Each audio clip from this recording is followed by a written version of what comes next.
Can everybody hear me? Yes, the mics work. Yay! Bonjour tout le monde. Welcome. It's great to see everyone here this morning, both in person and online. Welcome to our day-long dialogue on the global governance of online harms. My name is Jennifer Welsh. I'm the director of the Center for International Peace and Security Studies at McGill University. And I wanted to tell you a little bit about the origins of this event today and also what we're hoping to do together, and I stress very much the word together. This is a small group of very knowledgeable, engaged people on this topic, and we purposely designed it so that we could have a close conversation. And it's amazing that we managed to get so many of you here in person. But I want to begin with a land acknowledgement.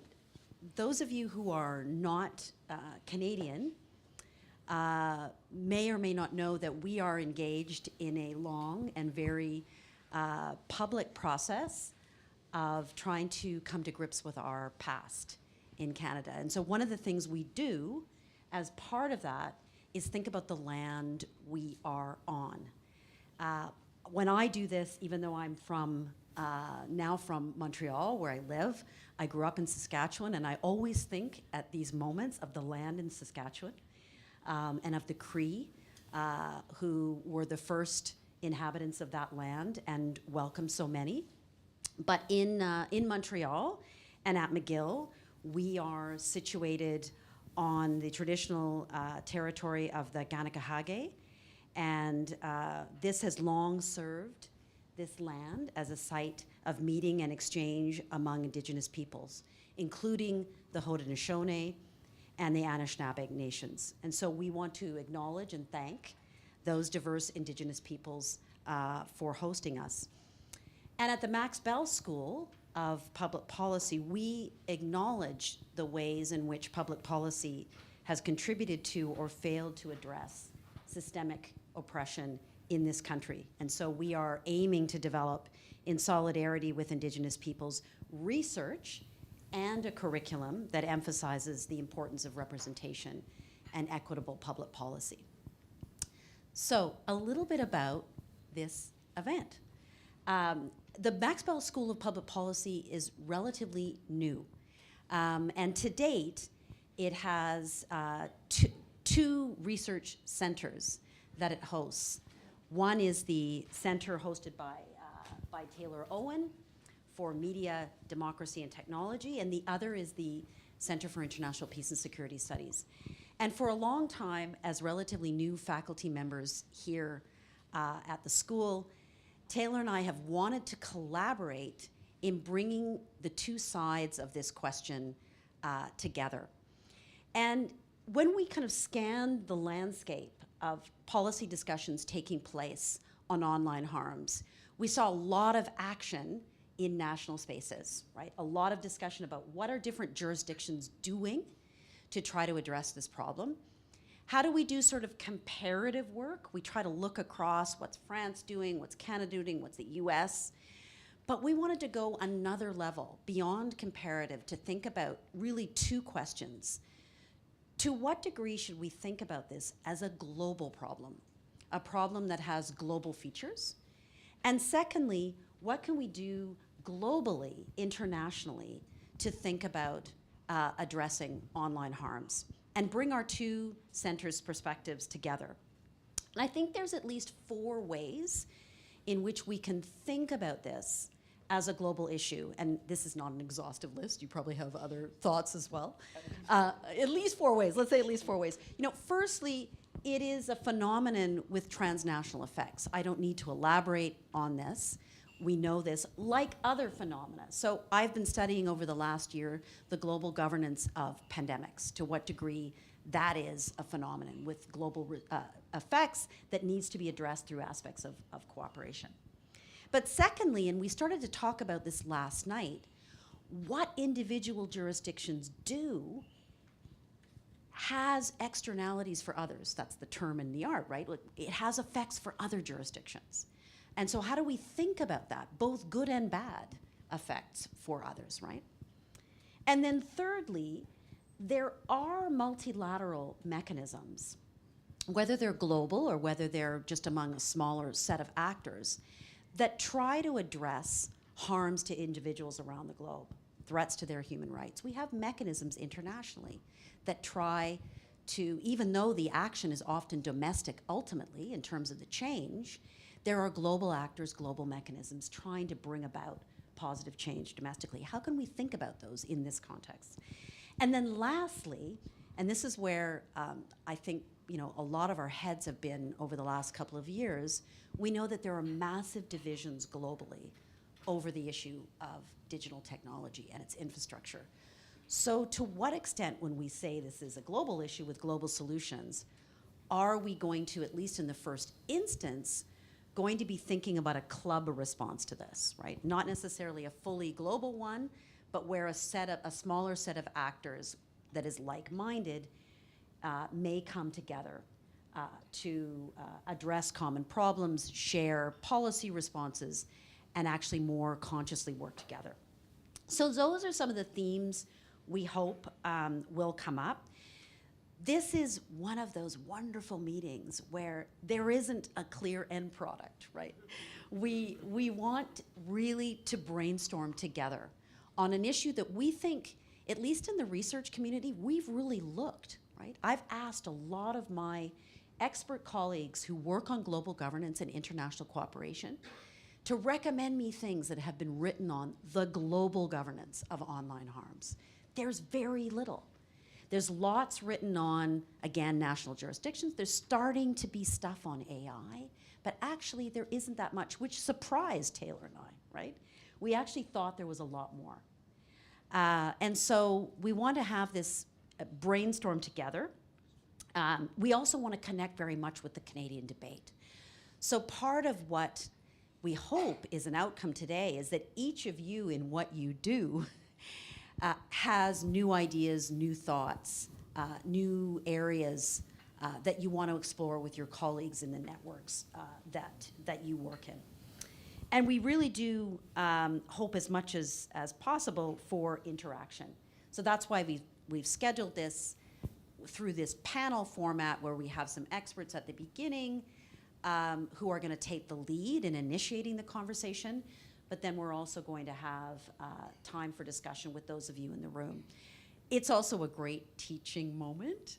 So we're going to have our cohort from the Masters of Public Policy program at the Max Bell School joining us in the afternoon. All the students will be here. We're really excited to have them as part of this meeting as well. It's a great opportunity for them, but it's also a great opportunity for us. Many of them are very engaged in this space and very interested in it.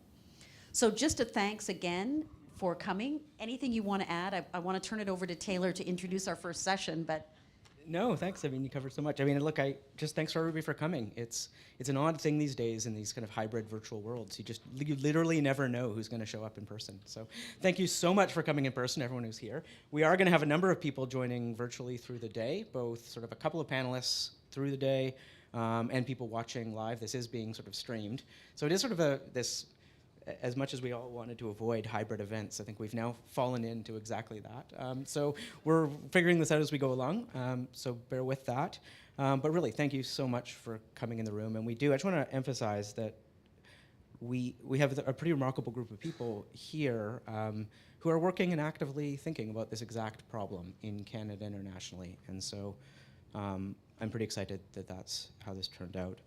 When we were trying to think about how to initially start this conversation about online harms over this day, we kept coming back to the core reality that the entire nature of our online harms, our online speech, the way democratic societies engage in the public sphere now exists inside digital markets. And understanding the nature of those digital markets and correcting for some of the flaws in those digital markets is in many ways a first principle for the whole host of other things we're going to talk about in terms of how those markets are used and abused and governed. And there's no two better people to have that conversation for us than Vas and Corey. Vas is the executive director of the Digital Societies program and the Masters in Public Policy program at McMaster.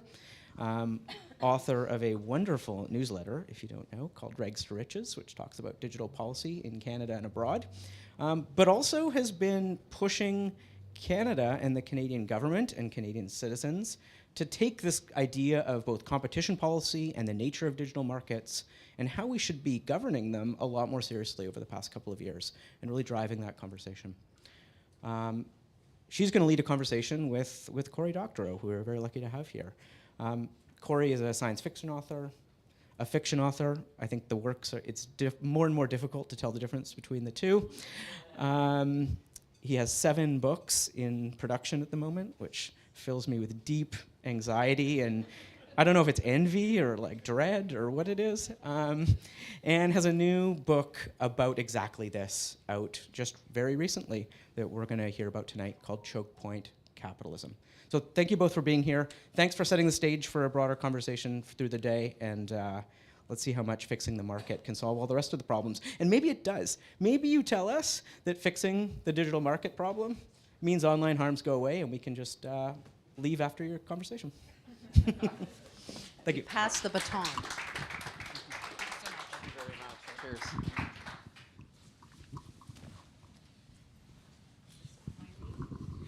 Thank you so much. Thank you to everyone here. Thank you to McGill for hosting. And also big thank you to McGill for inviting me to co-author a paper 2 years ago during our phone call where I Googled what is competition policy and told them I could write about it. And also thank you to Sonia Solomon for shoulder tapping me into this conversation. And thank you to you. I brought my book as a prop, but I actually don't need it for the conversation. Excellent. I do need these though. My first note to myself, go to Hotel Germain. I did it. Excellent. Congratulations to you and Rebecca for this book. Thank you very much. And you know, I want to reiterate what they said about your newsletter. It is terrific. You know, all the protestations of being a newbie to the subject aside, you're writing very clearly on regulation and tech. It's one of my go-to sources. Thank you. Wow. You're welcome. Okay. Let's talk choke point capitalism. Sure. You've all got a complimentary copy. Thank you so much for that. In this book, you're surveying the implications of corporate concentration as demonstrated, you know, with great case studies, with these concrete examples in our digital markets. Amazon, the news, music labels, streaming and Spotify, radio, live music, Hollywood, video games, and YouTube just yesterday in the US, a major coalition launch taking on Ticketmaster and what they're doing. I think that people generally seem to recognize the traits of a monopoly or concentrated markets, but could you clarify for us what a choke point is? Sure, and maybe to frame it in the context of this wider discussion, we're here to talk about online harms, and that runs quite a gamut. But the ground zero of this was the copyright wars, right? Easy notice and takedown, high degrees of liability, automated filtering, trusted reporters. I mean, you name it, it's been tried in the copyright wars. And to the extent that the purpose of the copyright wars was to enrich creators, I think we can say that it was a failure, right? The size of the sector has only grown, but both proportionally and in real terms, the share of income accruing to the workers who produce the creative work has declined. And to understand why, I think we have to talk about choke points. So a choke point market is one in which you have a concentrated collection of intermediaries who are the only mechanism by which creative workers can bring their work to the public. And you have the public who are kind of locked in some way. Sometimes those are bound with silk and ribbon, so you buy your Prime subscription and it's just very convenient, but also now you're never going to shop around. So if you want to sell to people who are Amazon customers, you have to go through Amazon. Sometimes they're shackles of iron, right? If you buy an Audible audiobook from Amazon, it comes locked with digital rights management, and under both Canadian and American law and European law, and really law all over the world, thanks to the tender administrations of the US Trade Representative, it's illegal to remove that DRM. And so if you quit Audible, you have to leave your audiobooks behind. You can't take them with you, which is, again, a powerful incentive to stay on Audible, which then creates this captive audience, which is an irresistible lure to the creative workers who want to bring their work to market. And here's where the copyright wars come in, because our remedy for creators lacking bargaining leverage for 40 years has been a monotonic expansion of copyright. Longer terms, easier enforcement, harsher statutory damages, greater scope. And yet, because you have to pass through the choke point on your way to market, whatever it is you've been given by Parliament or Congress gets taken away at the choke point as a condition of reaching it. It's like giving your bullied kid extra lunch money in the hopes that they'll be able to buy lunch with it. It doesn't matter how much lunch money you give your kid if the bullies take it all. And in fact, eventually, if the bullies finance a campaign out of stolen lunch money to argue for Canada's, poor, starving children to get more lunch money, it's still not going to buy your kids lunch. And, particularly not after they use some of the other excess rents to bribe the principal to look the other way when they're running their shakedown at the cafeteria entrance. And so that structural problem, right, of very large firms controlling gateways between one group of users and another, audiences and creative workers, or even Uber drivers and Uber passengers, creates this opportunity for a shakedown at the choke point. And then in Canada recently, the word gatekeeping has become very politically charged. Do you distinguish between choke points and gatekeeping in a particular way? Does it have to do with those rents, as you've sort of said? So I think that operating the choke point, operating the toll booth, lets you do a couple of things. So one is that it lets you use the money that the people who you're adverse to have surrendered to you to continue your campaign against them. So one of the things that we do in the book, to skip ahead a little, half the book is just given over to technical proposals for solving this. We didn't want to write one of those chapter 11 books that's like 10 chapters of how terrible things is, and then an 11th chapter of like, let's all vote harder to make it better. We took the second half of the book and just gave out detailed technical proposals. And one of them is to make it easier to terminate copyrights. You may remember during the last time we opened the Copyright Act here, Brian Adams was militating for this. It's something that's a feature of US copyright law. It says that you can just terminate a contractual arrangement, even if it's been made nominally in perpetuity, by filing some paperwork. And we have some suggestions for how to make it better. But an example of how it's been used to break a choke point, George Clinton, Parliament Funkadelic guy, his sleazeball manager forged his signature on a copyright assignment and stole all of his work, and then spent 30 years using the royalties from his work to defeat him in court. So after 35 years, George Clinton just cut through all of this nonsense by terminating the assignment, right, and just getting his works back. This is an imperfect solution, but it's better than George Clinton still being in court with the product of his own creative labor being turned against him. So the question of like what's a gatekeeper and what's not, I think turns on the excess rents that they can get and how sturdy the wall is around the gate. And for that, we have to talk about competition. Because if there are lots of gatekeepers, then maybe that you can get a better deal from another gatekeeper. At the start of the Napster wars, you had the labels who were, unambiguously pretty terrible to their workforce, right? The Beatles split 1 cent per LP, except 15% of that was held back for marketing expenses, and they had to split the remaining 85% of a penny among the 4 of them after giving their manager 10%. When the tech companies came up, they did some things that were bad for the music industry, but they did some things that were good, right? They forced the music industry to offer better terms. And it would have been easy at the time to think, oh, well, YouTube is run by good-natured slobs who want to help artists, and UMG and Warner are run by evil mustache-twirling villains. But it turns out that the difference between YouTube and UMG was just market power. That once you reached consolidation where YouTube didn't have to worry about competitors, their policies became indistinguishable from those at the record labels, and they differ a little in the margins, but not in distributional effects. And it's like that scene at the end of Animal Farm, spoiler alert here, where the pigs who've led this revolutionary war of the animals against the farmers decide to throw their lot in with the farmers, and the animals crowd around as the pigs eat dinner with the farmers in the farmhouse, and you look from the pigs to the men and the men to the pigs, and you can no longer see the difference. We can hope for better than picking one giant to be our representative in the hopes that they will reward our loyalty by dribbling some more crumbs for us when they emerge victorious. Well, I don't want to make it a chapter 11 conversation and save my real bring it home questions till the end. So I'm going to get to my bring it home questions and ask you some specific ones. Is that okay? Yeah. Okay.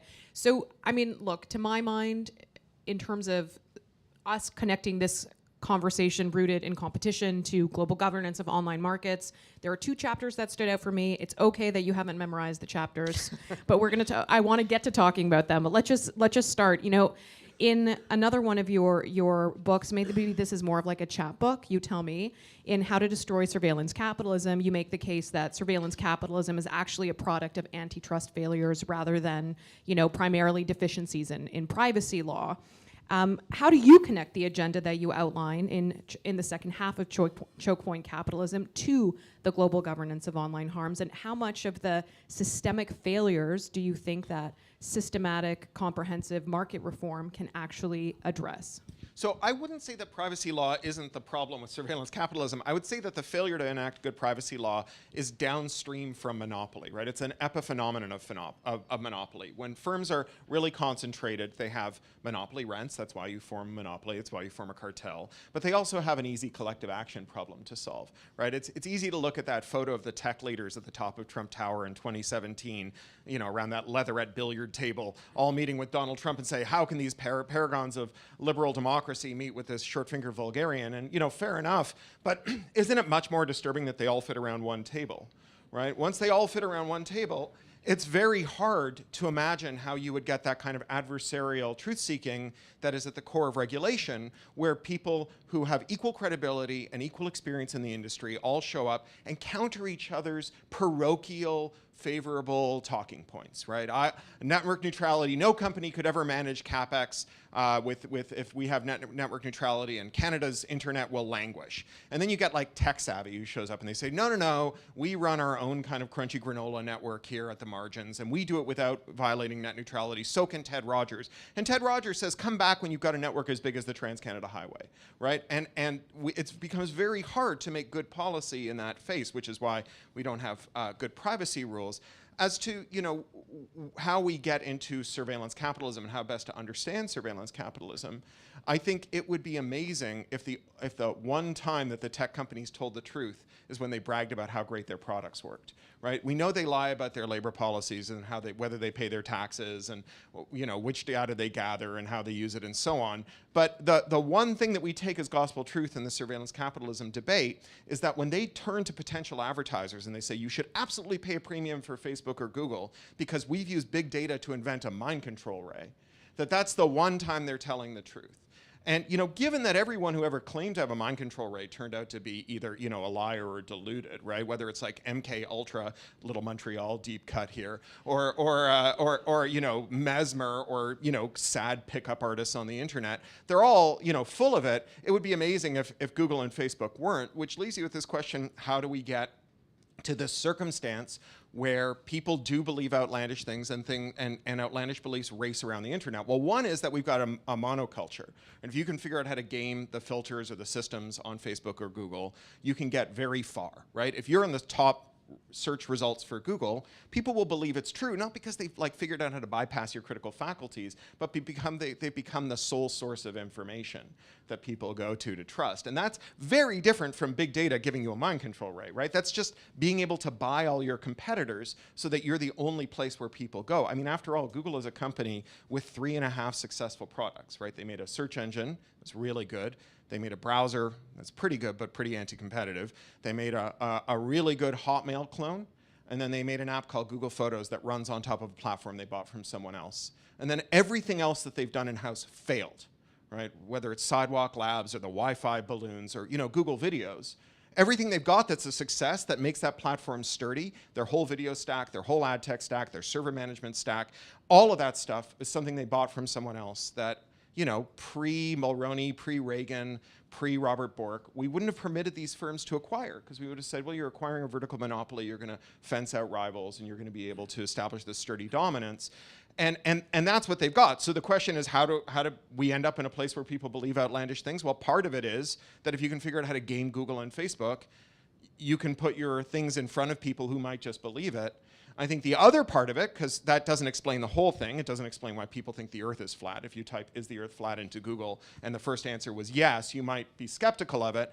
I think the other thing is that under conditions of monopoly, you exist in a circumstance of epistemological chaos. It's very hard to know what's true when monopolies are able to distort regulatory outcomes, right? I have chronic pain. And a decade ago, I went to the doctor, and he said, you should take opioids every day because they're safe, because there's good research about it. I'm going to give you a prescription for opioids. And I went out and I did my own research, right? I did my own research, and I became an opioid denier because I concluded, having done my own research, that powerful billionaires had colluded with their regulators to kill people in large numbers to create profits for themselves. I was right, as it turned out, right? The Sackler family were those evil billionaires. 1 million American deaths later, the opioid epidemic shows no sign of slowing. So what is the epistemological difference between that and vaccine denial? Now, I've had 5 COVID vaccines. I'm not a vaccine denier. But if you asked me to tell you what the basis is for my understanding of the regulatory conclusion that vaccines are safe but opioids weren't, it would just come down to a kind of like heuristic that people who I think aren't dumb believe it, right? I couldn't tell you otherwise why. And it's certainly not because the regulator says so. After the opioid crisis, who should trust the FDA? And so that monopoly leads to the crisis, which leads to the crisis of confidence, which leads to the willingness to accept an outlandish belief. That monopoly also creates a circumstance in which people who are peddling outlandish beliefs find it easier to locate their audience. So I really like the phrase adversarial truth sharing, and I drew a box around it. That's Yes. how much I like it. Truth seeking. Truth seeking. Yes. Oh, we've got to do a correction in there. You also talk about, back to your solution agenda, and thanks for outlining so many different tactics that people can take, that governments can think about. When you talk about radical interoperability, you talk about adversarial interoperability. Yeah. Maybe we can Yeah, dig deep there. at the Electronic Frontier Foundation, we started calling adversarial interoperability competitive compatibility because no one can say adversarial interoperability and AI was taken. So we call it competitive compatibility.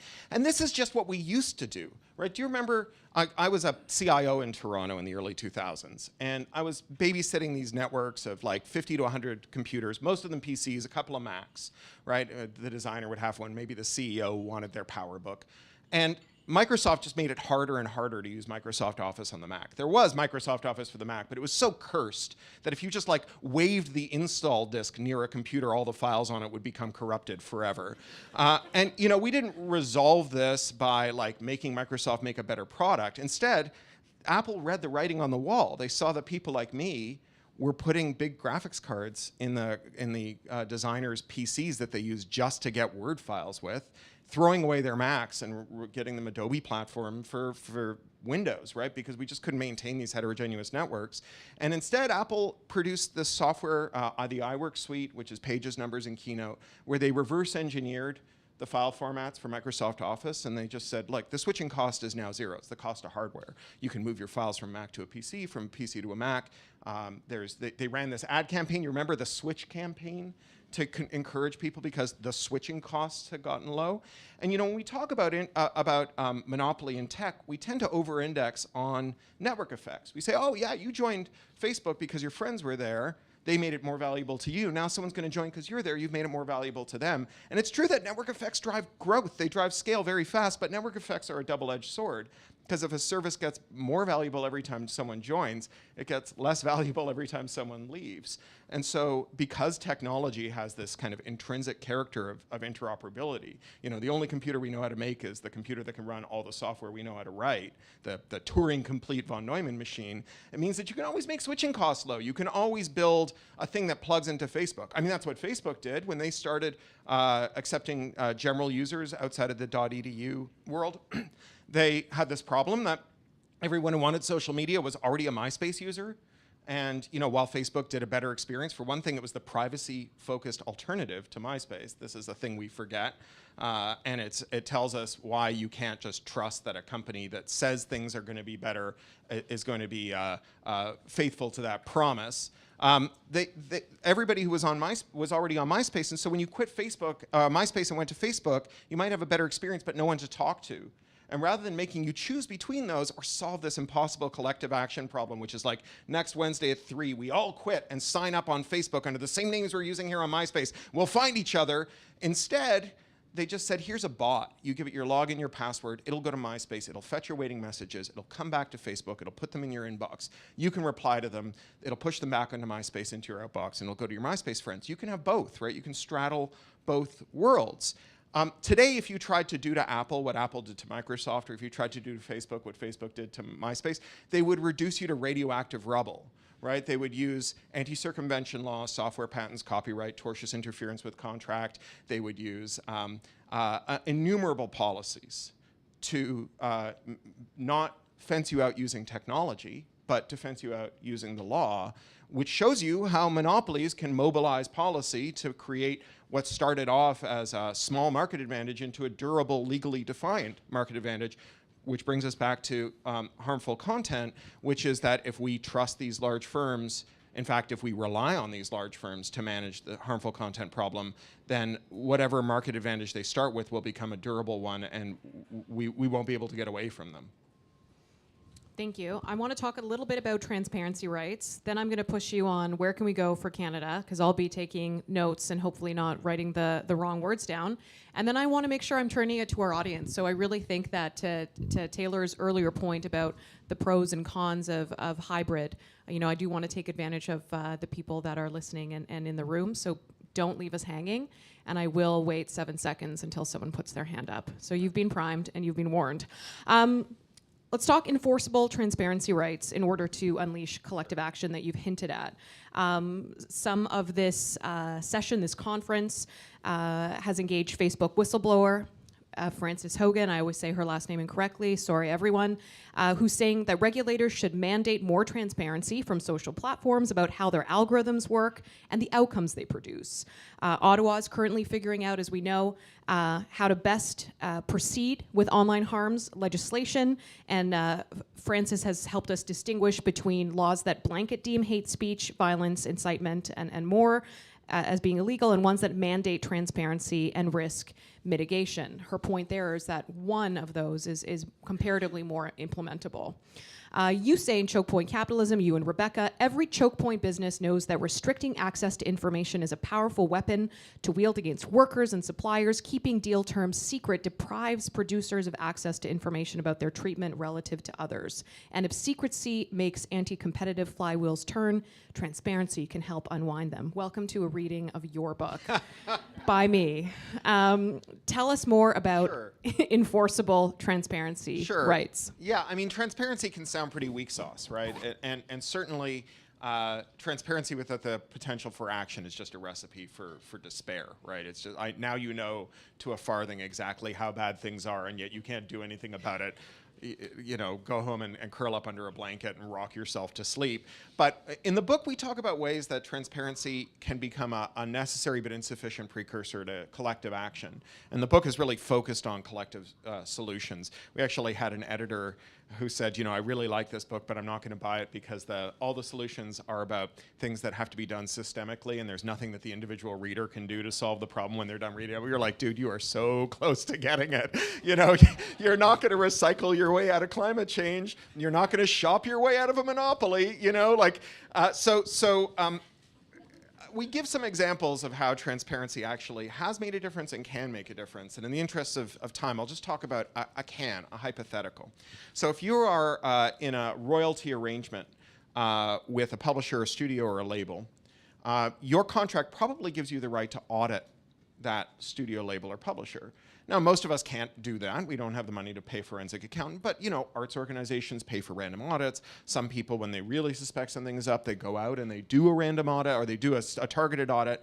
And here's what the problem is. Now, we cite some research from a firm that has done tens of thousands of audits of record contracts over decades. And this is like this really surprising finding that I have no explanation for, but in all of those tens of thousands, every time they found an accounting error, except for one, it was in the favor of the record label.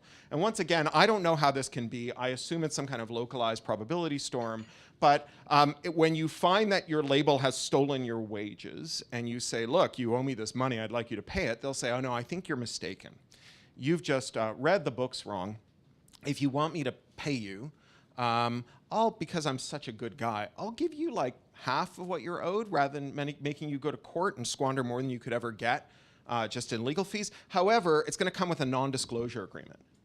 So we talked to one source who we can't cite by name because of their non-disclosure agreement, who found a 6-figure error in their favor, and who, after having recovered a big chunk of that money, could not go to all the similarly situated creators who had similar errors in their favor lurking somewhere in these books, right? And that meant that this became a racket by which money could be taken away from artists and shifted to the shareholders of large entertainment firms. Now, as a phenomenon of monopoly, kind of semi-convenient one, all of these contracts with these non-disclosures, they're consummated in California, Washington State, New York State, and Nashville, Tennessee. And contract is a creature of state law in the United States. A small bill introduced into 4 state houses that said, as a matter of public policy, we will not enforce non-disclosure when it relates to material omissions or errors that redound to the detriment of people owed royalties, would, at the stroke of a pen, put more money into the pockets of artists everywhere, not just in those 4 states, because if you're a Canadian recording artist with a deal with an American record label, you would also get more money as a result of this. It'll put more money in the pockets of more artists all around the world than all the copyright term extensions of the last 40 years combined, and without the harms that arose from those copyright term extensions, not just harms to robust speech forums online, but also harms like allowing the 3 record labels to buy all their competitors at fire sale prices, and then to aggregate so many long-lived copyrights that they were able to dictate the structure of the streaming market to Spotify, because in order to have a viable streaming service, you had to do a deal with these 3 firms. And that deal involved lots and lots of things that we go into in kind of eye-watering detail in the book that are very, very harmful to artists. One example you may not be familiar with, if you turn on your Spotify every day and just listen to that band you loved in high school, right? The Honey Roasted Landlords. At the end of the month, you would think that your $15 to Spotify would just be remitted to that band, less whatever Spotify took out of the share. But that's not how the royalties are calculated. Between Spotify and the labels, the way that royalty arrangement works is they pool all the money Spotify's given them, they divide it proportionally by all the streams that have been played. And so if you're listening to the Honey Roasted Landlords amounts to 0.0000 nothing % of all the streams on Spotify this month, then all that money goes to Kanye West. Right? None of it goes to the artist you've been listening to. Right? That is a direct material consequence of allowing the labels to aggregate these copyrights, and also allowing the copyrights to endure for so long that, having aggregated them, they became this durable ammunition. So that's a way that transparency rights can actually counter things. And it runs counter to the main current in content moderation, which is to treat content moderation as a secret. If I told you why I deleted your account, you would just become some kind of awful Facebook rules lawyer, and you would come and you would argue that you hadn't done harassment, you'd done almost but not quite harassment, which, to be fair, is indistinguishable to the harassee from actual harassment. But as a result, we have in content moderation the only information security discipline in which we say security can be attained through obscurity, in which we say disclosing the rules will make the rules stop working. Corey, you've educated us, you've energized us, you complimented me, which I'm still riding high on. And I think we have many people here who are, ostensibly ready to be part of uniting against choke point capitalism, especially as we look towards a global online harms agenda. So may I ask, does anyone have a question that they'd like to ask of Corey while we're here? Not about blockchain.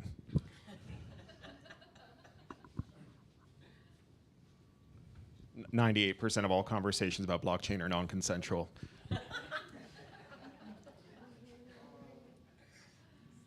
Thank you very much. My name is Andrei Sherbuch, McGill University,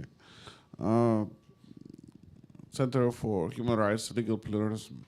I'd like to also ask a question. What do you personally think of the absence of the international legal rules regulating the internet in general, and maybe these issues in particular, because all of these have the position of accessing the information as a basic human right. And maybe it would be possible that these positions could be accommodated in international law, which could be really useful as for users and for producers of information. And I know that there's a lot of private law, but I'm looking on this from the public law perspective, maybe from perspective of the benefits of the ordinary users of information and consumers. Thank you very much. Yeah, thank you. So I have, for my sins, been a WIPO delegate and an UNCTAD delegate, and I've been around when we're trying to make these laws, and I've seen the sausage get made, and I don't want to be cynical about the idea that nothing good can come of it. I was there for the Treaty of Marrakesh and the Treaty on the Rights of People with Disabilities to Access Works, and that came out of WIPO just as surely as the dumb stuff came out of WIPO. I think that if you want to understand the kind of course of how content regulation came to different territories, you see first that you had these mostly American firms that were mostly ad-driven that saw an imperative to put sales staff within the national borders of the countries that they operated in. So Twitter, when they went into Turkey, for example, which had at the time extremely far-reaching laws, kind of effectively lèse majesté laws about talking about the Armenian genocide and about the role of various founders of Turkey and so on in their history. And their argument at the time was that we just can't sell ads effectively from next door. We have to have a sales staff on the ground.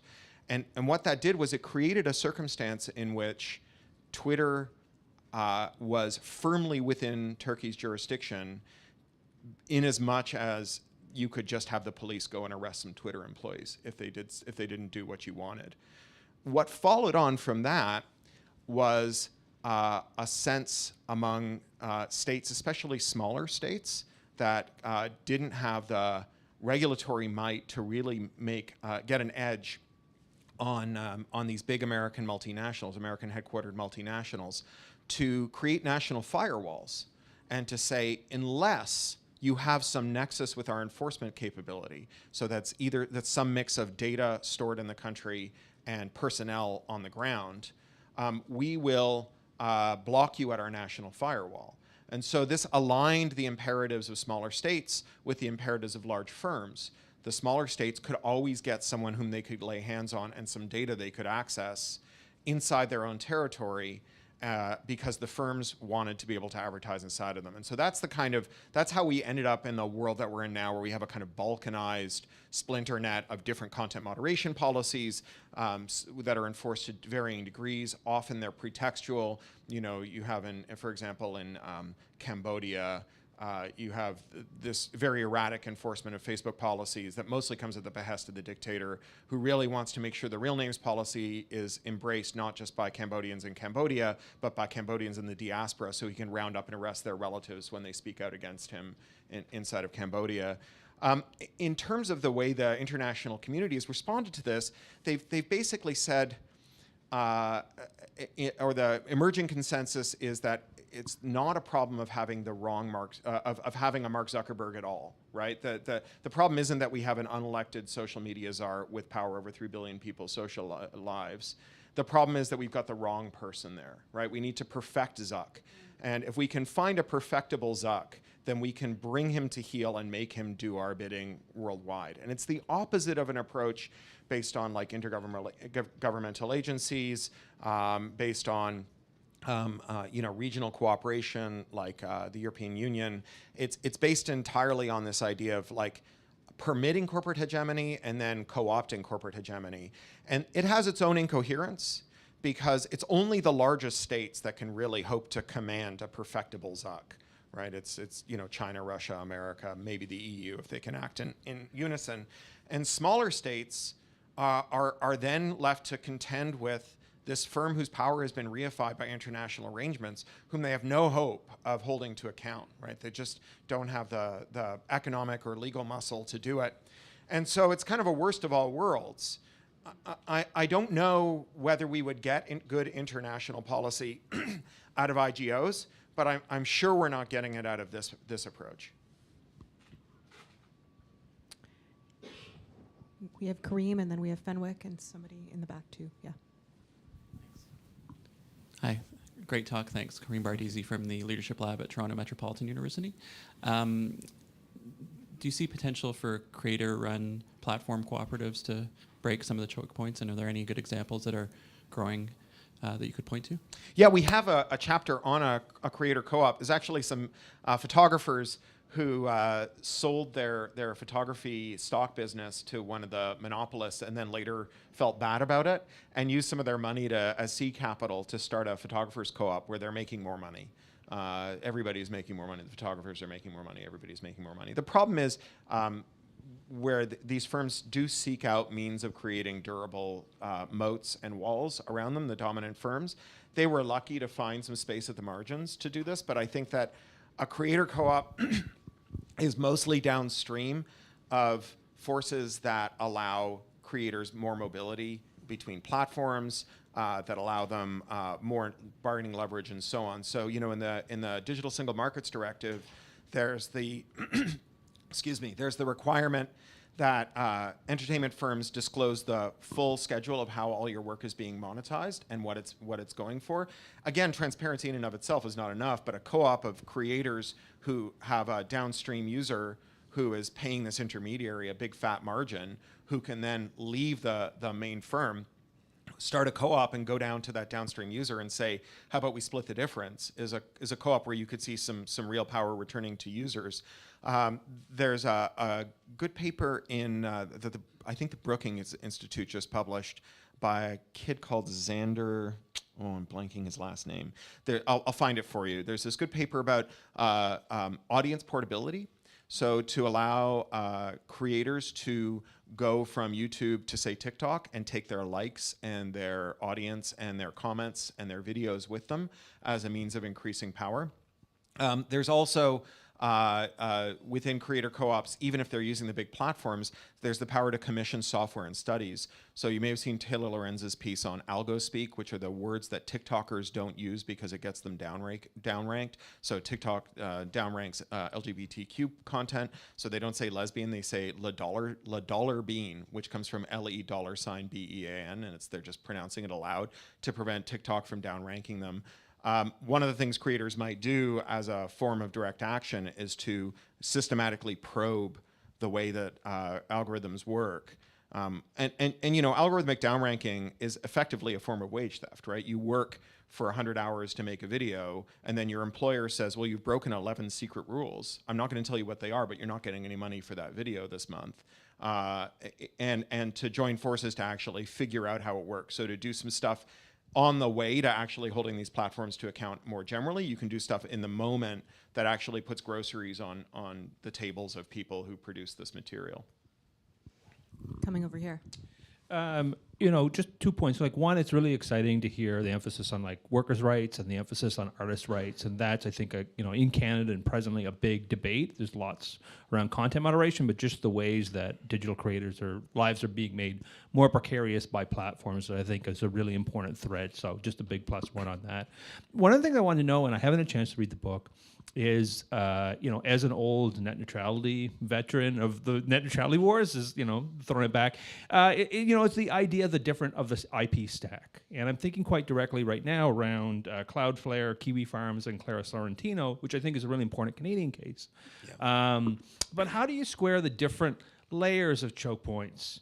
And like, what are the potential responsibilities of something like a Cloudflare versus something like a Facebook in this kind of like stack of choke point capitalism? And I think maybe to add just some complexity, not to do it, but everything seems to then get solved as a problem that it's just a cybersecurity issue now. And how do you also push back against the idea that cybersecurity is the fix for all these issues?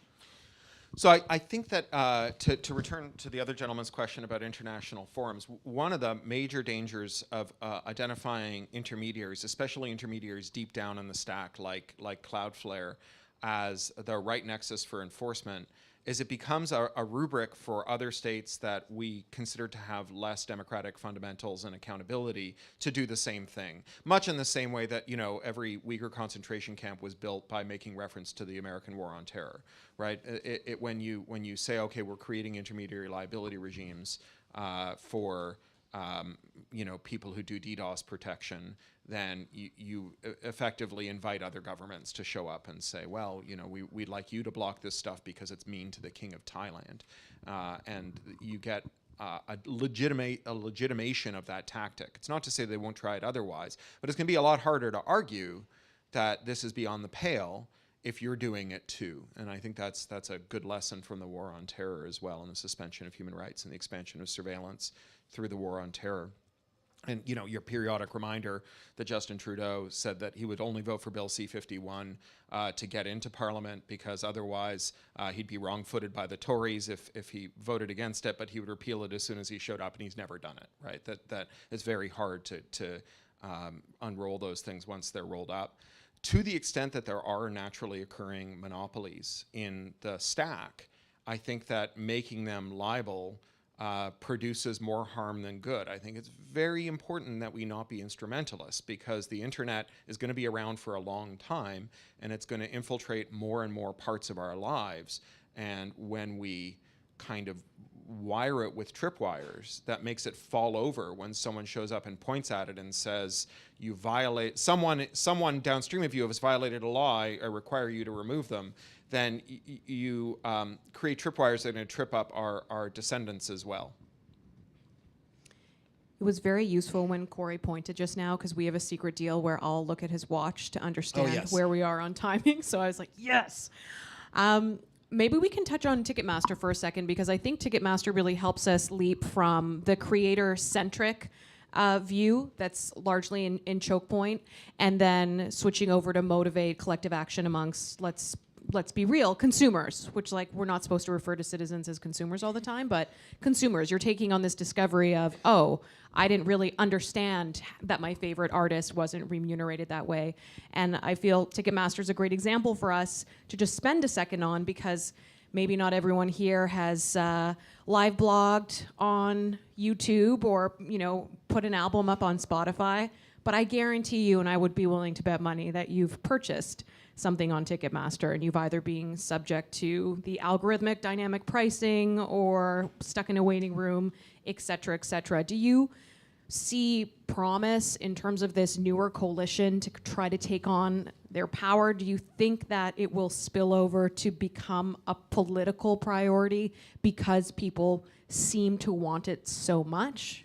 What's going to happen? Yeah, I mean, Ticketmaster's a good example of the failure of the antitrust approach that's dominated for the last 40 years, the consumer harm, consumer welfare theory of antitrust, where instead of saying we object to companies that achieve a certain scale because they can distort political outcomes in labor markets, and they can make it hard for people to live their lives as they want to. You know, the John Sherman, who wrote the Sherman Act in 1890, stood on the Senate floor and said, if we would not tolerate a king, we should not tolerate an autocrat of trade.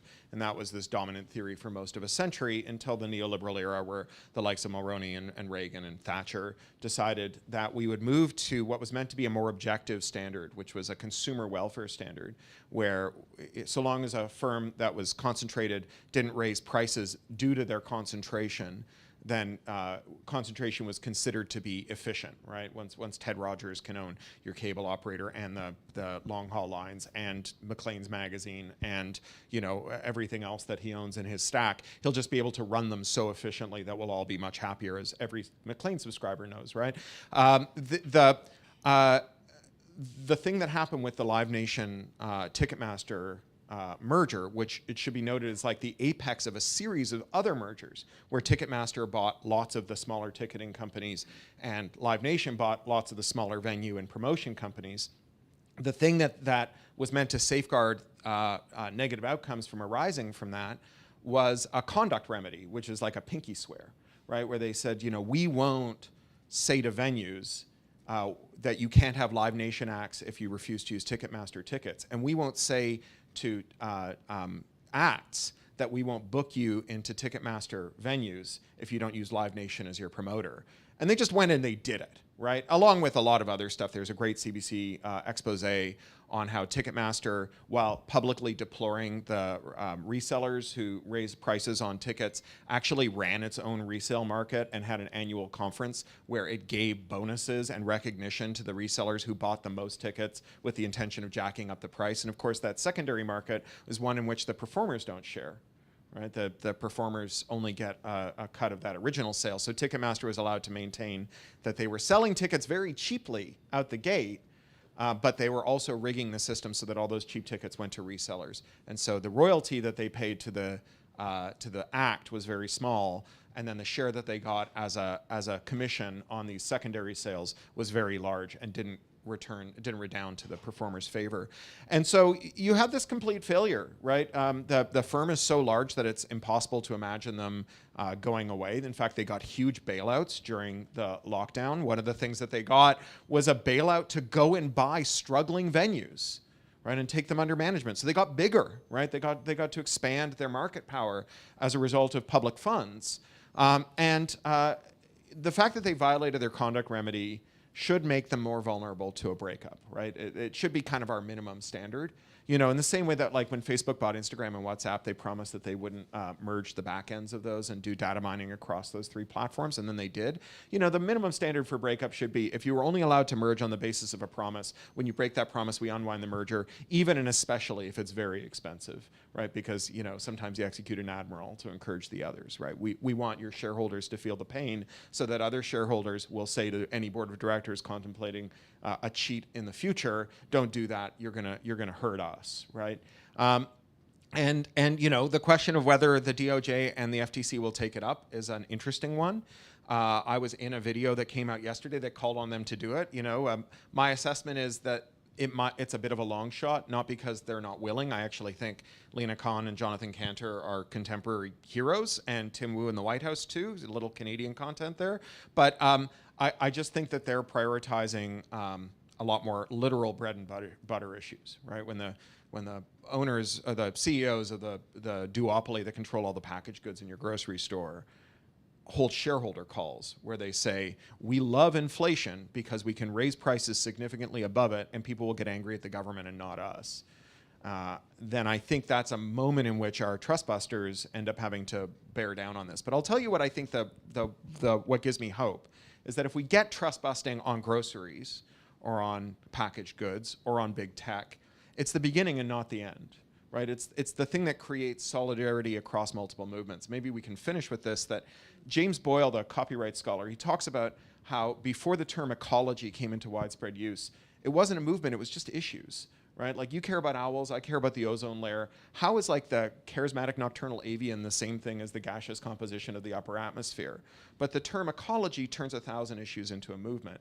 And you might think that you're pissed off because 2 companies control all the beer, or because 1 company controls all the wrestling, or 1 company does all the cheerleading, or 3 companies do all the shipping, or the web is 5 giant websites filled with screenshots of text from the other 4, or that there's only 4 giant banks. You might think that you're pissed off because of that. What you're actually pissed off about is monopoly, right? And the recognition that we're actually all fighting each other's corner is the thing that could make a difference. And so even if Ticketmaster doesn't get broken up from Live Nation, if the anger directed at Ticketmaster and Live Nation can be brought to bear against consumer packaged goods companies and agribusiness, and then that victory can be used as a launch pad for more enforcement in more sectors of the economy, then we can actually build the kind of trust-busting energy that defined the post-Gilded Age, right? The Golden Age, the 30 glorious years, where we broke up big concentrated corporate power and made governments accountable to the people and not to corporations. Thank you. Thanks. Oh, yeah, you want to. You want me to go first? He's letting me go first. Deferring to your elders, right? I would never say that. I want to pick up on 2 things you said, Corey, that really got me thinking. One was your comment in response to the last question about, if we do things within our jurisdiction to regulate, it can then legitimize similar kinds of behavior in more authoritarian countries. And I want to just step back and say, so that's a constant danger we have in global politics, right? We have a rationale for something we use. It can be instrumentalized, twisted by those in other jurisdictions in ways that we don't like. And, I think about it with just very simply the justification that you can use force, and you can't use force internationally except in self-defense. So we do it and say we're doing it in self-defense. Another country that we don't like twists it and says this is self-defense too, even though we look at it and say that's not self-defense, right? So it's kind of a constant thing we live with. And often the response to that has just been in the public discourse, you take it on. You say there isn't a consensus about your invocation of that principle or that tactic, and you have to fight it in kind of the court of global opinion. And so what I'm wondering is, in your response to that question, is there a particular danger in this realm, which means that we should actually avoid doing certain things because the potential for damaging legitimation is so high? That's kind of my first question, because you really stimulated that thought in my mind. The second is when you said, we don't know what international organizations would do, but it's got to be better than kind of what we have right now. And the way you characterized what they were doing as not going for structural change, but rather saying what we need is a new kind of individual rather than a kind of systemic solution. Where do you see the possibility for international organizations, or if not organizations, initiatives to actually move forward, given that there's so much division globally? Do you have things that you've seen where you think there might be the legs here? Sure. So to take those 2 questions, the first one about how do you, under what circumstances can you just say, no, I didn't legitimize what you did. What I did was fundamentally different than what you're doing. I think that it has to be fundamentally different, right? You can't go to South Africa and say apartheid is wicked when they just based it on the system of reservations built by settler colonialists. You can't say what we did was different when it wasn't, right? You can't say pretextually invading another sovereign country for geopolitical reasons that don't relate to responding to aggression is unreasonable.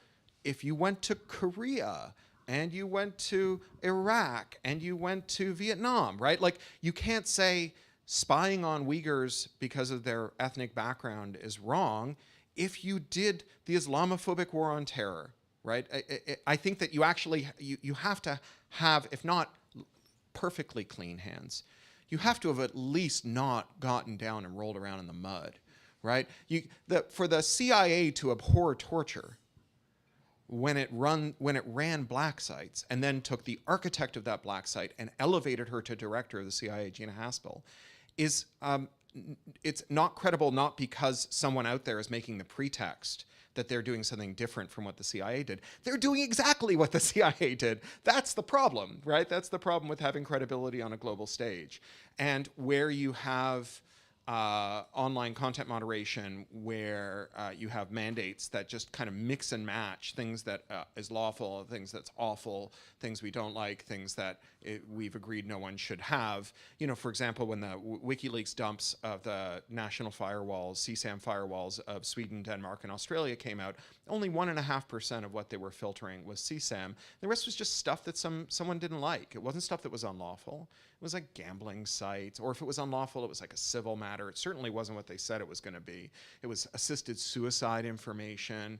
It was just stuff, or it was just porn, right? Which, like, whatever you think about it, is not CSAM, right? And if you're going to say we run accountable, democratic, well-managed systems, and your systems are chaotic and parochial and serve only to help your own interests, then it has to be true, at least as like an underlying, necessity. It doesn't mean you'll win the argument. It doesn't mean they won't use the pretext, but it does make the pretext a lot firmer. When you think about countries in Latin America who hear the United States deploring imperial aggression in Ukraine and say, wait a second, what? Right? They're not wrong, right? I mean, you can still think that a Russian aggression in Ukraine is terrible, but you have to admit they're not wrong to say that America lacks moral authority to make that accusation. On the second question about international organizations, I'm trying to think of examples from like content moderation and online harms, and my time mostly predated that, although, one of the recurring possibilities for a resolution in the copyright wars, which need to be understood not just as a fight about artistic living, but also as a struggle over brittleness in online speech forums, because the copyright's just such a broad category and it lends itself so well. There's a Spanish firm that uses pretextual copyright takedowns to launder the reputations of like torturers and rapists and murderers and so on. They actually like sell this as a service. They'll stand up a WordPress blog. They'll predate news articles about their clients that describe their clients' crimes. They'll publish them on WordPress as though they came out before they came out in the newspaper, and then they send takedowns to Google, right? And the process is just so brittle and has so few checks and it runs so quickly, and the penalties for underblocking are so ghastly that Google just removes them from their index, right? So, in the copyright context, one of the answers to takedown has always been blanket licensing. It's how we do all the other places where we can't manage individual license arrangements. When you go to the bar and you ask the DJ to play a song, they don't call the manager of the act whose song they're going to play and ask how much it's going to cost. They pay a collecting society. But the collecting societies stink, right? They're really opaque. They're really kind of incompetent in a way that strains credulity, right? They claim they can't find obscure artists like Britney Spears to give them the money they owe her. And one of the reasons they're so bad is that their rights databases are per nation. Right? Each collecting society has a different independently maintained rights database. Well, some combination of an international blanket license and international standardization of rights databases, which would then produce this superior outcome, along with, say, an international norm or maybe even a regulation that unattributable royalties can only be ever used to improve systems for tracking down people whose royalties have been unattributed so that they can't be trousered by the Rights Society, I think would go a long way to resolving a deadlock, and once again would do more to actually pay artists than copyright term extension or easy takedown. In the book, we flesh this proposal out a little more. We talk about how you wouldn't want to annihilate the living of artists who can't make a living streaming, but who make a good living on, say, Bandcamp. And we say like it should be a bit like the rules for recording a music cover, where once it's been recorded, you get the right to record it, but not until. And in the same way, we could say once it's on a streaming service, not on a download service, then all the streaming services can mirror it, provided they pay into the collecting society. Thanks. You mentioned the changing notions of consumer harm that seem to be sort of working their way through different competition authorities around the world. And it's kind of interesting because without the presence of a multilateral forum for competition commissioners to coordinate, they're kind of coordinating. Yeah. And they're learning from each other. Yeah. And they're moving kind of in concert towards how to effectively govern digital markets or move their authority into digital markets. Canada's not really part of that conversation. We're in the middle, beginning a conversation about reviewing our competition policy. Our competition commissioner has very limited power, does not have strong market research power, does not have strong punitive power, sits within a department, not independent of it. When you look at the Canadian context, what can we look at those other, whether it's the FTC, the Competition Bureau in the UK, Germany, the EU, what should we be learning from those other bureaus and applying here? And should we put much faith in our ability to do that? Well, I think that competition authorities around the world are kind of a repudiation to public choice theory because they are clearly staffed by people who aren't acting according to incentives. They're acting according to a sense of duty, right? These are people who are really committed to their mission. And I think that's why they're collaborating. And also, the reason they have to collaborate is that often the lawmakers are captured by moneyed interests, but the regulators are independent. So for example, in the UK, as a compromise, they funded the Digital Markets Unit under the Competition and Markets Authority, 80 full-time engineers. It's the largest technical staff, I think, of any competition regulator. They never passed the secondary regulation giving them enforcement powers. So all they have is the power to write reports. However, in the EU, they have a lot of power because the Commission's very powerful, but they've been starved of budget to hire engineers to do research. So the Commission and the Digital Markets Unit are collaborating to do regulation because there really isn't like a European tech regulation that doesn't redound to the UK and vice versa, right? Bring a company to heel in Europe and you bring it to heel across the channel as well. The question of what Canada could do, like if I were, writing a science fiction novel set 15 years in the future where Canada was a powerhouse for, global something or other. Make it a nonfiction novel? Well, yeah. So, I have a Green New Deal nonfiction novel. is what I I'm have a saying? Green New Deal novel coming out in 2024 that starts in Canada, but that's a different story. You could imagine that, and I always get this wrong, was it Bill C-12 passed in 2011 or Bill C-11 passed in 2012? Or anti-circumvention bill that James Moore and Tony Clement got over the line. But it was a bipartisan bill because you had Sam Bolte and the Liberal establishment trying to get it over the line as well. That makes it a crime to reconfigure the things that you own so that you can use them in ways that redound to your benefit instead of the benefit of the shareholders of the firm. So it makes it illegal to give someone a tool to allow a mechanic to diagnose what's wrong with their car if there's some digital rights management that gets in the way. It stops you from stripping the digital rights management off a video you want to save with your internet VCR. It just kind of gets in the way of a bunch of lawful activities. And it was passed in the most outrageous way. I got into an argument with James Moore on Twitter about it, and I said, aren't you the Conservative Party? Do you not believe in private property? If it's my iPad, why can't I choose which app store I use? And he said, if you don't like the iPad's deal, don't buy it. And I'm like, wait a second. That's not how it works, right? If I buy these shoes and I want to wear them with these socks, the shoemaker doesn't get to come after me and tell me whose socks I need to wear. It's none of his goddamn business. We don't have felony contempt of business model, right? And yet there you have James Moore and Tony Clement pushing it over the line. And I wrote about this on Twitter a little while ago, and Tony Clement came back out of his pit of disgrace to say, well, we did it as a compromise. And I'm like, I don't care if you did it as a compromise. You did it.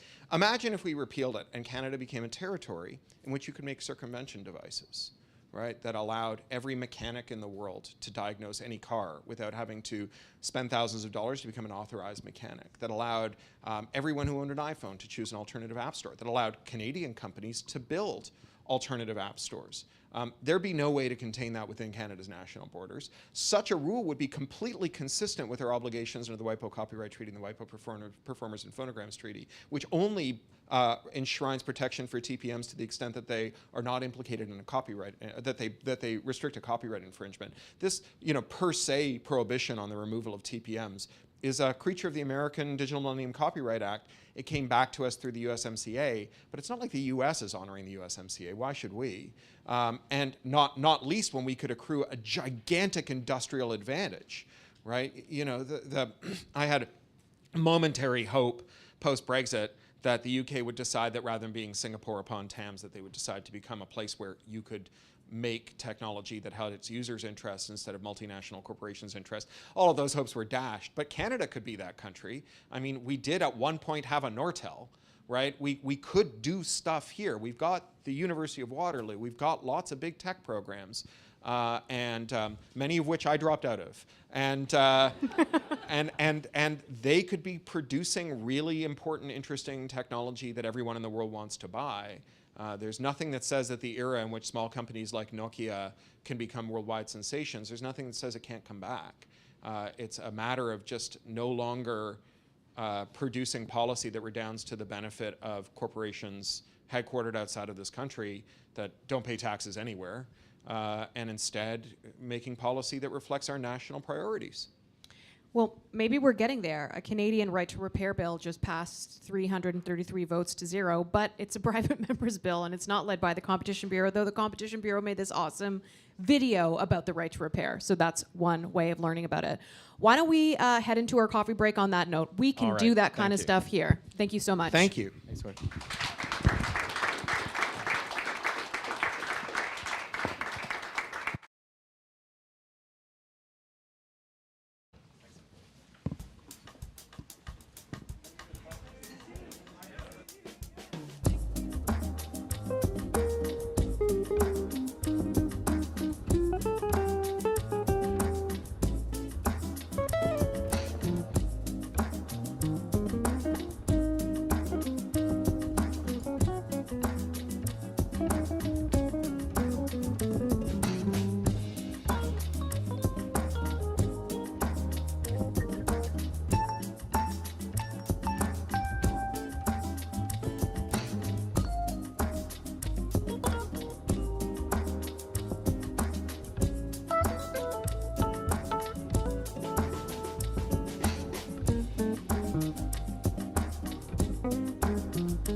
and illiberal versions of those governance regimes. In our next panel, we're going to talk about sort of what the potential multilateral or global governance connectivity on top of that might look like. But today, for this panel, we really want to talk about that disconnect. So I'm going to give each of our panelists a few minutes to kind of talk about that challenge. And then we'll come back and have kind of wider conversation. So Anya, I'm wondering if you can kick us off. Anya Kovacs is, or was the head of the Digital Democracy Project in India for many years. And I think it might be useful to find out, hear a little bit about that and why you are no longer doing that, which I think is very much a part of this conversation. But I'd like for you to start maybe on how this governance, the tension between national governance, global governance, and the global nature of these platforms is playing out from your context. Thanks, Taylor. And I might skip answering that question since we're live streaming. Okay. But I wanted to thank you for inviting me, first of all, and that's not just a courtesy. I think I've been part of many, or I've seen many so-called global conversations that are really essentially conversations among Western countries. And so I've been based in Delhi for 20 years, or in India for 20 years, worked very closely with activists and researchers throughout the Asian region, actually, and also in other developing countries. There's a very strong community around these things. And it's really frustrating to again and again see what are essentially Western conversations being framed as a global conversation. So it's really a profound thank you, because I think both the school and the center from the very beginning have tried to reach out beyond just Western context. And that's really quite rare and quite remarkable, so appreciate it. In my remarks, I want to, as in all our works, center really the perspective of users, and so particularly the perspectives of users from the Global South. And there's much to say in this conversation, but there are two broad points that I really want to highlight, because I hope we will be able to keep them in this conversation as we go forward. The first one speaks to the corporate nature of the infrastructure we are using. It's interesting when we talk about these companies as global companies, because really many of them for us fundamentally are American or sometimes Chinese, but they're not global in that sense, right? This matters because as long as these companies don't have local representation in a country, basically in most countries you have no leverage whatsoever over them. And I can't stress this enough, because I think sometimes in the West there is still this idea that somehow Facebook, for example, didn't know what was going on in a country, or that there was never an attempt to tell them, or they invite activists for meetings, they ask for your feedback, and then they completely ignore it year upon year upon year, until there is finally a scandal which actually forced them to move the needle. There is an absolute lack of will, which I think is really important to put on the table. It's also important in the sense that I know there is a lot of frustration even among academics in the West that getting data is so hard, but still people here are doing research, and some of you are getting access to data, which in most developing countries you will never get.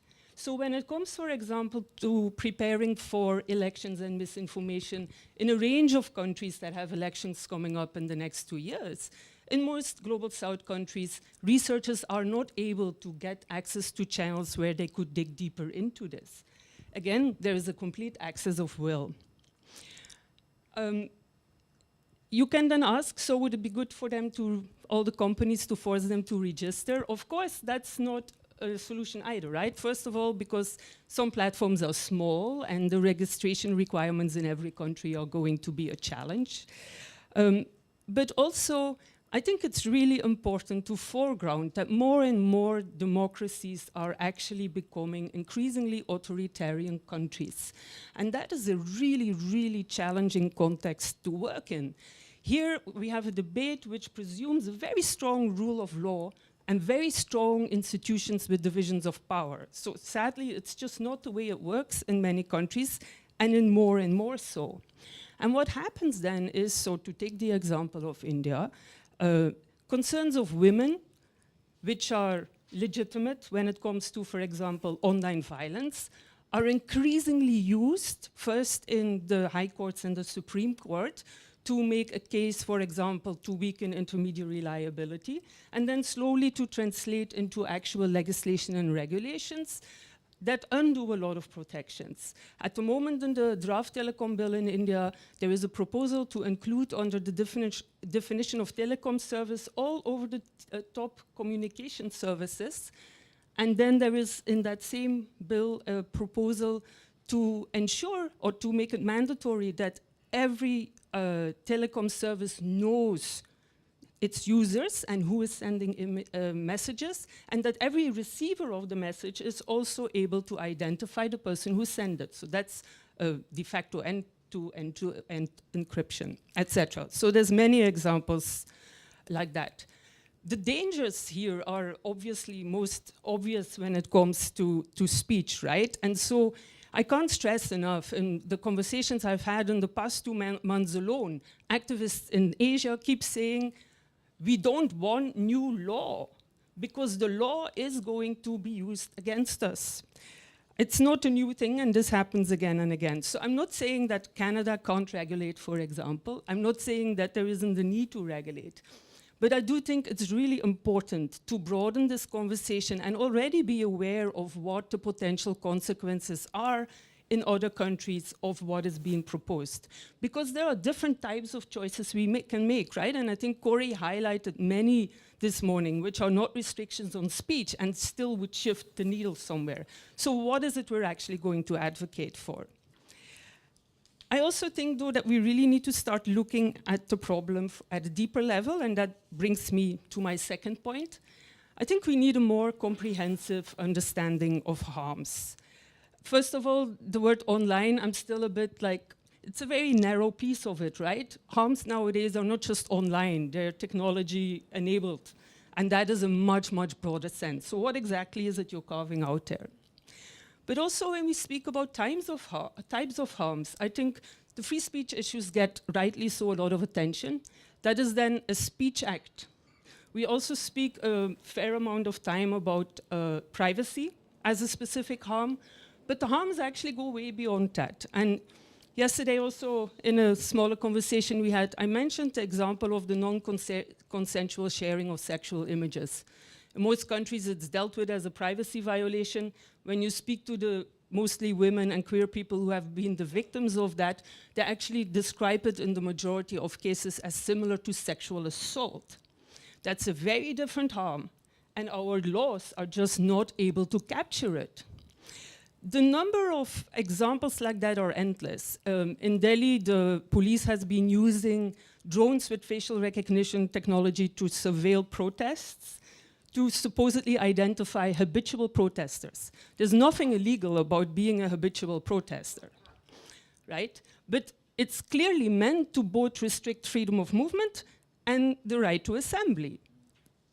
So the number of examples like this of harms that are broader are endless. And why are we not able to put them on the table?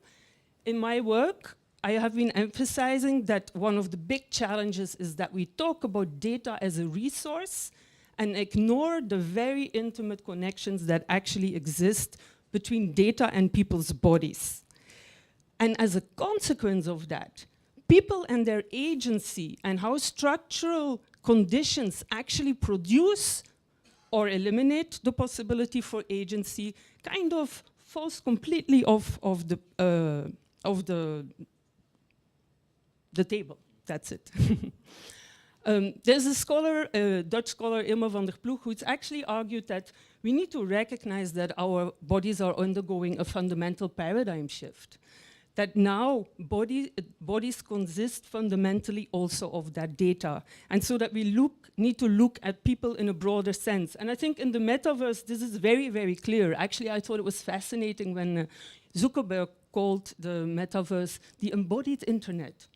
But at the level of code, not that much changes, right? We already have an embodied internet. We're just not seeing it. And by not seeing it, we're not able to address those broader harms.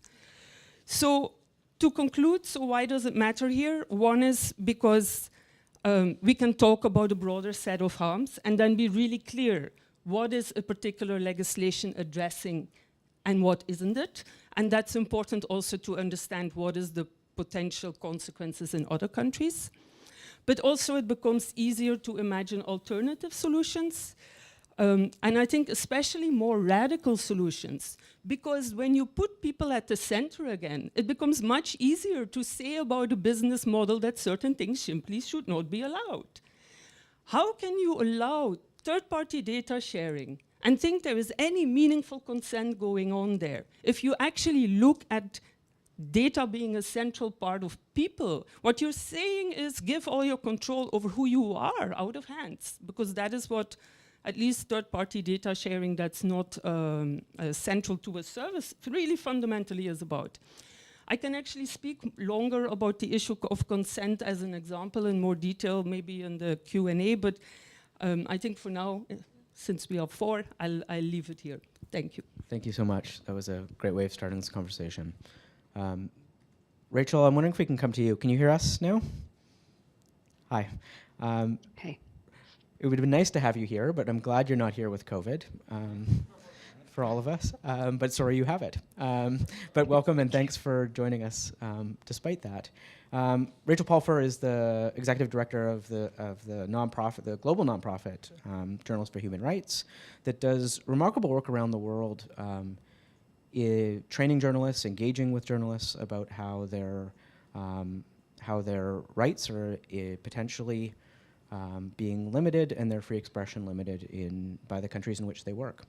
And Rachel, I'm wondering, when you look at this digital landscape, how that's and the work of the journalists you work with around the world, how you articulate that harm and what we can be doing, in a broader sense, to maximize that expression of journalists around the world. Thank you, Taylor. Excuse me, and thank you for the invitation. And yes, I'm very sad not to be there. There's a lot of wonderful people that you've pulled together. So thank you for this opportunity. And thank you, Anya, for your thoughtful comments and underscoring the unfortunate, Western-centric nature of a lot of these conversations. I've noticed that a lot of these conversations also tend to live in wonkish national security type environments, or at a level where a lot of people who are actually vulnerable and using these platforms uncritically day after day are left out. And that's, I think, roughly where the space in this conversation that JHR likes to play. We work across 17 countries across 4 continents, Africa, the Middle East, in Pakistan, as well as here in Canada, and now increasingly in the United States as well, one of those countries that is experiencing the rush to authoritarianism that Anya mentioned. And all of these issues are extremely concerning, in particular in a situation where journalists find themselves very much at the crosshairs of trying to address what Maria Ressa once described to me as the sludge, the tidal wave of disinformation, misinformation, and malinformation that is shared on the platforms, and trying to ensure that fact-based information gets through, but at the same time themselves finding themselves increasingly targets of the very agents and bots and trolls that they are trying to report on, and trying to carve out space so that people can actually have conversations informed by facts. And why is this also fundamentally important? Well, it's quite simple, and it comes down to a question of governance. We cannot govern ourselves as democracies if we cannot agree on the facts with which to govern ourselves. And right now, that is actually the battleground, is truth and facts. We're seeing that in a very dramatic way in Ukraine in the current moment, but we're also seeing it in the increasingly hardening stances of the culture wars in the United States, also in this country, and in a number of democracies around the world. We've recently seen the son of autocrats elected in the Philippines. I'm sure Maria will have more to say about that.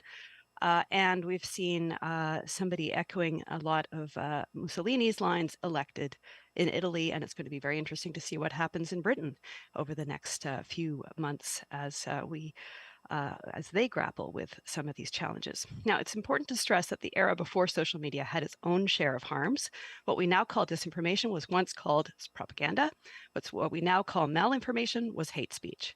These things have been regulated in the offline space, but as Anya implied, our global legal regulatory framework has simply not caught up to a world in which now lies and propaganda can be shared millions of times a second.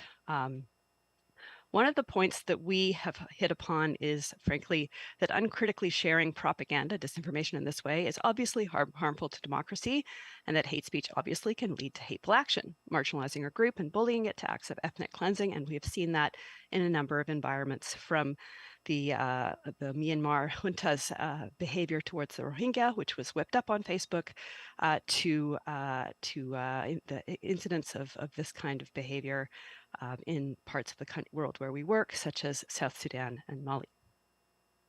Journalists for Human Rights has been grappling with one aspect of this problem, and that is user behavior. Our insight is that in the absence of effective regulation of these harms, one of the few things we can do is study carefully what societies like Estonia, Latvia, Lithuania, Finland, societies that are right on the border with Russia and have been contending with Russian disinformation for generations, how are they handling this? And what can we learn from those societies?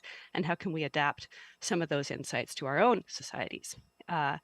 And so what we have hit upon is a couple of things, working in the past with an excellent organization called Civics, which some of you may be familiar with, that has been trying to integrate social media literacy training and media literacy training into our curriculum. Those kinds of insights are on the critical sharing and the critical analysis and fact checking of information that you receive online in Estonia, Latvia, Lithuania, and Finland. That is taught from kindergarten. It should be taught here from kindergarten, and that is something that is a very important piece of the equation.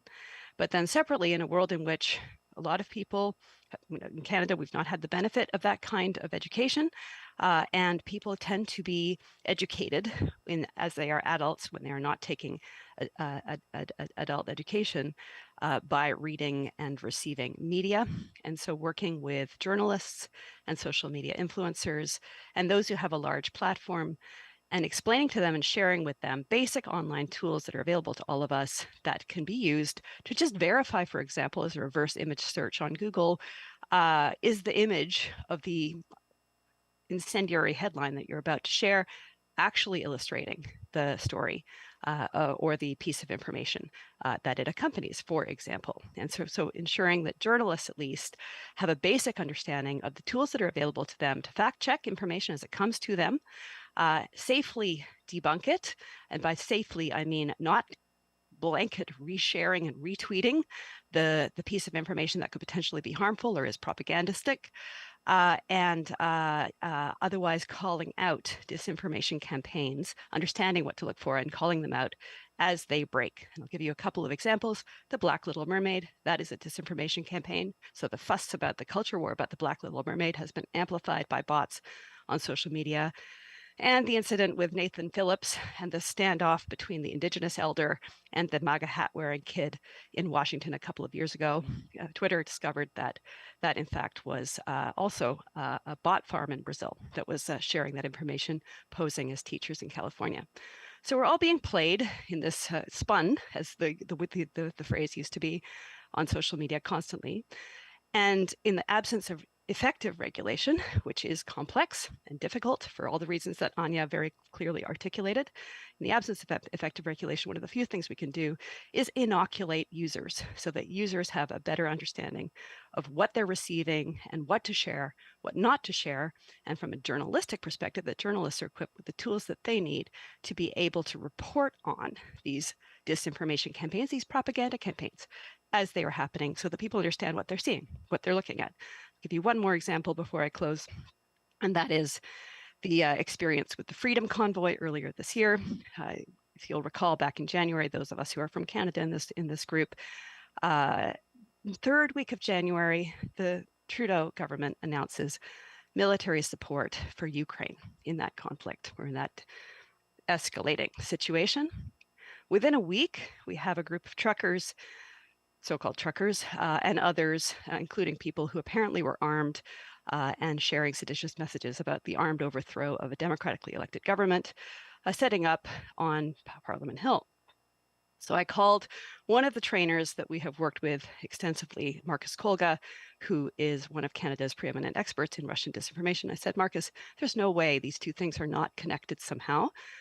Would you be able to put a couple of researchers from your DisinfoWatch Institute at Macdonald-Laurier on this and track, and let's see what are these social media accounts that are helping to organize this trucker freedom convoy protest? What else are they sharing? Let's just see, let's just track. And sure enough, within 3 weeks, Marcus was able to send me screenshots showing that, for example, the Line Canada and the Line.ca and a number of other social media accounts that had been whipping up the Freedom Convoy protests on social media were now openly sharing Lavrov's statement that the Russian embassy had been putting out about its response to Canadian sanctions against Russia. So I hope that helps bring this home. We're all very much at risk from this situation. The need for this regulation is urgent. I do have some thoughts and some interesting insights from a recent visit to Washington, D.C., including opportunities to meet with people in the White House who are seized with regulating this at the moment that I'd be happy to share later.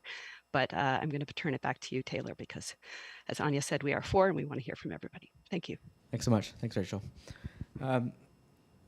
So Peter McLeod is the head of an organization called Mass LLB, which the organization and he are sort of at the forefront in the world of doing deliberative democratic processes, bringing citizens into these kind of a broad range of sort of difficult public policy questions, but in the last few years has dived into this very question.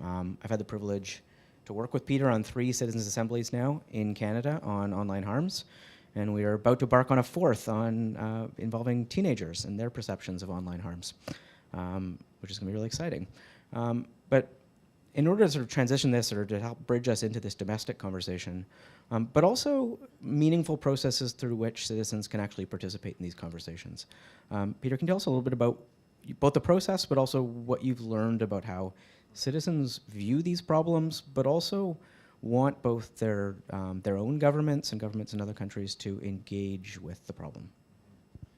Thanks, Taylor, and thanks, everyone. It's been a treat to listen to the contributions so far. And I would like to say a little bit about citizens' assemblies, because I don't expect it's sort of a known term or everyone understands how the process might work. And then I want to talk a little bit about their perspectives on these issues. I thought it was interesting last night, I think Francis said something like, well, wouldn't it be good if, as platforms, we thought about citizenship in some way and that we made some kind of demands on the platforms themselves? And I think the provocation I would make is that we actually need governments to look to citizens to be part of this conversation. We've been very fortunate over the course of the past 3 years with support from Canadian Heritage and the McConnell Foundation to be able to impanel 90 Canadians from every corner of the country and walk of life to be able to go a lot deeper than citizens typically are invited to do. Our mechanisms in a democracy to involve people in these very complex conversations are pretty thin. I mean, after we get past the ballot box, then we get to fill in at best a kind of comment form or maybe attend a town hall meeting. So the spirit of a citizens' assembly is, what do people conclude when they actually have the opportunity to, as Rachel just said, in a democracy, share the same facts, come to common ground about what's going on, and then try not just to give top-of-mind opinion, but to grapple with the problem and attempt to propose a solution. And so that's what we did in 3 citizens' assemblies, focused on this somewhat euphemistic term of democratic expression. These were citizens' assemblies on regulating social media.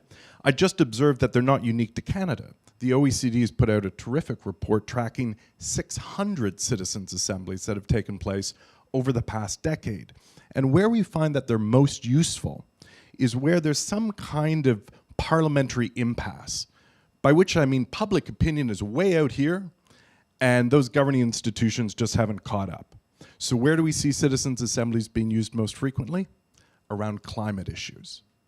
I'd like to believe that on the back of the work that we've done here in Canada, we're going to see more citizens' assemblies attempt to grapple with social media and digital service regulation as well. It's a good model. So what did we do? Well, here's the outlandish proposition. We sent 12,000 letters to randomly selected households across the country. We put them on brown paper, just like your tax forms, and we put the Canada wordmark on it, right? We know that if we put it on brown paper, we get a 1% boost in the response rate, right? So we had about 700 people volunteer. You can do the quick math there. But this was at the start of the pandemic. So we put these things in the post in February in 2020, and then the world starts to shut down a month later. Nevertheless, those 700 Canadians volunteered. We randomly selected a panel of about 42 Canadians. We did it in such a way that it was stratified, so it's half men, half women, matches the demographic profile of the country as a whole. And then we basically treat them like they're elected. My team swings into gear, and we staffed these people. They had intended to come first to Winnipeg and to Ottawa. That became impossible. What was to have been an 8-day program turned into, joys of working in a country with 6 time zones and 2 official languages, 32 online sessions over the course of 3 or 4 months. And we worked from a set of shared values that they proposed to identify what they thought were the most pressing issues, zeroing in on a set of priorities, and ultimately, in the first instance, proposing 32 recommendations for addressing online harms. Describing it like that makes it sound, very simple. But it doesn't do justice to the very searching conversations that the citizens had. And I think what seems somewhat incredulous about this whole proposition is, first of all, that Canadians would volunteer. After all, we're told they're kind of apathetic and kind of passive. And then, of course, we're told that people are so polarized that they can't possibly agree on anything. And I would just suggest to you that, that storyline is also a storyline being really torqued up by social media itself, right? Which exacerbates the sense that people are really passive and they can't find common ground. Putting them in the same room, virtual, or as we'd finally do in our second and third assembly in person in Ottawa, I think demonstrates the willingness of people actually to get involved in a substantive way. So what did they conclude? We had the first assembly focused on online harms. The next year we came back, different group of people. We focused on this question of misinformation and disinformation, different set of recommendations. But even though different group of people, informed by a similar sensibility, a similar spirit, I think there's consistency across the reports.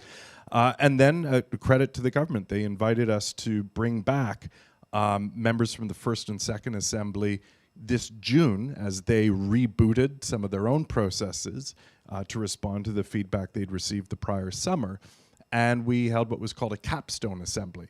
And their job was, believe it or not, to comb through all of the commission's recommendations, the expert panel's recommendations, and the prior 2 assemblies, and come up with what they felt was the capstone statement of intent. So it was a ton of work. It was really detailed, heavy-going stuff. And again, people, every conceivable background, a lot of time spent in ensuring that people can understand the basic information, come to appreciate the schools of thought.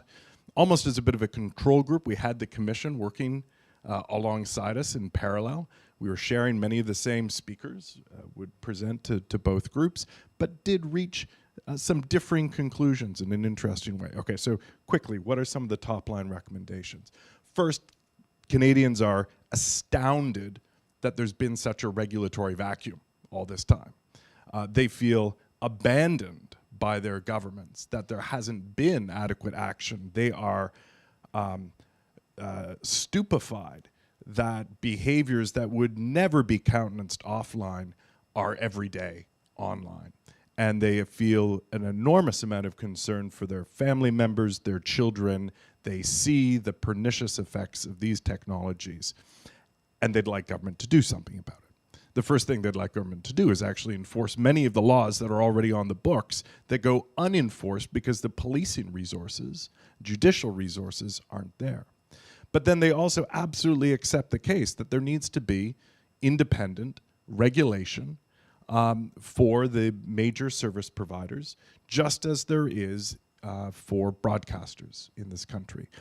There does need to be a recourse mechanism. There should be some kind of ombud function that if you can't get some kind of a resolution by dealing with the companies, that there's a third party that you can go to that sits outside it.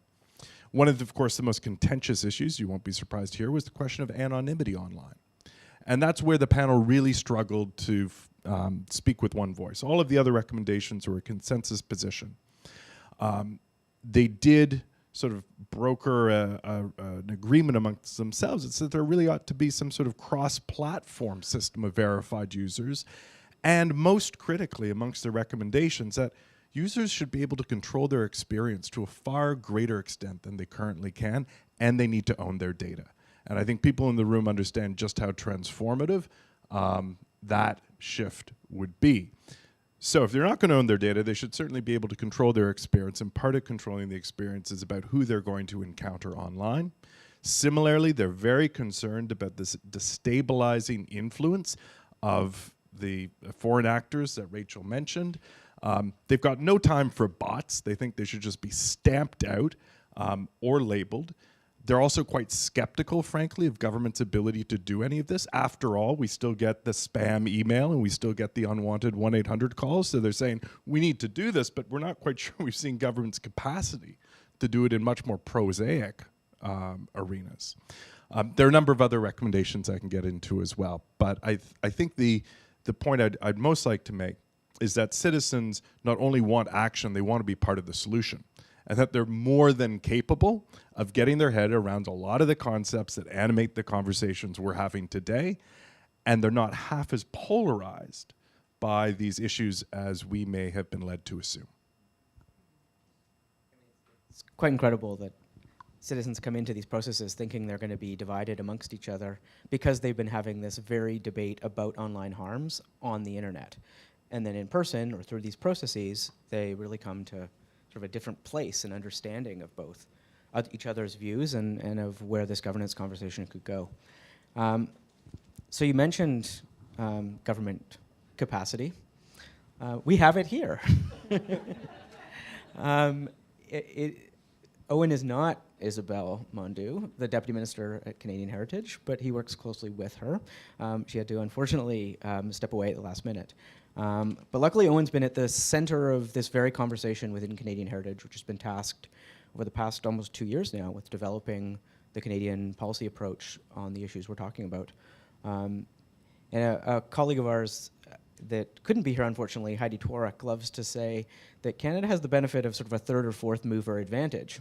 So the benefit of waiting a long time to step into this place into the space is we now actually have the advantage of learning what other countries have done right and wrong. And I know it's been a big part of your domestic process has been looking internationally and seeing what we can learn from, both positive and negative. And I'm wondering if you could talk a little bit about sort of both the process domestically, but also when you look out at that global landscape, what you see people getting right and wrong, and how you engage with those other processes internationally. So I think Heidi used to say second mover, but I think you're right. That We're was up last to year, yeah, where I know. a few more have moved. Yeah. So, when you take a design thinking course, right, they talk about problem solving, and if you've been in that kind of course, they'll throw up the squiggly line, right, and say, solving problems isn't linear, and in practice it involves a lot of did that go out? No, a lot of squiggly line. And that's what I feel like the journey has been on the online harms file. So maybe, before I get to kind of the question about the relationship between domestic and international, just so we all kind of start from the same understanding. In 2019, the Minister of Canadian Heritage at the time got a mandate letter commitment that stemmed from, the Liberal Party platform commitment to put in place essentially a takedown type legal framework here in Canada, targeting, a list of five harms. And maybe just to kind of tie it in a little bit into kind of the relationship between domestic and international, looking back, that kind of makes sense, right? We'll get to the story where, there's a lot of criticism of that proposal, but if you go back to kind of that period of time, right, and think about kind of what was going on in the world, you know, it was Germany with NetzDG that was kind of out front, one of the big first movers in that space. And I think when you look at that platform commitment, when you look at that mandate letter commitment, you see how it was, you know, I didn't write it, but you see how it was likely informed by what was taking place in the world. So, you know, lots of work to kind of really flesh out what that kind of a approach could look like in the Canadian context. And, you know, for the folks who have followed that process, last summer, so summer of 2021, government published quite a detailed proposal of the way that that commitment would be implemented. You know, and it was quite detailed, I would say, in terms of, you know, government really sharing at a, you know, almost, you know, to the specifics about kind of what a law could look like. And it was, you know, it was just an open consultation for folks to weigh in terms of what they thought about that. I think it's fair to say that, you know, folks who participated in that consultation were quite critical of that 2021 proposal for the most part. We had kind of two main takeaways. One was that, you know, I think we generally heard that a little bit to Peter's point that Canadians want something to be done, but they were pretty clear that, like, this proposal is not what we want to be done. And, you know, I think the main themes of criticism were, you know, centered around privacy. They were centered around freedom of expression. They were centered around issues around, you know, potential impact on racialized communities, given some of the elements of the proposal dealing with law enforcement and linkages between the regime and law enforcement. And I think it's fair to, you know, also to say, you know, when you look at some of the feedback that we got, you know, concerns around, you know, a little bit what Vas and Corey were speaking about and what you brought up, Anya, around, you know, Canada needs to be mindful of acting in this space and how that is perceived internationally in the way that, you know, it could be applied in other places. And so, you know, we had an election, as folks know, new minister comes in, and the mandate letter commitment is, you know, want you to move forward with a legislative regulatory framework, take into account kind of the feedback you got through the consultation. And so that's kind of what landed on his plate. And so a little bit, you know, Peter characterized it as a reboot, reset, whatever you want to call it. You know, that was the first thing that we had to figure out with Minister Rodriguez. And the way that shaped up was, you know, pulling together a group of experts, including Taylor, and Vivek's in the room, there he is, and others with a diversity of background, right? So I think when you look at those 12 experts, you know, they come from thinking about this problem in different ways. Real, you know, I think commitment on the government's part also to include critics in that group who had been very critical of you know, the government's proposal. And, you know, it came from a place of saying, okay, you know, our commitment to do something hasn't diminished. We didn't, you know, get it right in 2021, so help us, you know, solve this problem.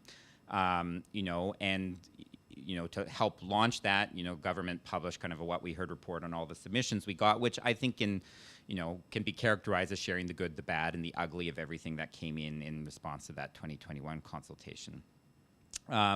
And so where we are now is, you know, the experts, you know, very diligently did their work under very tight timelines.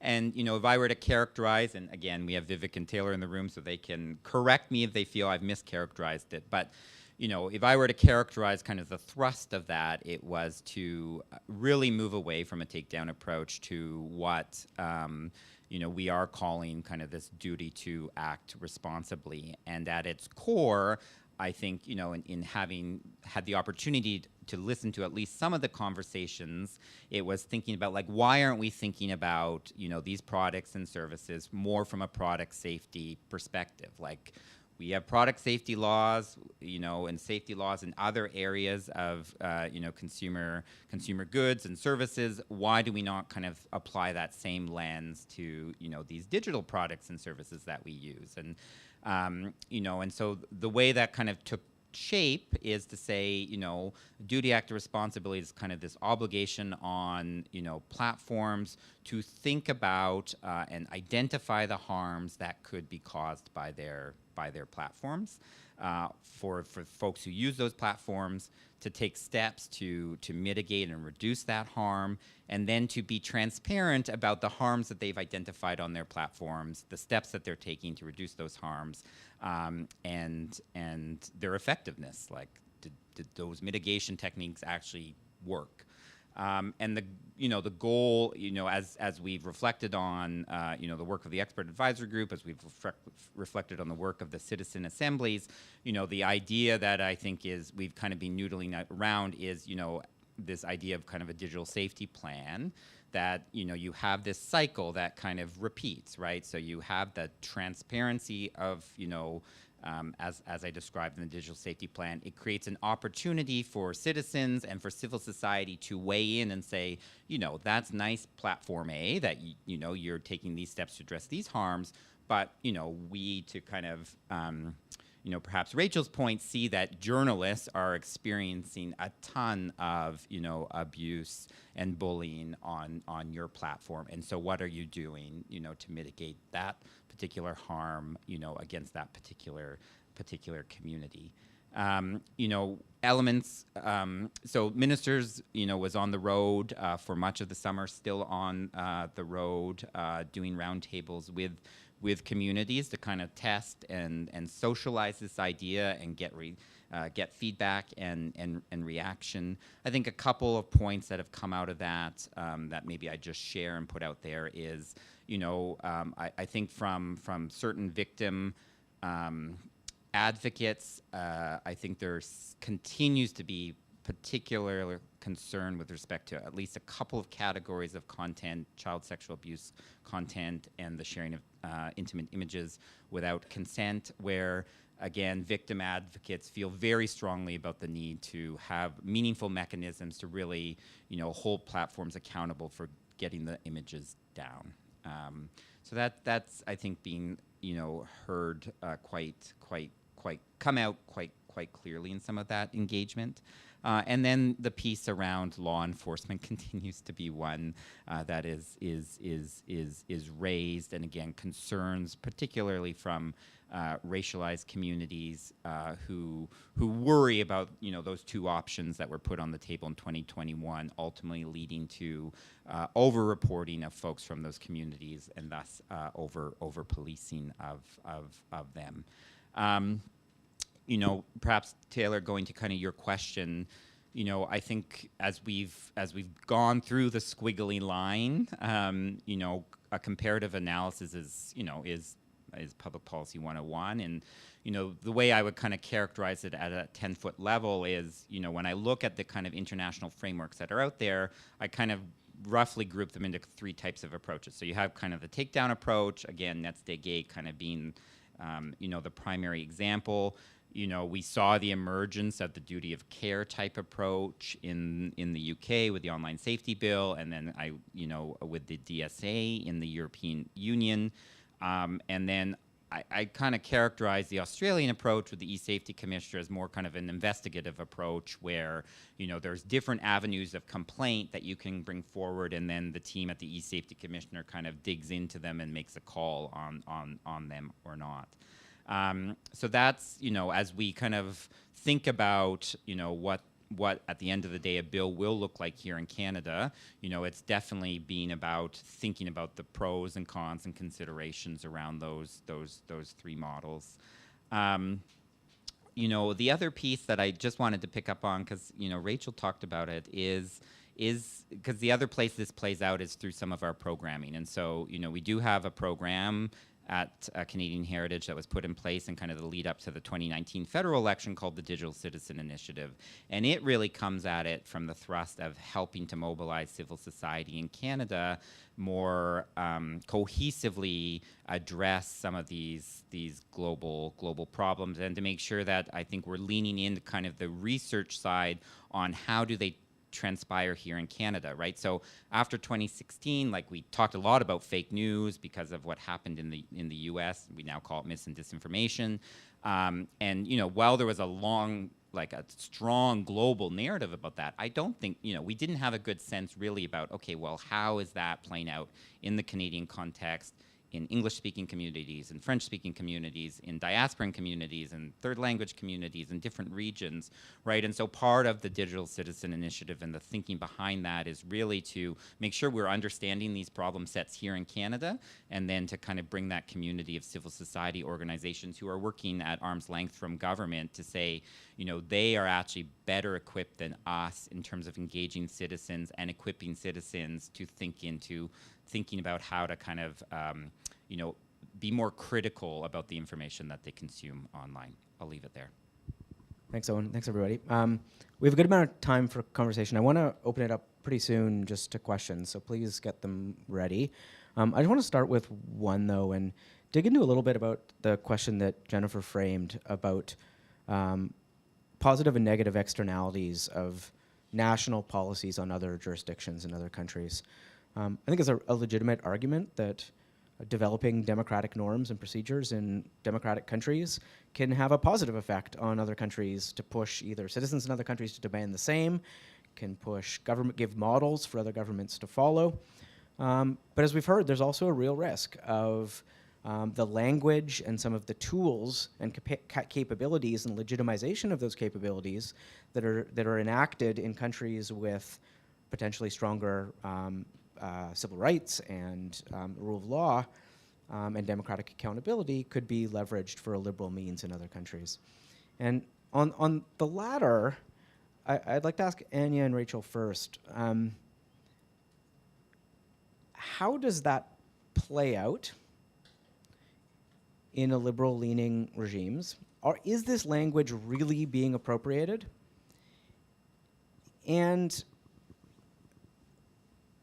would those same things be happening without that appropriation? Is it really true that illiberal-leaning regimes would not be doing the things they are doing to crack down on journalists, for example, if they didn't have the language being provided to them and some of the frameworks from the governance conversation in democratic countries? Anya, do you want to go first?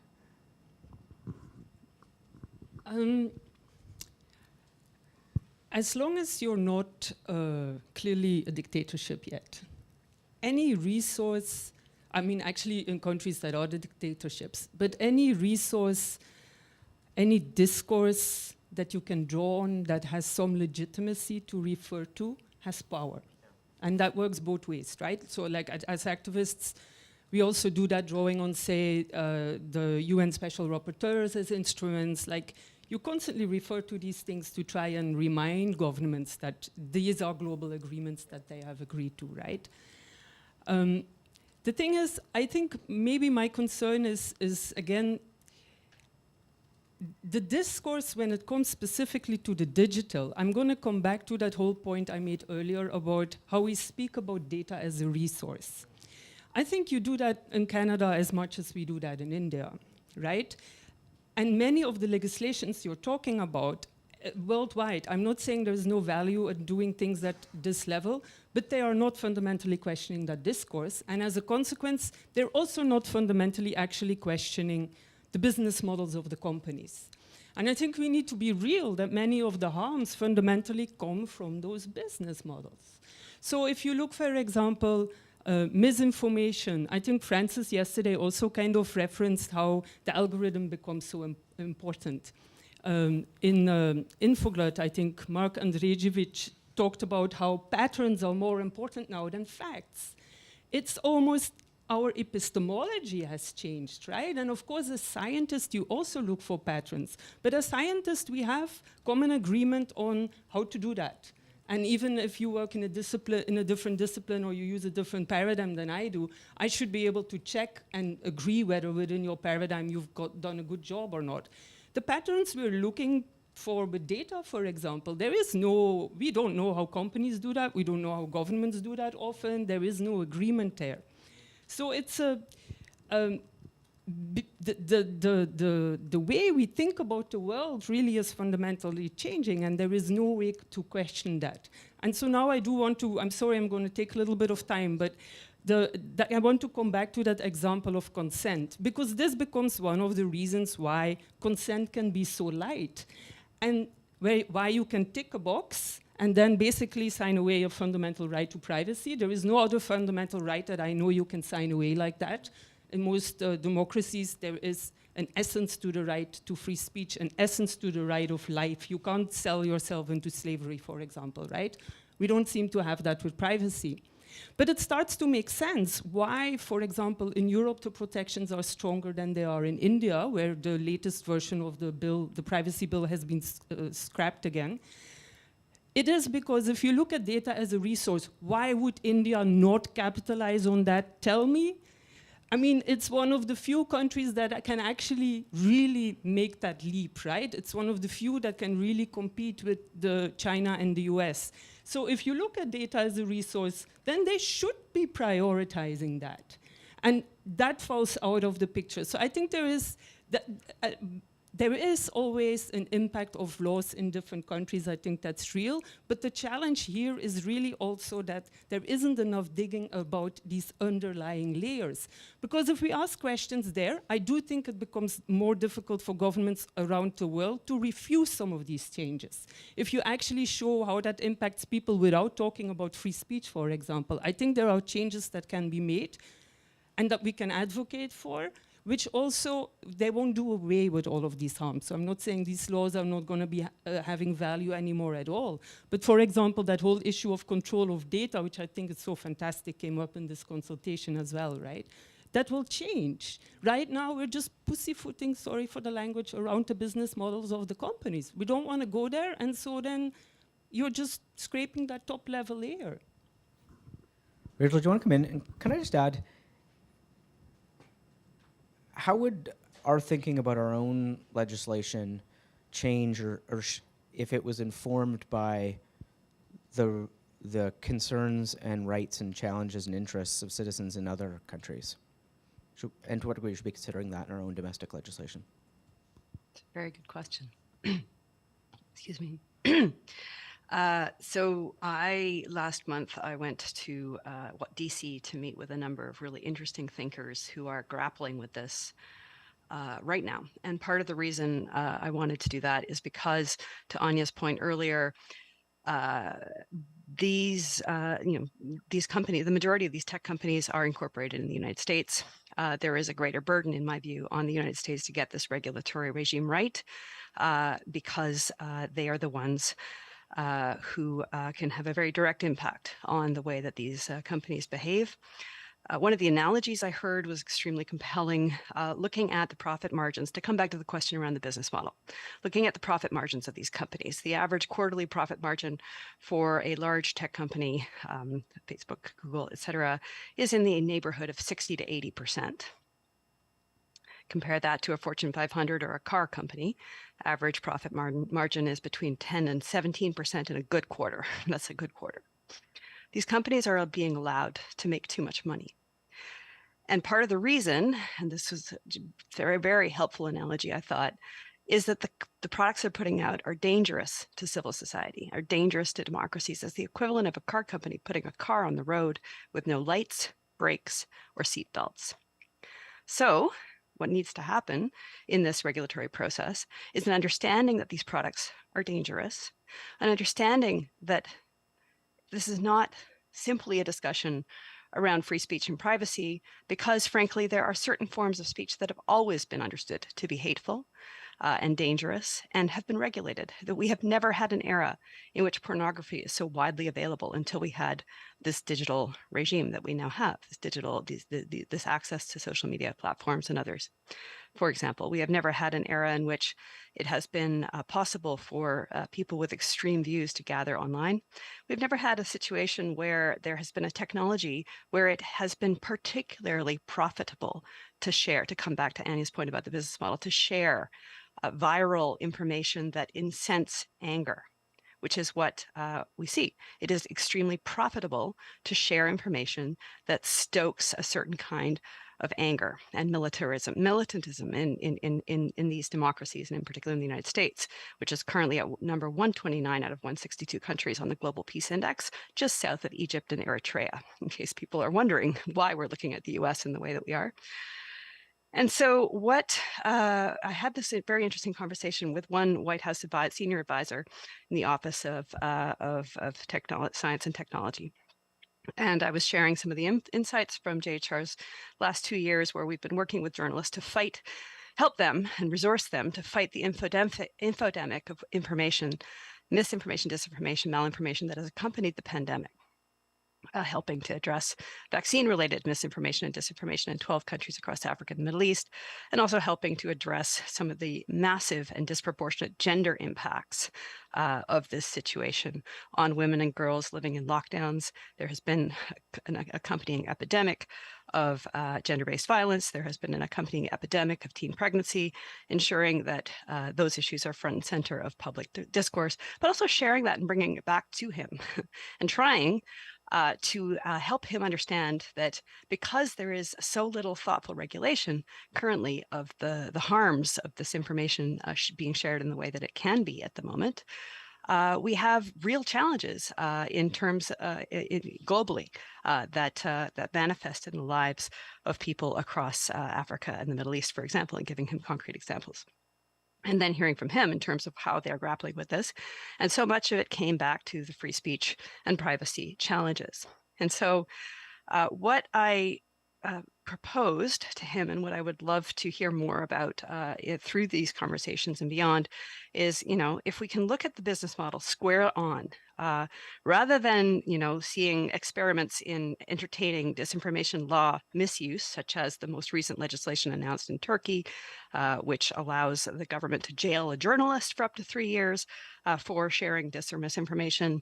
Similar legislation obtains in Nigeria, and we've seen jailings of journalists as a result for political reasons. So there are real challenges here in terms of the regulation of free speech and the abuse of that regulation for political purposes that we want to avoid if possible, obviously.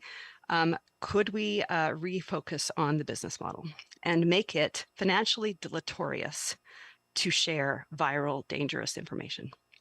And one of the concepts that I've been grappling with is we have currently a tax on pollution in Canada. We have a tax on carbon. This is information pollution. Can we figure out a way to tax information pollution through the taxation system so that when large profits are being made off the sharing of harmful and hateful content, there is a graduated system of taxation that makes it financially ruinous for platforms to share that kind of information, because that's the information we do not want. And so I put that out there, and I put that to contacts in the United States, and there was a lot of interest in that. So I think it's worth pursuing a little bit further, and also trying to understand how the user flags in particular could be engaged and deployed in order to track and address some of the information that would need to be taken down, but more critically and more crucially, focusing squarely on the business model. Because right now, as with the housing crisis, which I covered as a business reporter back in 2007-8, all the financial incentives are going in exactly the wrong direction for society and democracy, and that, I think, is the crux of where we really do need to focus our efforts. Thank you. Thanks. Can we start getting mics circulating? Anybody hand up who wants to jump in? Yeah. Do we have a microphone, Helen? Or somebody? Thank you, Peter.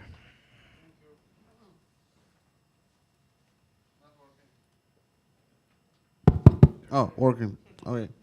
My name is Andrzej Szybowicz, McGill University Center for Human Rights and Legal Pluralism. Lots of interesting thoughts about that and that. Very wide framework of harms of the current situation, from disinformation to the taxation of, let's say, online. By the way, taxation of the online harm means their legalization. It's not the CO2 emission, which we could not avoid in general at all, but we could avoid the toxic information waste because it's produced by human beings. That's my actually thoughts. But I think we can solve most of the problems we discuss in there if we will have general international framework of rules that could be attributed to the online issues. It is an issue of the general internet governance, but and the multi-stakeholder process also. It's not only issue of the national governance, but also for the civil society, academia, and business organizations and other also platforms also could play a role in this. But everyone. Yep. But we should have at least the short set of the rules that to be applicable there. Last Jump into a question here? Yeah, okay. last comment that ask yourself, our world became more free after the introduction of the Universal Declaration of Human Rights. So online space need this kind of document, at least, to begin this discussion. Thank you very much. Thank you. Did anyone jump in? Peter? I'm going to pick up on that very quickly, because one of the recommendations Yeah, I that was Canadians thinking the made same in the thing. second report was that we did need a multilateral response to this. And Canadians aren't naive. We don't think we're a superpower here. We don't think we can do this alone. But we're also skeptical that our traditional allies are the best ones to be working with today. That there's something going on in the UK, clearly, this morning. And the US ain't much better, sadly. So who are our friends in the world? And Rachel pointed to the Nordics and the Baltics. Absolutely. So you've got to start with the friends that we've got where there's a shared values base, and their recommendation was to start working with them. And as Francis said last night, find 100 million people and you can get a lot done. The other point, though, that I think is important to make is they are a bit perplexed as to why our political leaders aren't much more vocal on these issues. And one of the topics that we didn't get a chance to address, for which I think there was a lot of appetite, is do political parties have special obligations with respect to their use of these platforms? After all, political parties themselves have been the ones taking some of the crudest advantage of these technologies to micro-target and promote, at best, factual information, and at worst, contributing to this miasma of disinformation that then corrupts our democratic system. They also coincidentally happen to be not subject to federal privacy law, which is... Can I add one thing? So one thing I think is, I was reflecting on the comment was human rights frameworks are applicable in this space. Like, Anya, you made the point that there's no division between our online life and our physical life anymore. And I think that point also came out clearly in some of the work the government's been doing, is a need to have that tension front and center in these frameworks. That what we're expecting platforms to do is recognize that they have an obligation to uphold human rights while mitigating harm. And I think the government's driver for acting in this space actually comes from a recognition right now that there are communities and people who do not feel like they have the same access to online platforms because of the color of their skin or because of their religion or because of their gender identity. And so it's not this free space, right? There are people who are choosing not to engage in that space and thus reap the benefit of those services because they're going to be subject to more online abuse, more online harm, right? So I mean, I think the driver, if I were to characterize it, is trying to make those spaces safer and more inclusive so that more Canadians can participate in them on kind of an equal footing. Yeah, of course. I do think Andre has a point about that the laws we make now risk cementing and justifying some of this. And that's also my earlier point about I do think we need to look at this deeper level as well to make sure that that cementing doesn't happen, because we still want to be able to ask those questions that we might need more time on to actually build consensus around, right? I forget my second point. Sorry. We should even try to do so. I know my second point. About your point about who the allies are. There have been earlier processes, for example, the World Summit on the Information Society review processes for people who are familiar with that, where actually certain governments try to build coalition, also drawing in civil society from those broader countries. And I really think on this specific issue, that there lies great value in that, both because they need support, but also because that might end up helping support for these positions as well. Oh. Any other questions, Robin? Yeah, Bob? Back coming. Thank you, Bob Fay, Center for International Governance Innovation. So my question is information sharing. So in the UK, they've set up a digital regulatory cooperation forum that brings together broadcast, privacy, competition. And then in Australia, they've gone one step further. I guess you could say they brought in the e-safety commission. So what do you think of that sort of model as a way to try and deal with some of the harms? Like, I fully agree with Anya, Rachel, you have to deal with the business model. In the US, you know, the part of the, well, one individual who's, I'll paraphrase something he said, everyone in the United States has the right to free speech or freedom of expression. What they don't have the right to is amplification.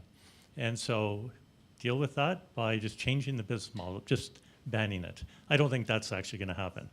But what about a broader sort of cooperation among regulators?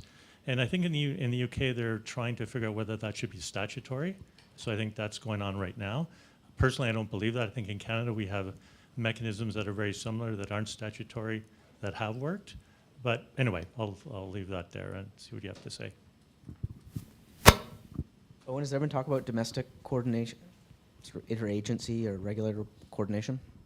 Well, so you see it in the domestic context for sure. I mean, I think the example that comes to mind is a different piece of legislation that's before Parliament right now, Online News Act. But if you look at that, right, that is equipping, the relevant regulatory bodies to be able to share information, and in that particular context, particularly between the CRTC and the Competition Bureau, given that there's elements of that bill that are specifically related to competition, but I think it's a really valid point about the need to look at some of those issues beyond borders.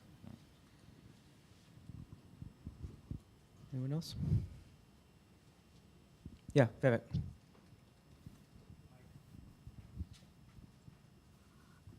I have two quick questions. One's for Peter.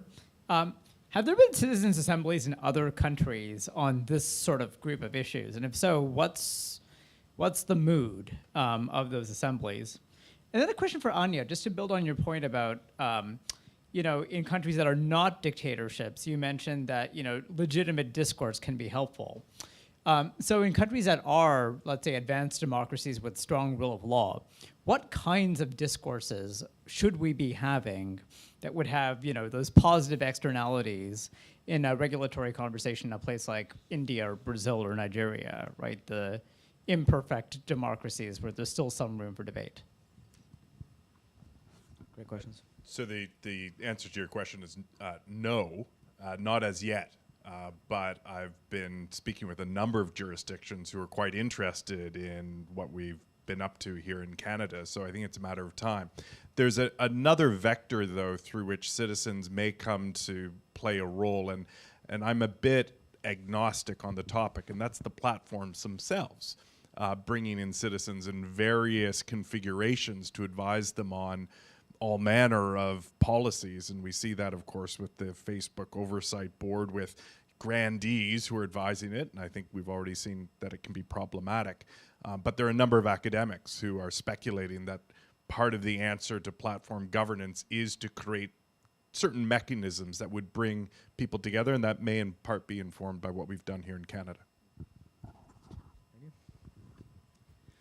I do still think there is value in emphasizing human rights. And I think so even when activists in Asia and other parts of the global south speak about what the platform should do, even though they always say, like, we don't want more law, they also say we want far more pressure that they actually implement, say, the guiding principles of business and human rights that came out of the UN, etc. So there are other instruments like that. That's at a general level, but I'm going to come back to my point earlier about really looking at bodies being connected to data, and so people being put back in the center of that debate. Because I feel there is really a challenge right now with the debate still being so much about the online or cyber or data, as if this is something that is at one remove from us. And I mean, if you look at the history of how we look at data now, it comes out of the discipline of cybernetics. The people who talk about downloading a human brain into a computer and thinking that it will still function like that person's brain come from that tradition. It shows a very disembodied view of the world, but talk to any woman, any marginalized person anywhere, any Muslim in India, any lower caste person. This is not how we work. In fact, even the way your brain operates, like neuroscientists also show this, right? The body you're sitting in is actually determining some of the processes that are happening there, even at the biological level. So I really want to make that case for when you look at the human differently, you're going to start to asking more fundamental questions. And I do think that in our democracies, I mean, I do still have that much hope that caring about the people we live with in our countries is still important, and that our constitutions still have some value, but we're not able to draw on them enough because we talk about data in this very disembodied way. So that link really needs to be put central again. Maybe also just briefly to add, as we're sitting here, I'm also thinking, even I keep coming back to the business model, but one reason I have so many issues with it is because the laws we use that cement it actually also justify governments using similar processes. And this is what is happening in many countries that are moving towards authoritarianism, no? They will ask you directly, you're giving the Google data to the Google, you're giving the data to Facebook, you're not saying anything there. Why should the government not be allowed to do the same? Well, yeah, why shouldn't they if data is just a resource? Rachel, yeah? Oh, I think Rachel has to head out, so it's maybe a last comment. I do. Rachel. Yeah. Last comment, Yeah. just jumping off what Anya was saying. I think one of the points that I do want to leave this fabulous group with, and I'm sorry that I'm not there in person. This is not only is this a human rights and democracy issue of the first order, it is also, as we saw with the Freedom Convoy example earlier this year, a national security issue of the first order. And it is not going to be solved with a grant of 150,000 here, a grant of $1 million there. We have to overhaul our education systems. We have to address the question for supporting and resourcing journalists. And we have to figure out a way to ensure that these online harms get regulated. My White House content drew the analogy of the railroads, which I thought was interesting. The reality is that Facebook is currently the world's biggest publisher, not that they would ever call themselves that, but there's 2 billion people sharing information on that platform. The railroads, when they were first built in the United States, were built with child labor. That got regulated. This is going to get regulated too. So I just encourage all the brains in the room to put your heads together and really think through this wicked, wicked problem, because it is fundamental to whether or not we have democracy as we start to grapple with some of the other wicked problems like climate change and how best to address. But if we can't agree on the facts with which to meet climate change, which we have not been able to up to this point, then we're going to have far, far more problems coming down the road. So Thanks, Rachel. on Thanks for joining that us. not very hopeful note, but it is fundamental and urgent. So grateful to you, Taylor, for organizing this discussion, and grateful to you all for your active engagement, and looking forward to hearing next steps. Thanks Thank for you. joining us, Rachel. Last question, I think, to Corey here. Sure. I wanted to ask about administratability. It's a pity Rachel had to go, because I think it's mostly asked for her. If we're going to tax bad information, then we're going to have to do some administrative heavy lifting, like determining what is bad information. It strikes me that there's a far more administratable remedy, which is to make the big tech platforms stop stealing from publishers with corrupt ad practices. Like Jedi Blue is not in dispute, right? The attorney generals of 22 states published internal documents that said that Facebook and Google colluded to rig ad markets to steal from publishers. You know, all the various shenanigans that Google and Facebook have done pale in comparison to the pivot to video, where Facebook defrauded every publisher in the world about the opportunities for video. These are firms that claim that they can run the platform and use the platform, right? That they can be the referees in a game where they own one of the teams.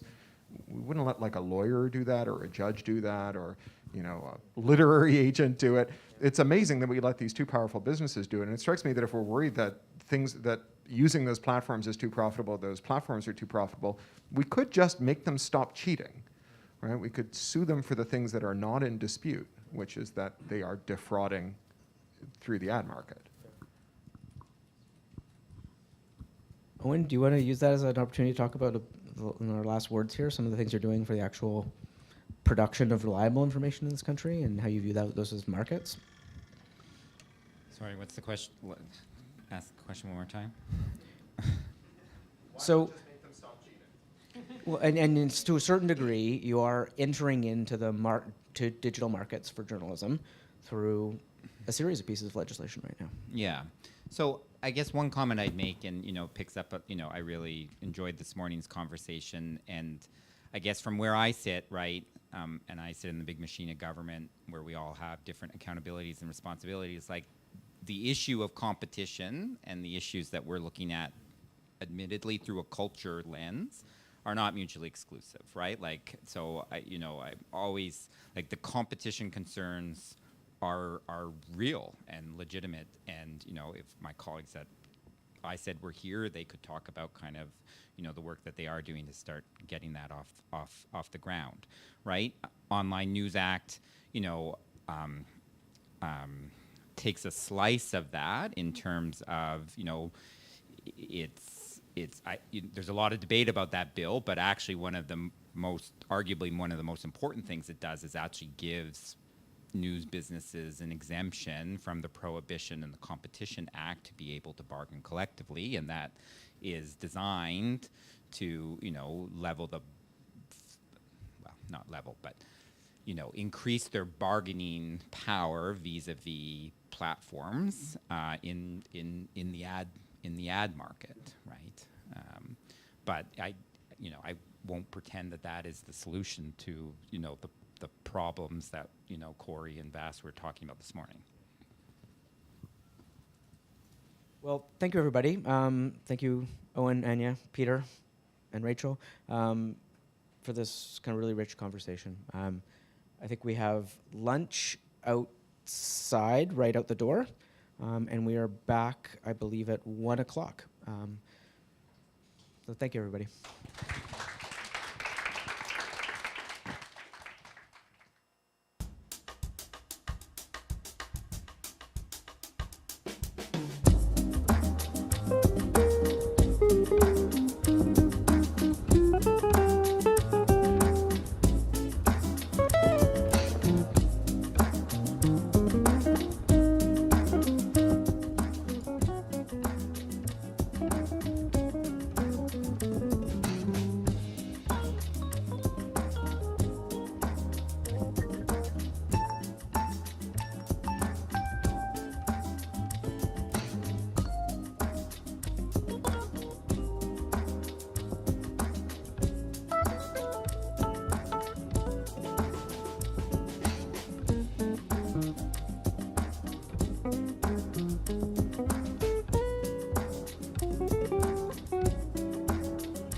Paul, I'm not sure if you can hear me. I love Wellington. I wish I'd spent more time there. I mean, I love the South Island for the nature and everything, but Dunedin was kind of a... Just so you know, sorry, maybe you can wait. We're gonna start the conversation. Oh, sorry. Hi, I'm wait. My back is turned to you. I should turn this way. David. Kate, we should resume this conversation. David, Kate, and Paul, I heard you guys David, talking lovely about to New see you Zealand. online again. Yeah, It's yeah. been a I heard little you while, talking about so New it's great Zealand. to It has. I hope we cross paths in person one of these days. I'm now just that we're bringing all up our starting to other move two around a little panelists. bit. Fingers crossed, I'll be up your way again before too long, I suspect. So. Excellent. Yeah, come on up, Kevin. Who else do we have? Rana. Is Rana with us in a minute? Yeah, he's coming. Hi.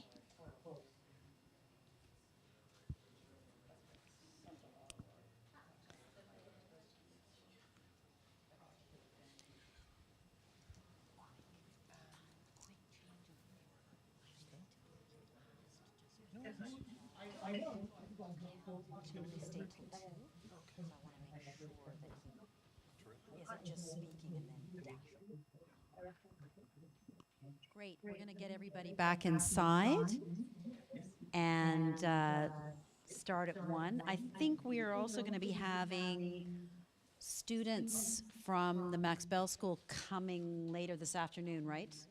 For this portion, or coming at 3 p.m. So they will start trickling in as well for our final session. Great. So welcome back to the second part of our conversation. So as we mentioned this morning, one of the things that we really wanted to do in this meeting was roll up one level from a lot of the activity and advocacy and debate going on in national governments and civil society, in industry actors around the world, who are attempting to address in a variety of ways online harms. But we've seen relatively modest, at least formal, international governance coordination and innovation. But one of the things we want to explore in this discussion is whether we should be thinking a lot more creatively when we look to the global level. Yes, there may be a role for international institutions, multilateral institutions, and it'd be interesting to hear from the group we've assembled on the degree to which they believe they can address some of the challenges of the digital age, but also whether there's more innovative forms of governance that involve different sets of actors, different kinds of mechanisms, different ways of trying to shape behavior. So what we want to try to get at in this first afternoon discussion is how to innovate in governance sort of beyond the state when we're looking at this particular problem. So we have an amazing panel to address this question. We worked so hard to try to find a set of voices that could help us think this through, and many of those who are online, I'm kind of pinching myself because there was so many moving parts, and so to get you all here has just been absolutely fabulous.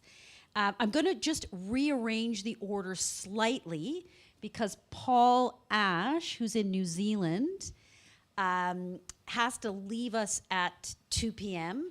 And so I'm going to bring him up to second place, and I'm going to move Rana, who's the nice Canadian, offering to be at the back end. So I'm going to split them. But what we're going to do is something very similar as we did this morning. I'll give each of the panelists sort of 8 to 10 minutes to provide some introductory remarks, and then hopefully we can have a bit more of an exchange and then questions from you. But I'd really like to start with David Kay, who I'm so pleased to meet, even if only virtually, who I know has thought a lot about these issues from his experience as a special rapporteur within the Geneva-based special procedures system in thinking about particularly freedom of expression. But really, David, to kick us off in thinking about to what extent can some of the tools that we have internationally be adapted to help protect populations from online harms? How can we think about using them in traditional and non-traditional ways? But also, do you see a role for new institutions or mechanisms, public or private, that can also get at this question? So, David, I'd love to start with you. Great, Jennifer, thanks so much. Oh, I have a little bit of, oh, now it's good. I had a little feedback there. So these are really, first off, what an amazing panel. It is so great. I wish we were all in person to spend time kind of on the margins also. And I want to thank you and everyone at McGill for including me here. So I think what I want to do is address two of the questions that were posed. So one is about regional / multilateral tools, and the other is about new institutions.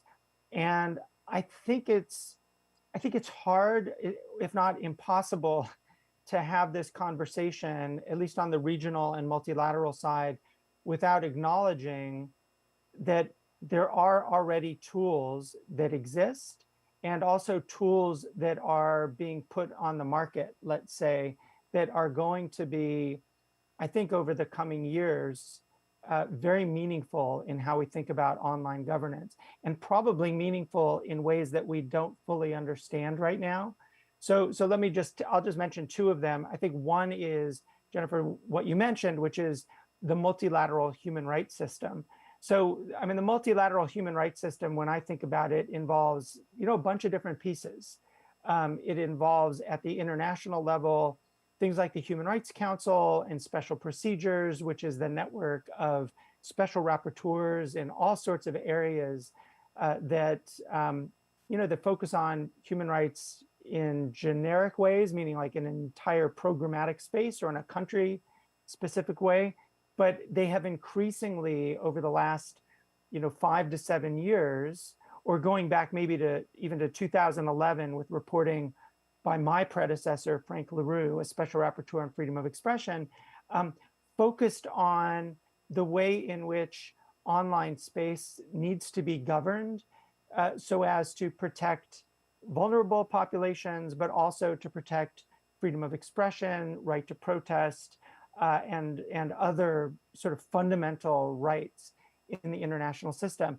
And so we've seen over time, not only that particular mandate, both in the work that Frank did, the work I did, and the current special rapporteur Irene Khan is doing now, we've seen, I think, quite a bit of, I don't know if I'd call it oversight, but we have seen certainly a focus on online governance in a way that I think gives some normative tools for people and institutions to be using. So that's one element at the international side, and we could drill down into those issues in those areas as well.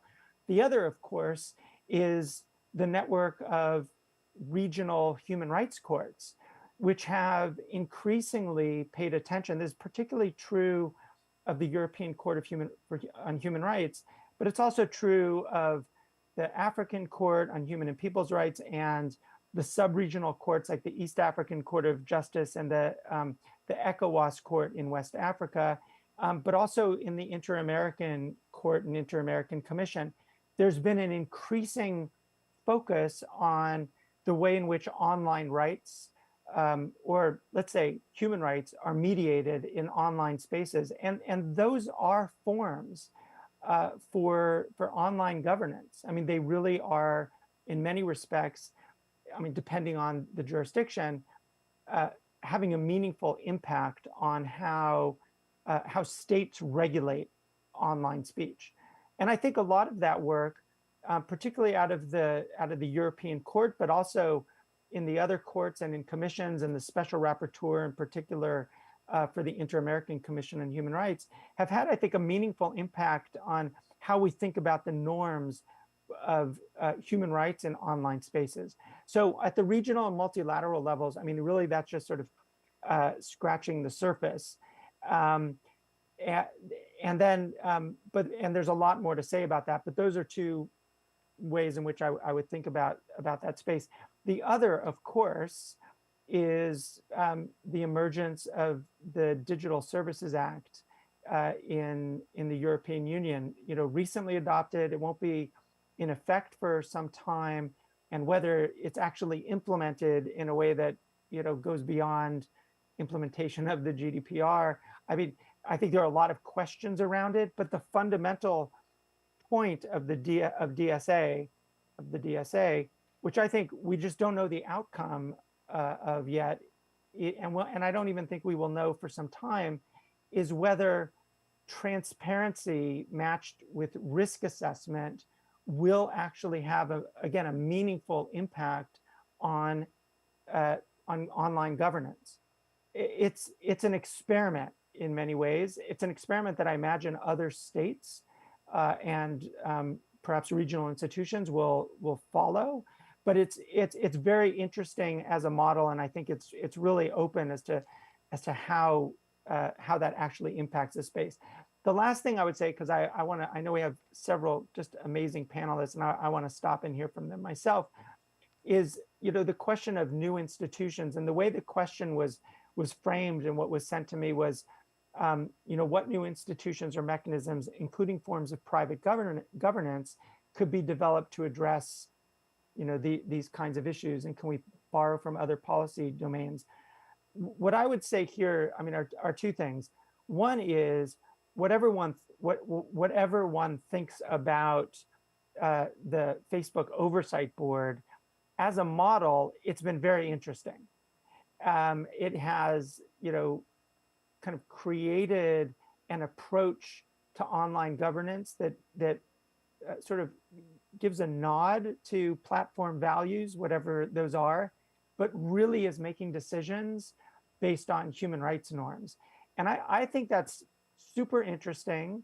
Whether they get it right or wrong is immaterial at some level, because what's interesting is this a model that is possible to replicate at scale? And the key question for me is whether it's a model that can be replicated across the industry, however we define the industry. Because the Oversight Board, it's a self-regulatory approach, but it's really limited. It is limited to Facebook or to Meta.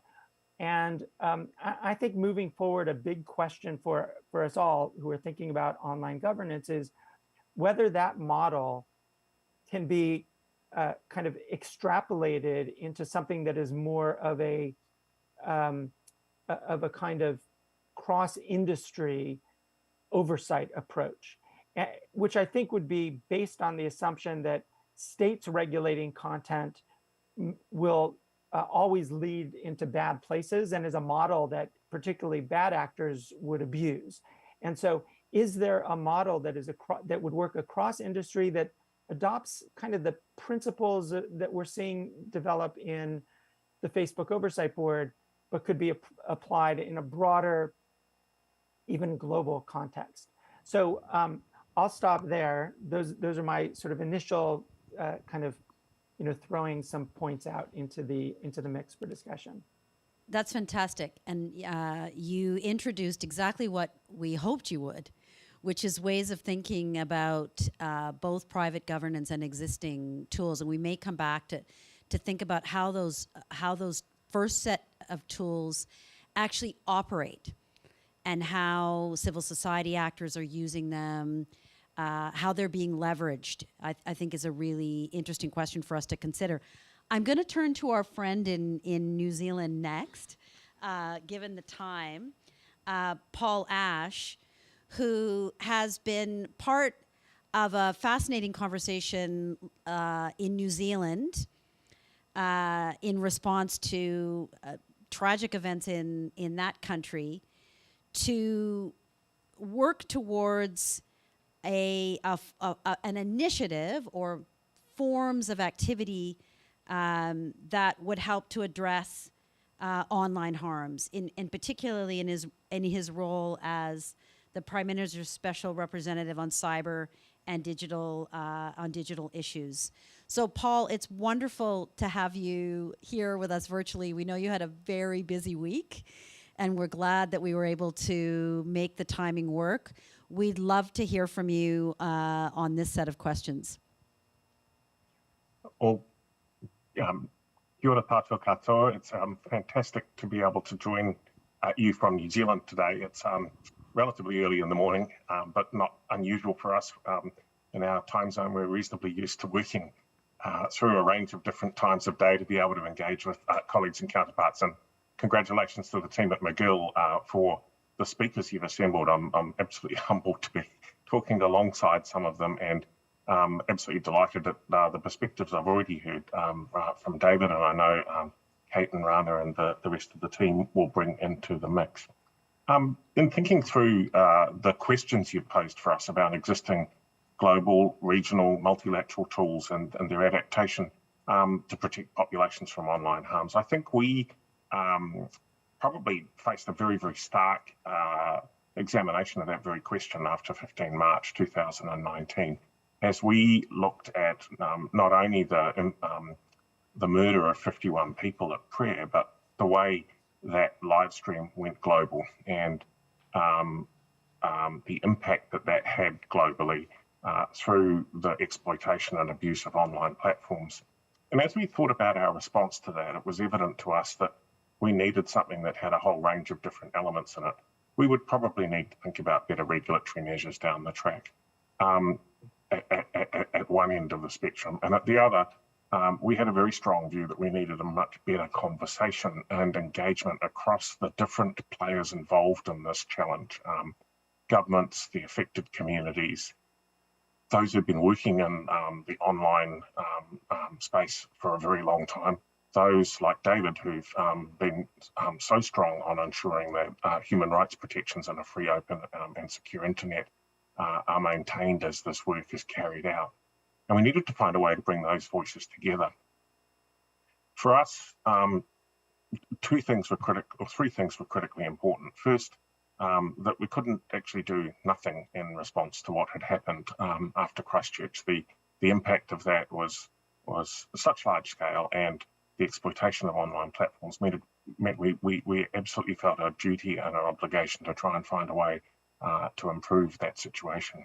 The second for us was that we needed to start, and David's comments I think reinforce this perfectly, start with the corpus of international human rights law. We already have a strong foundation across everything that has spun out from the Universal Declaration and the two covenants onwards. And it's really important from our perspective in New Zealand that we grounded the work we were doing in that. We've long had a view over in the world of cybersecurity, for instance, that the law applies online as it does offline. International law applies in that way. And we were very conscious of the need to ground our work in that and not to in any way either undermine that or open up the door for those that would seek to do so. The second key thing for us was that we were focused very much on ensuring that we retained a free, open and secure internet at a time when it's increasingly under threat, and that we needed to be quite thoughtful and careful about how we did that as well. And the last really was that we couldn't do nothing. There was a need to act, and we couldn't let concerns around both a free, open and secure internet and the need to respect international human rights law and advance it, act as barriers to that work, but actually and see if we could make them enablers. We took a look at existing institutions. We looked everywhere. We looked at the UN. We looked at regional and plurilateral organisations. We tested some of the existing mechanisms that were in place. What we found was a proliferation of regional, global, and in some instances multi-stakeholder bodies trying to grapple with this problem, but struggling to either find the mechanisms or tools to do so. And all of them had some aspects of a solution, but it was actually quite difficult to find a forum where a dedicated focus that was multi-stakeholder and involved all the players in the conversation was actually working on a specific problem set that related to the work we grappled with in Christchurch. We, in that sense, then looked at how we could pull together some of the parties that particularly focus on this issue. We worked with some of the companies, and we started with the premise that they didn't really want this content on their platforms any more than we did, and actually that they had been taken by surprise, and we can argue over whether they should have been or not, but that the exploitation of their platforms have been effective and demonstrated some very, very significant issues that they needed to work on. We also, as we carried this work out, thought very hard about the need to do that work collaboratively and to bring a range of different players into the room. And one of the, I guess, issues we had to overcome at the very beginning was quite a bit of suspicion about how that might work. Were we going to be able to do that genuinely? Were we going to be able to carve out space to make sure that the affected communities and impacted communities had a voice, but equally that those advocating for freedom of expression online, freedom of assembly and human rights law also had a voice. And that's been a really important part of our work.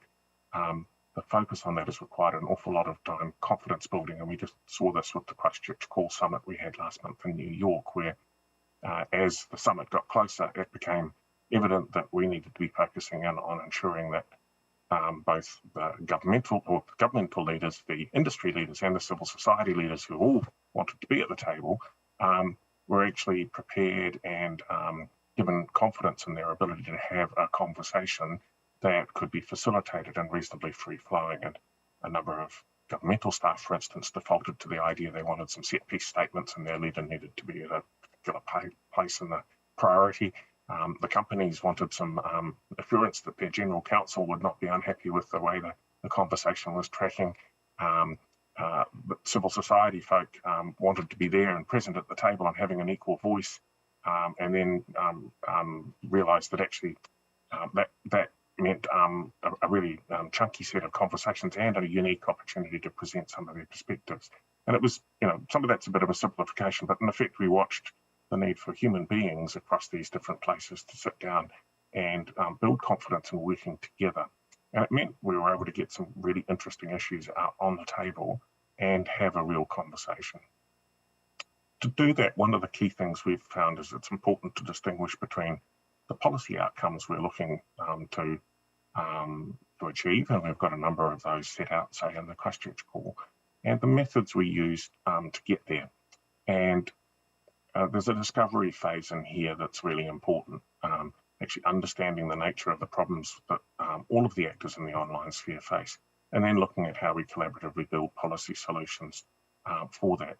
And to that, I think, on your second question about new institutions or mechanisms, I think we are seeing a proliferation of new mechanisms. We've probably added to that with the Christchurch Call, but I'm not sure that that's actually a bad thing at the moment.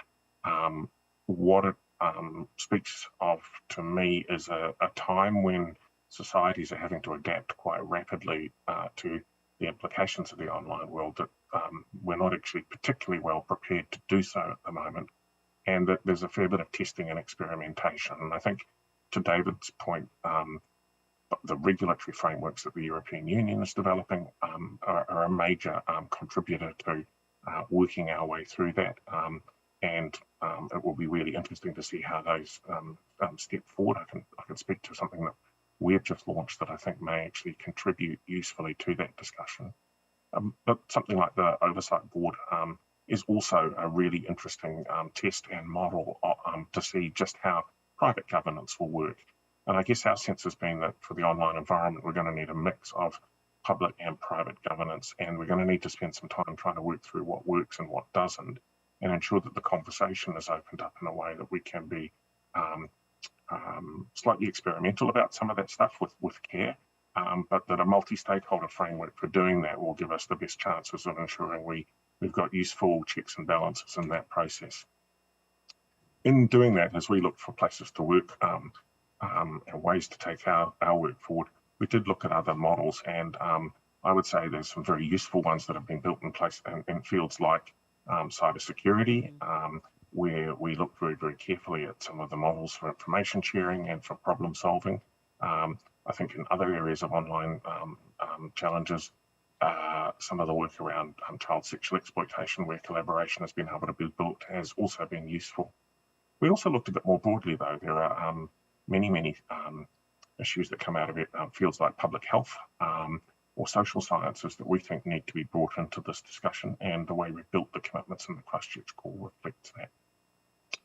If I think about the danger of conflict between different governments arrangements, yes, there is a danger there, but there always is in any field. If we think about the multiple different regulatory models that states have found for grappling with public safety challenges, trade policy, the fields you could pick are very, very large, but there is regularly a process where we're dealing with new issues where states take a range of different models, the private sector does, civil society does, and over time we see a degree of convergence. That can be quite challenging if it means regulatory blocks form that clash. But if I think about trade policy over the years, there has been a reasonably strong set of ground rules built. If I think more broadly about international human rights law, one of the great challenges for New Zealand of trying to work on this problem was that we are very, very strong believers in the multilateral rules-based order, and that we found it actually ill-suited at the moment to try to grapple with this problem. There is a corpus and a key of really important legal work, but we were looking at an environment where the multilateral institutions have really struggled to bring diverse voices into the discussion, and indeed where a number of states are actively working to remove them from that discussion, and we've seen that in cyber and other areas. So for us, this issue of multiple fora is problematic. It's actually difficult just to service them, but it's probably an important part of the process of testing how states, citizens, and business can survive and thrive in this environment, and one that we will then need to look at some mechanisms. If I just give the example briefly before I close of the Christchurch Call, we've had quite a lot of interest now in bundling other issues into it. David and I have talked about this before, so has the Christchurch Call community, that because the model seems to be one that is making some progress on a very tight problem set, a number of people have suggested adding other problem sets to the mix. We, as a call community, tested this at our last summit and came to the conclusion that actually we do want to keep the problem set tight, because we think if we do that, we stand a better prospect of making progress, and that if we can then make progress in the area we're working on, we might be able to take the model over into other areas without actually importing them into the model that we already have. So there is some thought going into, for instance, the problem of state-sponsored information operations that has come into sharp relief with Russia's aggression against Ukraine, and the question of how we think about managing those and what multi-stakeholder frameworks look like. We are going to need public and private sector collaboration and citizen input into that. So can we come up with a model that works on that learns from the things that we've been working on in the Christchurch Call? And then how do we think about tying those together? And that is an active discussion now. I'll stop right there because that's quite a lot to throw out into the mix, but I think the questions you've raised are really pertinent, and they're front of mind for us right at the moment. Thanks so much, Paul. And it was really interesting to hear, this discussion of fragmentation as a virtue and a vice, right? As in so many areas of governance, we have overlapping arrangements, and we tend to initially think of that as something negative, but it is a reality, and it can also be managed. But also your point about that you really think about three constituencies and affected communities you want to have in the dialogue with companies and with states. So thank you so much. Kate, I'm going to turn to you, Kate Klonick, Associate Professor of Law at St. John's University. It's great to have you online. I'm glad you made it, Kate, to join in the discussion. And to the degree you want to pick up on some of the things that have been discussed as potential models, that would be great. But we'd also just love to hear your perspective on innovative approaches to thinking about this as a global governance problem. So welcome. Yeah, thank you so much for having me. I'm very sad that I can't be in Montreal right now with everyone. But this, as everyone has said, is an incredible panel, and I've been looking forward to learning from everyone on it going forward. And then, I've also just learned so much just now from David and Paul. So I'm going to kind of pick up and do a framing essentially of kind of these models, because I've been thinking about this a lot in a kind of in trying to work on a paper that I'm working on that specifically addresses some of the concerns that have come up around structural antitrust in the United States, which has kind of forced me into kind of this reckoning of what the entire landscape looks like. And so I just kind of will say that I think that something that as a foundational matter doesn't get addressed enough is the setting up of the framing of the problem of the speech platform is like in many ways a very unique problem in that it falls directly into a hole that like already exists in the law. Like we've never been good at dealing with these trade-offs between speech and harm and expression and surveillance and censorship and governance. Like these are all kind of very difficult problems. And to a certain extent, the fact that we can't find perfect solutions to this is a commentary on both kind of the global nature of this problem at scale, the new kind of public and private trade-offs that we're being forced to confront at scale, and the market trade-offs that we're forced to confront at scale. And so like, I just kind of, to set this up, I think one of the things that happens a lot is that we have these conversations and there's a lot of, oh, this is what's new here, this is this new problem. And that I think that is actually there are some huge differences and changes in how this happened. But at the very fundamental level, I think that this is a pretty intractable problem that has always existed in the world. So I have kind of four models that I think have emerged kind of to speak to the borderlessness and the public-private law trade-offs around kind of speech.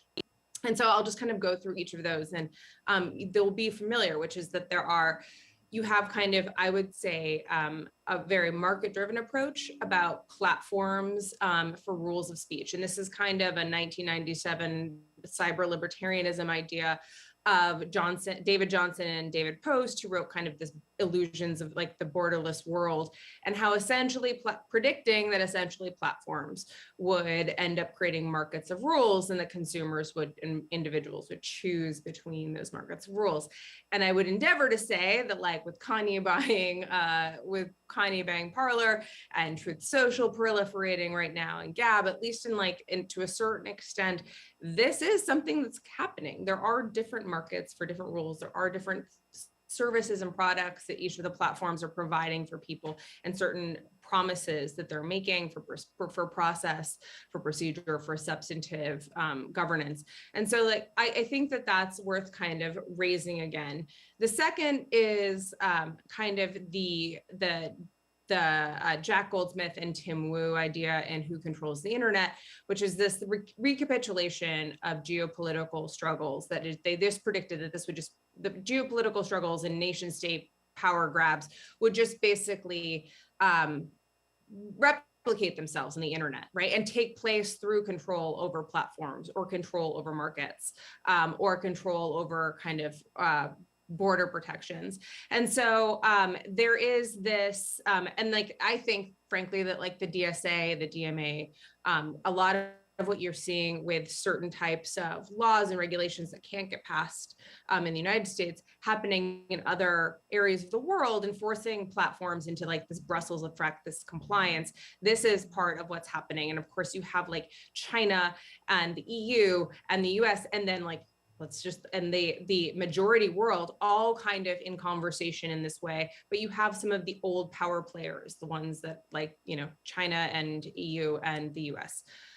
The third model is, of course, David Kay's model and like kind of the international stakeholder model of Paul, also just like that we're seeing this proliferation of multi-stakeholderism and in intermediary institutions. And this is also, frankly, I think, the oversight board, which was like I would say, like from a private platform type of perspective, was truly kind of a new endeavor in this form, that this wasn't coming from something related to government. This wasn't coming from civil society. This wasn't coming even from industry as a whole, but from one specific platform.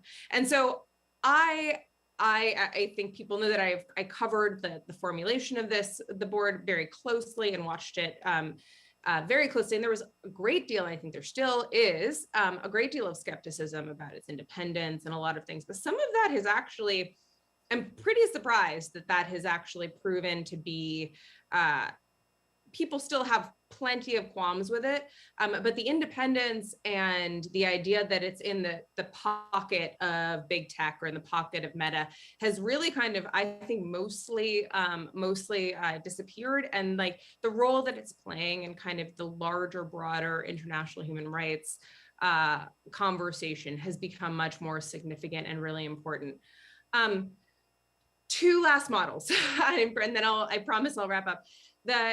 One of the things that I've been having a lot of conversations with majority world stakeholders, which is the desire for and like the awareness of the ways in which US technology platforms like this invisibly exported, almost in an imperialist model, a lot of the US norms and law, either directly in their rules or kind of built into the design and code of their platforms onto other countries. And a desire not for this international model, which they think will also serve kind of these elitist kind of centers of multi-stakeholderism and international power.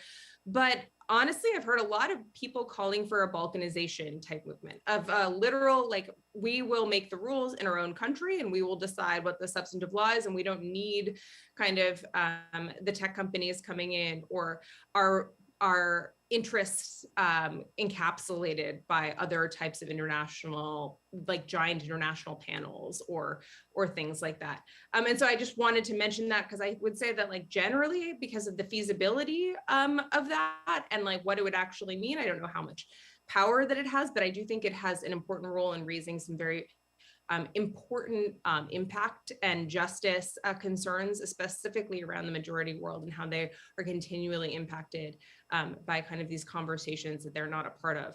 And then the last part is kind of we'll come full circle back to like libertarianism, but not to kind of the libertarianism of the market in terms of platforms and companies, but in terms of the empowering of individuals. And I will say this is like the move and the push for the technological solution that empowers individuals and takes the power for these conversations out of the hands of the platforms, out of the hands of the international stakeholders, out of the hands of the nation states, which have very considerable free expression concerns in them being the controlling factor here, and desires to put them in the hands of the users. And this is kind of the interoperability movement, the protocol over platforms movement, the API movement, the end-to-end encryption movement, the data portability movement. The problem with this, of course, is that in enabling individuals, you enable individuals to harm each other and to harm each other really prolifically. And so this solves, on one hand, like some of the choice issues and the censorship issues and the power struggles that are happening, and the internet has always offered kind of a utopian solution towards. But then, frankly, if we're so naive as to think that this will be the only way that we have this solution, I think that this would also be an error in some way. We do want kind of some type of gatekeepers on a lot of these functions. So these 5 models, okay, like, which I kind of have just been kind of batting around, and I'm sure someone has come up with them in a more cohesive way than I have just now. But these are all just, I would say that the only mistake we can make is to take one of these models and to say that this is the solution. This has only been a conversation, really, even among insiders and people with knowledge, for 20 at most 30 years. And this has really only reached public consciousness in the past 5 to 7 years. And I just think that this is a giant system that we are not fully understanding the technological capabilities or how any one particular lever getting pulled will have trade-offs in, like, you know, a butterfly flaps its wings in Silicon Valley and Myanmar has a genocide. And so I think that there is literally just a very, very kind of slow and careful, and having a commitment to understanding that all of these models have value, all of them surface certain types of concerns that are all valid in different ways, and that we should basically kind of, not to be like the Pollyanna wait and see approach, but a little bit like let's slow our roll and kind of sit down and like not make the mistake of thinking that the solution to all of this is going to be a US administrative agency, or the solution to all of this is going to be to just break up the platforms and have like some type of international stakeholder group be in control of them, but actually kind of watching as these different formulations play out and trusting that they will continue to kind of serve these balancing functions in a problem that we have always had and will continue to have in many years from now. Thanks, Kate. And I love it when people create models like that to get us to think around, distinctions between different approaches.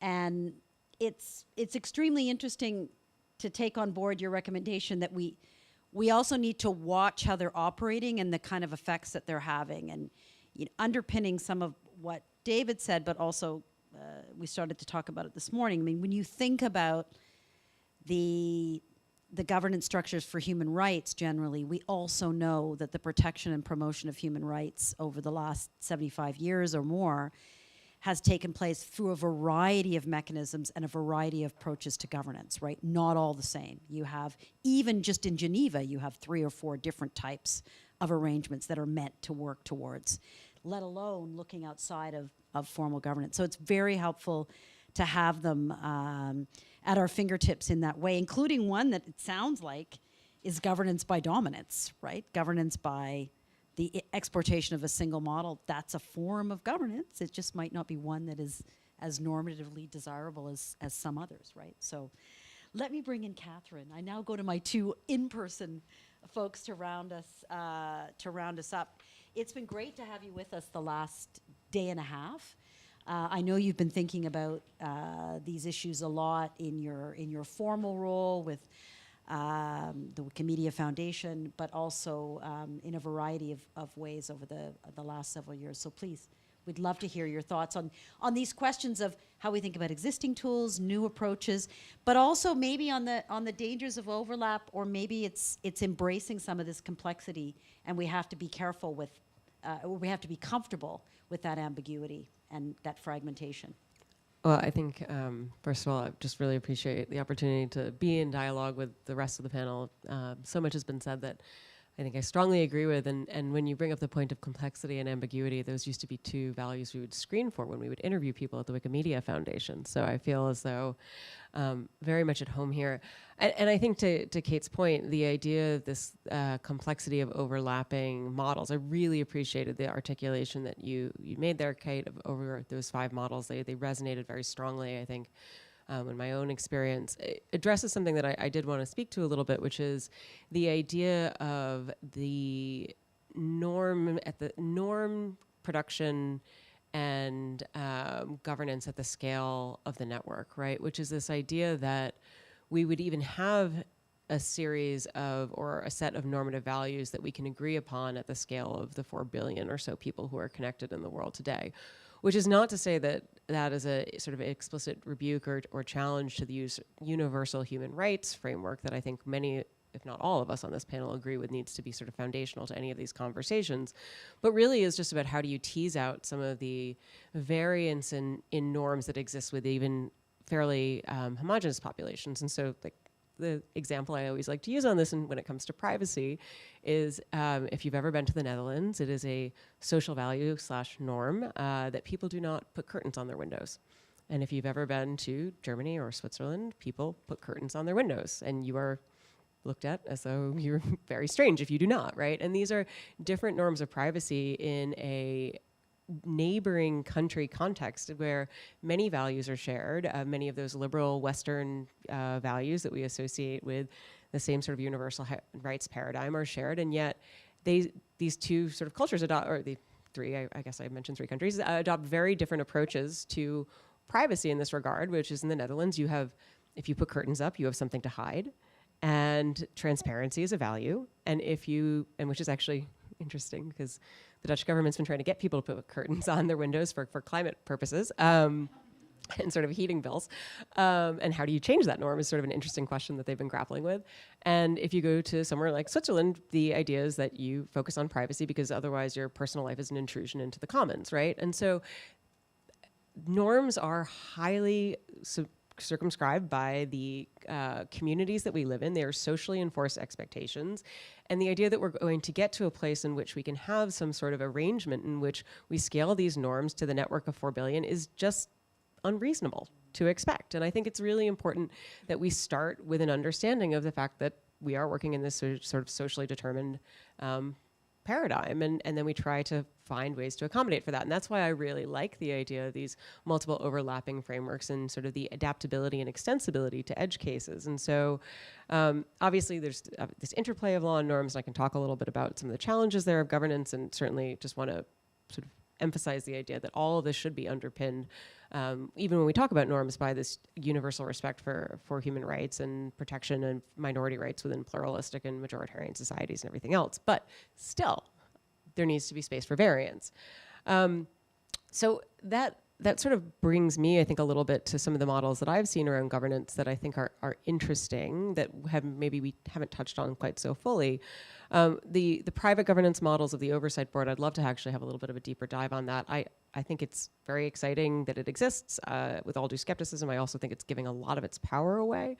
And I think that there are some interesting ways in which that model can be iterated on to be much stronger. I'm also a believer that that sort of model needs to be highly platform dependent. And so it's not only a question of may there be many models that bloom, but in fact, are there ways in which this could be replicated for individual platforms. I tend to think that while we group big tech into a series of buckets that are highly undifferentiated for the purpose of discourse, and that's fine, at the level of regulation, specifically for the nature of harm, we actually need to be much more specific, because the business models are not the same, the products are not the same, the algorithms are not the same, the ad models are not the same, the user base is not the same for all of these different companies. And so it's actually quite important, again, that we're not trying to come to this conversation with some sort of expectation of one framework across one ring to rule them all, really, but an understanding that there's going to need to be differentiation within that.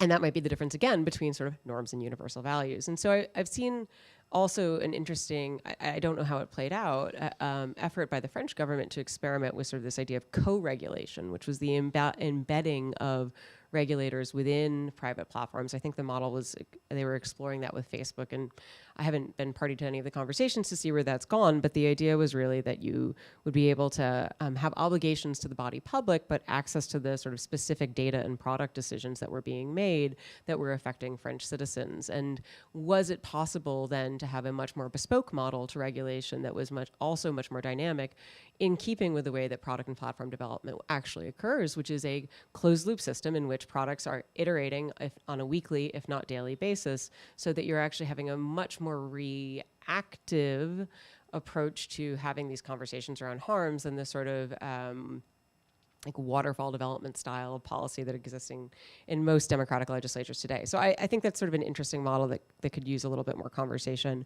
I think the other one that I can talk a little bit about is this idea of like co-development, which is something that we adhered to very strongly at Wikipedia, in which we looked at content code, product, policy, trust and safety, government affairs, and even our sort of finance and governance models as all areas where we would co-develop policies and not exactly co-regulate, because I think regulation is specifically a government function, but co-develop and co-govern with members of private citizens, essentially participants in the Wikipedia community, arguably donors, readers, all of those folks played a role in determining the value systems, the application of policy, and the accountability of the platform itself. And when I used to talk about how this would work, I remember going into conversations maybe 5 years, 7 years ago, and people saying, well, that's really nice that it works for you, but you're a nonprofit, and so therefore, like, that would never really work for us. I think we've reached the bounds of the useful limits of the existing models for content moderation for many of these platforms, in the sense that it doesn't work at scale. And so increasingly we're seeing a shift around interest to how might you do this sort of co-development model. I also, as much as I am a deep skeptic of sort of the technological solutionism, which is I think the fifth model Kate talked about of things like Web3, I think that there has been a useful conceptual shift that has enabled around this idea that you actually could bring your users into some sort of governance. You do not need crypto and tokens to do it, by just to be 100% explicitly clear. But there may be ways in which the development of that particular stack actually can help accelerate the idea of co-development, not least because, as I said, it creates a conceptual model for doing so, but I think it can help popularize within, and I'm with Anya on this, we don't want to say users or consumers, we want to say citizens, but it can help popularize this idea of co-development and co-ownership of platforms in a way that is a little bit more understandable by the public as a whole. And then the last piece that I think has been sort of largely missing from this conversation, and often is around shareholder governance and the sort of financial models. So we did talk a little bit about the financial incentive models. I'm a big believer, you raise your hand and say, what's the biggest problem? You say, it's the market, right? It's quarterly earnings reports. That is the problem. Like, let's just be explicit about it. But I think that one thing that would be very interesting to think a little bit more about, and this is a place where I think in the sort of social studies, political studies, techno-social space don't have enough of a really sort of strong conceptual grip on, which is, what does it mean to actually think about adopting models like employee seats, which are sort of a fundamental part of the way that most large German corporations work, right? As having employee seats on their board. What are the ways in which you can bring members of the public into the regulation of these platforms at the level of the fiduciary and governance responsibility that comes with law? And then again, sort of the area of the institutional investors. To multiple points that have been raised here, the regulation of human rights has taken multiple different forms, and the business and human rights space has been a little bit younger to the space, but obviously a place that has grown into maturity relatively quickly, and in some places has been more successful than others, but a lot of that has to do with actually thinking about those end level incentives. And then finally, the question, I promise I will get to finally, I've got more to say, but for this particular introductory, is this idea of self-governance around what does it mean to have the employees and the professional class of this particular sector engage in sort of self-regulatory behavior. And so the models that are always brought up, and of course they have their limitations, as every doctor and lawyer will tell you, is what does it mean to actually have the sort of associations that create standards for their own practitioners and create the sort of continuing education that is required in both of those fields. And so if we see the development of technical products less as a sort of the province of brainiacs and whiz kids, and more of a essentially sort of a trade type function in which there is highly specialized domain knowledge that is regulated in within the field around standards of ethics and sort of professional development, what might that lead to? And it's not going to ever solve all problems. There's always going to be bad actors. There's always going to be the companies that have no problem skirting the law, that outsource things into jurisdictions in which there's limited coverage, there's gray areas. But at least what you're starting to do, instead of creating a downward pressure environment, you're creating an upward pressure environment in which you're creating a sector or a field in which there are expectations. And you could see a number, plausibly, you could imagine some of these larger companies like the Microsofts of the world that have refashioned themselves as good corporate citizens, sort of leaning into something like that. And there's lots of reasons why that hasn't really worked yet, but certainly I don't think that because it hasn't worked yet doesn't mean we shouldn't keep having those conversations. So I think I'll leave it there. Obviously lots more to talk about, but I want to make sure there's time. Really, really interesting ideas, Catherine. I mean, what I liked about your overview is the invitation to think about governance in a variety of ways. I mean, the idea of co-development, co-regulation. So how do we approach these activities through a more kind of inclusive model? But even self-governance, you really, for me, sparked a question about how models of self-governance or professionals that are linked have actually proven to be really important in other domains. If you think about the nuclear industry, if you think even about what we saw with the pandemic and how whereas we had, from my point of view, very suboptimal intergovernmental cooperation during the pandemic, we actually had professionals of a certain type in the public health field feel the obligation as a good professional to do certain kinds of things, right? And so it's a really interesting idea that works transnationally because these professional organizations tend to be cross-border in many instances. Last but not least, Rana, as the good Canadian, working very much in this space for your role as a as our tech envoy in the United States. But I know you have a broader interest in issues about how we can collectively, with like-minded countries, but also with other stakeholders, think about online harms in a more creative way. So let me give the last initial word to you. Well, thank you so much, and I'll be mercifully brief, given that there's been such an enormous and really rich set of propositions that have been put to everyone, and I think that there's so much we can get into, and even just on those last points in terms of what we can take from other industries, I think is something that we might want to dwell back on. But let me just put it into to three very quick buckets of how I'm trying to think about it.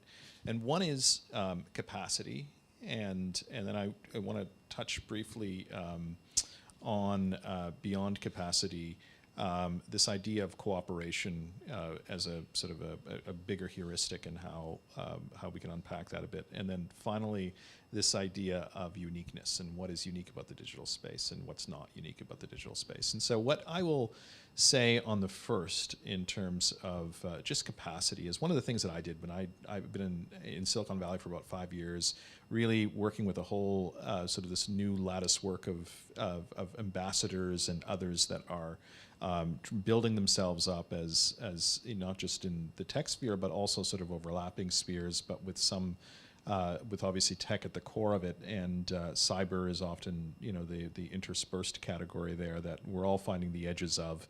And a couple of key observations of what has been really important there. One is there's obviously some big moments. I think Christchurch Call was a significant moment in terms of the capacity of countries to work outside of existing global institutions.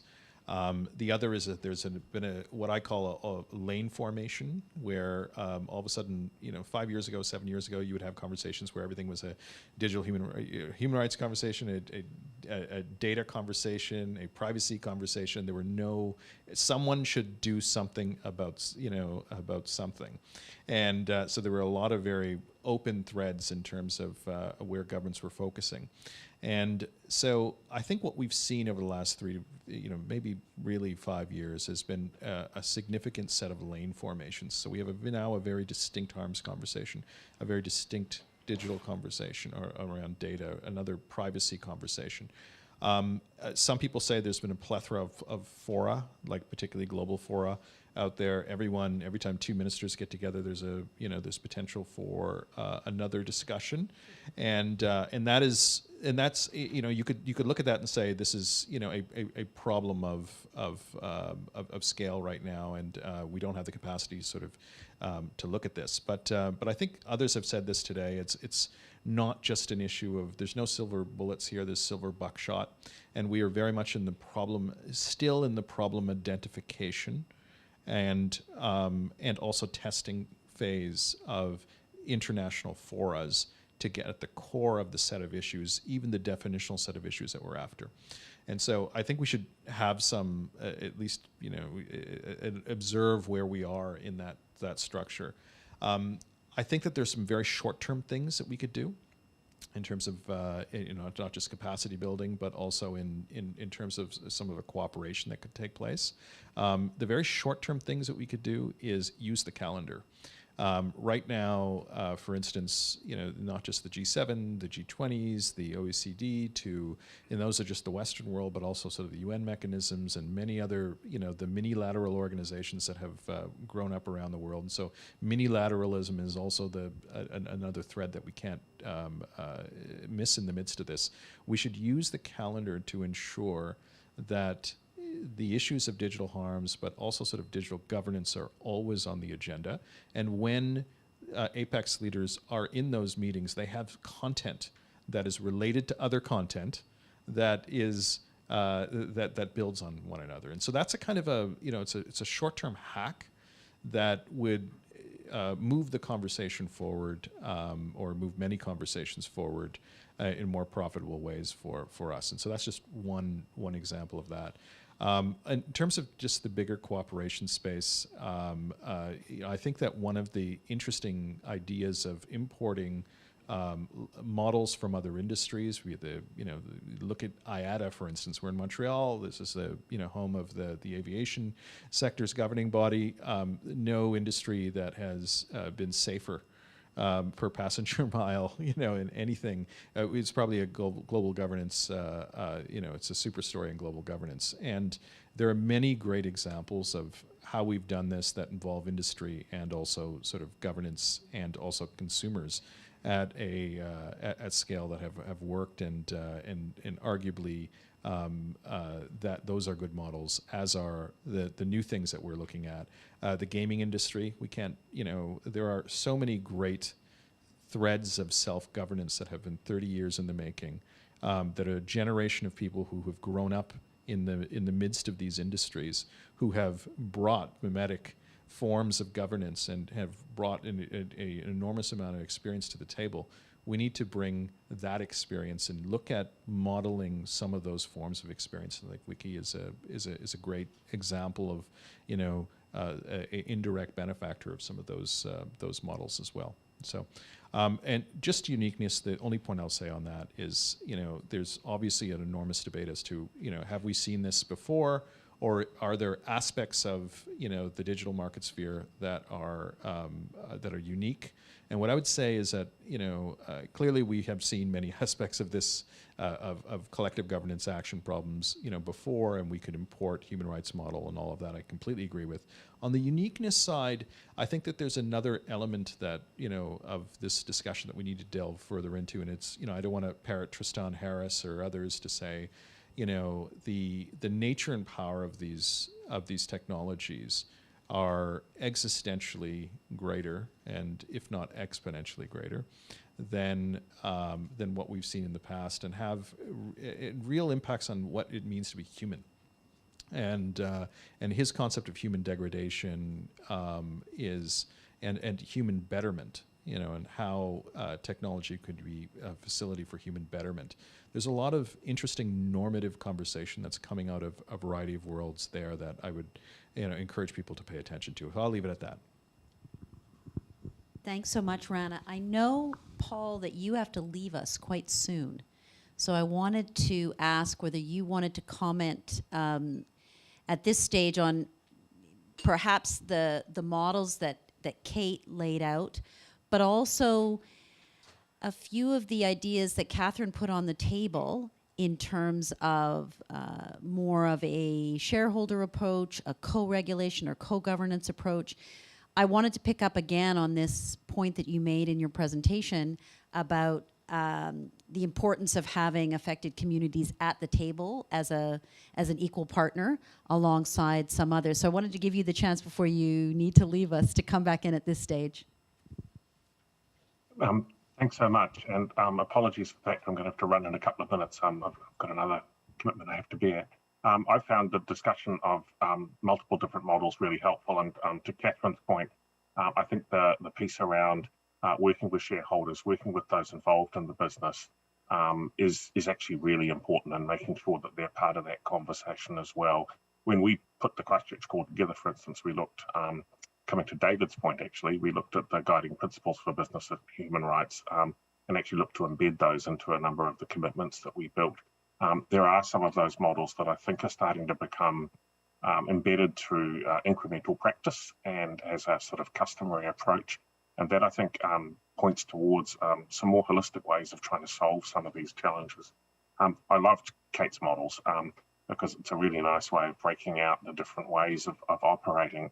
I guess the observation I'd make there is we've seen some quite extraordinary outputs as a consequence of just testing different bits of those models, of trying to bring some of them together in the work we do with the call, and look for the best, and rely on the fact that having that range of voices in the room and building confidence among them about working with each other actually helps us to sift a bit what might work and what might not. But I do think it's a time still to be holding some of those different models in tension while we try and work out the signal from the noise, as it were, understanding what actually works, and thinking through effective solutions. I think coming to that point also that Rana made, and I think Catherine made it as well, we're still trying to understand some of the problems here. So if I think about a piece of work, we've just launched the Christchurch Core Initiative on Algorithmic Outcomes. One of the key things for us there is that that's not a set of policy outputs. It's actually about designing a process to enable us to understand how the interaction between algorithmic processes and human beings actually produces outcomes. And we don't see that as a binary equation between that technology causes the issue or that people cause the issue. It's actually the interplay between the two that we don't understand particularly well. And until we understand that better, the policy solutions we have in place at the moment are probably going to be provisional for a while as we try and think about are there negative impacts of some of those policy solutions or unintended consequences. We actually don't have good enough information yet to underpin some of those solutions, and part of what we're trying to do is actually open up a space to understand those processes better, and then enable the conversation to happen with all of those constituencies and testing all of the models that we've heard of today. I'm sorry I'm going to have to run, but it's just been tremendous to be part of a panel with such rich thinkers and such a range of different perspectives. I wish I could be there with you in person. I'm just very grateful for the opportunity to be able to participate and sit alongside those on the panel today. Ngā mihi nui kia koutou. Great, thanks, Paul, very much. I want to open it up to the room in 5 minutes, but I just wanted to come back to you, David, and potentially to Kate. Let's see how the time goes. Just in thinking about those models, David, that Kate laid out, but also if I can ask you specifically, but please feel free to comment on other things that you heard. Sometimes in the human rights field in particular, there has been, as a result of difficulty in getting a firm consensus, towards legal obligations, the idea of having these kind of voluntary compacts, statements of principle that you sign up to, they're more kind of soft law as opposed to hard law. And I think there are varying levels of confidence in how those work, because yes, they're very transparent, they help to promote dialogue, you learn enormously from them, but they also kind of famously lack teeth. So I'd be interested in some of your thoughts about that, but also if you wanted to pick up on anything that you've heard from our other panelists. Yeah, that's very bold of you to give me that open-ended last part of the question, because there's just so much richness that was introduced. So I'd say two things. Okay, so the first is that it's true that whether we're talking about the UN guiding principles or other human rights norms out of the Human Rights Council or other institutions, that they're kind of soft law. But I think the effort from those institutions, and this I think also applies to some of the harder law areas, and whether it's the European court's decisions or things that might come out of the DSA and so forth, the idea is that over time, those principles are in effect kind of integrated into national law and whether it's regulation or integrated into industry practice. And so I think it's fair to see those things as not having teeth, but I think it's more important to see them as sort of providing opportunities or models for governments and companies to bring into a more regular practice, whether that's legally binding law or company practice or some oversight-oriented kind of practice. Doesn't matter so much, but I think that's the objective. So soft law can be really important in that sense, because it doesn't say you must do X, Y, and Z, but it says these are the foundational principles. These are some ways to approach this particular set of problems, run with it. And that leads to the second point that I wanted to make, which I think is just in keeping with what Kate and Catherine were highlighting, I think the sort of 1,000 flowers bloom model is totally appropriate. And we shouldn't be afraid of that. And sometimes we get caught up in this idea that, you know, when we're talking about global norms, that we're somehow suggesting there should be one standard and one outcome that applies across the board. And I don't think that's the right way to think about this. I think it's better to think about the fact that you have, and I think Catherine really got at this, which is there's sort of a baseline, right? Like the baseline, and you get this from the UN guiding principles, which is the baseline is companies need to be thinking about the impact that they have on human rights, and they need to work to prevent or mitigate those harms. Obviously, that can mean their own governance. It can mean how they react to state demands. It can mean a million different things. But the context for different platforms and in different governments and different jurisdictions is going to vary widely. So the same content, which might be incitement to violence in one place, may not have that impact in another. And, you know, I think that if we think about sort of having a kind of set of minimum standards, but those standards can be applied in different ways, you know, according to some standard sets of rules, but they'll leave us with different outcomes across, you know, jurisdictions, across industries, across the differences in platforms themselves. And I think we should be okay with that, but we have to have a kind of common language to talk about it. Maybe that, certainly for global platforms, having that, you know, sort of inner subjectivity is really important for these kinds of discussions. And I think the international models, at least the international human rights framework, provides some of that sort of baseline vocabulary for us to think these things through. Great.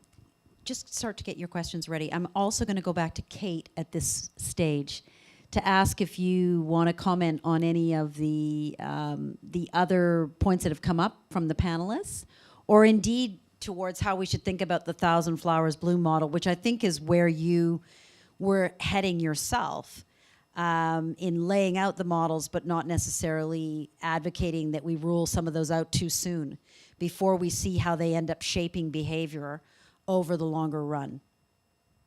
Yeah, I mean, just to double down on what David just said, but also to pick up this wonderful, wonderful metaphor that Catherine mentioned of the curtains. I was thinking about it and I was like, well, just within the EU, like curtains, I mean, like in Sweden, like curtains have a completely different function during the winter, you know, during like the summer months, because there's daylight all the time. So everyone has blackout curtains on their windows, right? Like there are also like, there are ways in which these things that we are treating as single valence, no pun intended, the single valence of like kind of a privacy concern or not a privacy concern or transparency or not, like also have different functionality for different things. And as Catherine even mentioned, like keeping heat in or keeping heat out, or like other types of things. And like, this is the and you know, and Raina mentioned the idea of the gaming industry, or the idea that there have been all of this development of lanes, and that there is this kind of like, it used to be like there would be privacy we used to be on privacy panels, or on privacy panels quite a bit. Now I'm basically on speech governance panels, but that wasn't a thing 5 years ago. And so I do think that this is kind of a really important point. And just to double down on David's final point is just that like all of these problems are slightly different. All of that, they are different in different parts of the world. They are different in different types of infrastructure and different types of platforms and different types of products and services. And that changes constantly. That has always been the response of law, is to change with kind of the circumstances and needs and the evolving norms of the time. So that is also true, and not to be like too big picture here, but that's also true of language. And we are developing kind of a language to have conversations around this with. And it's honestly, it's like very refreshing. It feels much more productive, I think anyways, to be having kind of panels like this one where I really feel like there's a dialogue and we're all kind of like drawing from the same base and the same kind of sets of experiences than it did even a couple of years ago. And so that is my optimistic note that I will leave it on. I do think that it is happening. It is going to be a slightly organic process. And this question of language, it even came up in Anya last night, but also this morning when you said, how should we also conceptualize harms? We know, Rana, you mentioned this too, let's caution against thinking that this is all completely new, but we need to make sure we think about harms in an extensive way. The various ways that they can manifest, we need a language to capture that in this space. Some of it will look very much like the language we use elsewhere. I've worked for a lot of my career in atrocity prevention. You know, we have a language that we use for that. But I think that's a little bit part of getting to this stage of intersubjectivity that David talked about. Let me ask if anyone in the audience would like to come in. I'll go here first. Yeah. And then I'll try to ask panelists to come in. I want to come back to both of you, though, at the end, and I will keep my watch close to me. Please. Thank you. Such an excellent panel. I really appreciate kind of all of the discussion here. It's been very enlightening for me. My name's David Scales. I'm a physician and a sociologist based in New York City, working at New York Presbyterian Hospital.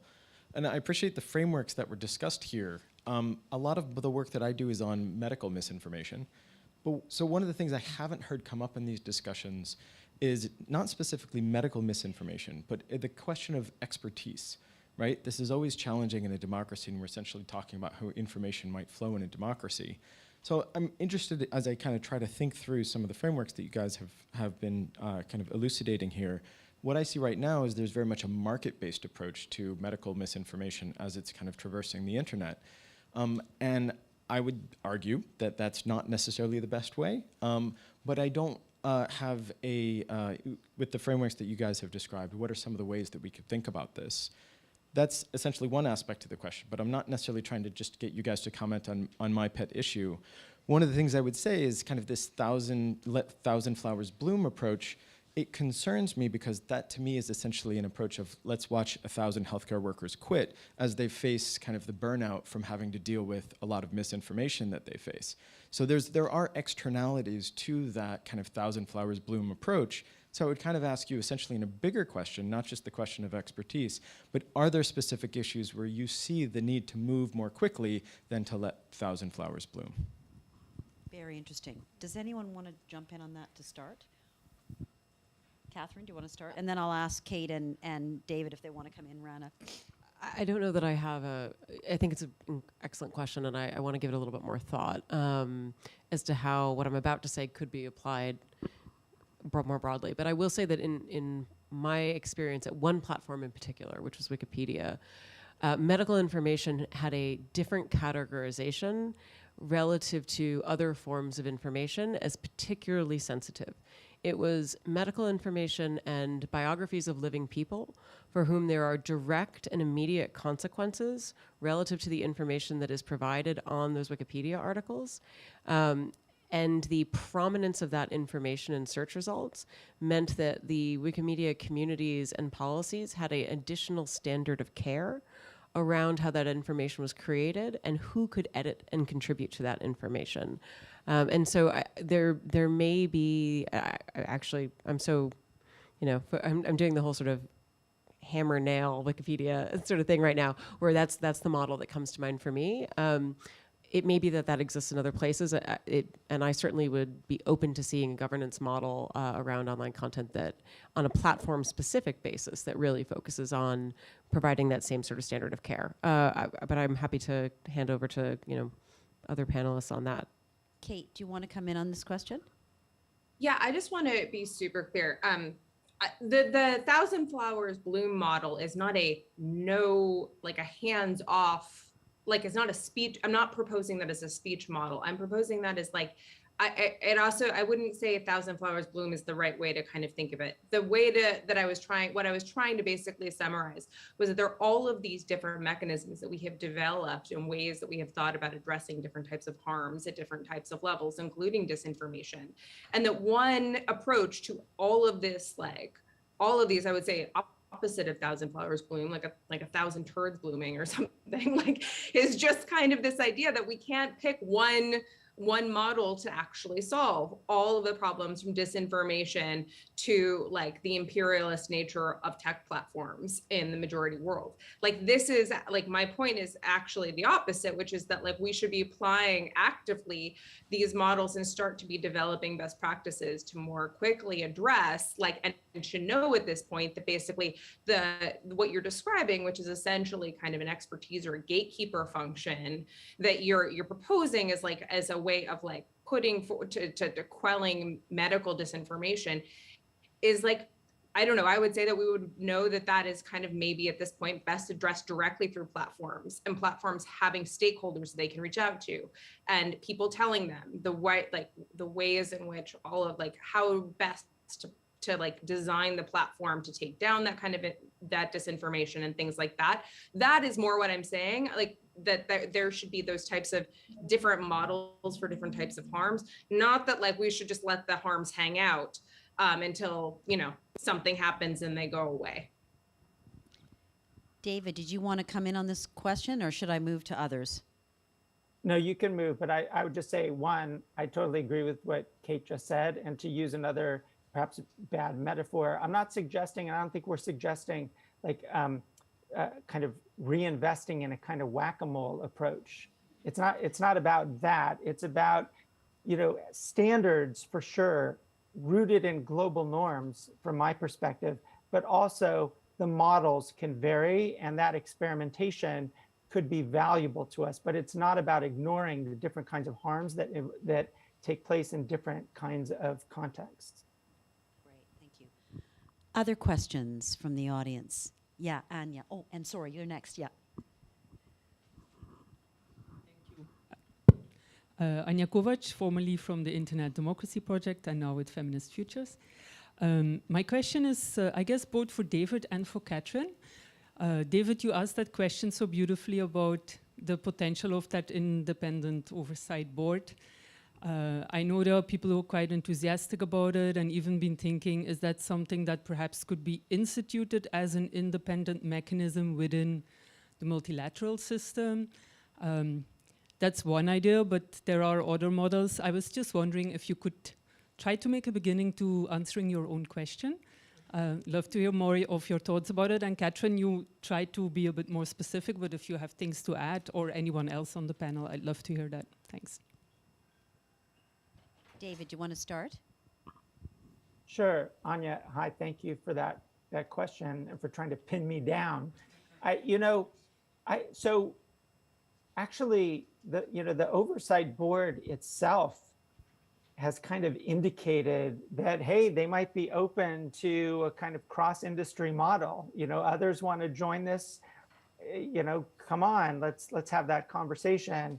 I'm not sure where that stands right now. That's certainly something they said early on. And, whether other platforms would want to join, Meta I'm pretty doubtful about that. But, I do think that there was a conversation a couple of years ago that's, for whatever reason, kind of dissipated, but this conversation around what Article 19, the organization called social media councils, which was this idea of, basically taking something like the oversight board and expanding it to, to sort of a cross-industry model of non-governmental but multi-stakeholder oversight. And I think that's a model that we should be testing. It has not yet been tested, not even really in the abstract. And I think that, the fact is the oversight board is giving us some ideas of how that might work out. Anyway, I'm not sure that's any more specific in answering your question, or I suppose my question, but I do think that that's an approach that exists and we should be pushing towards, or at least seeking to figure out whether cross-industry sorts of models or cross-industries sort of models might be, valid. Great, thanks. Katrin. Yeah, and I do want to make sure we bring Kate in because she actually literally wrote the definitive article on the oversight board. I think that my primary criticism with the oversight board is almost that it has been, this is maybe not shared by everyone, but it's almost been too narrowly tailored to specific application of human rights law, in the sense that has taken a highly, what I think of as a layperson, not a lawyer myself, a highly legalistic approach to interpreting the sort of right of the takedown request.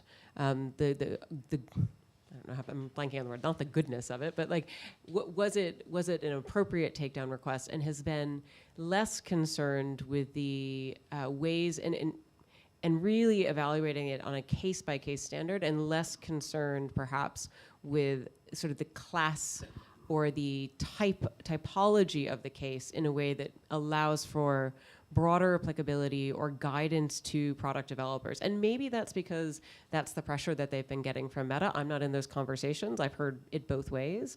But certainly from my perspective, it's almost been giving its power away by being so narrow and prescriptive on the cases that it's considered. And I view that as, whether that's because it has been stacked with a bunch of lawyers, no offense to the lawyers in the room, or whether it is because that's really been the guidance that it's been given and told to stay in its lane.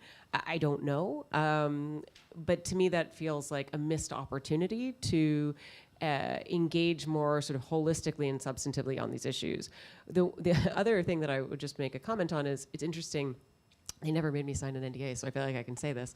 I actually talked to Facebook maybe a year plus ago, and they were interested in taking a similar model, perhaps, maybe different, but a similar model of a sort of user-centric approach to policy development. And so instead of being reactive to takedown decisions, could there be a group or a group of groups, which is kind of how Wikipedia policy works, which is probably why they were talking to me, that would allow for that sort of representative group to deal with emerging policy questions and perhaps give guidance in the area of content moderation that was descriptive of the issues prior to any of those decisions being made. And I think what happened, as you've seen, there have been lots of challenges that the business has faced, and obviously it's been retooling in public and everything else into the metaverse. So whether that was discarded because of business decisions or because it was deemed to be unfeasible or political, whatever that was, it clearly hasn't gone anywhere.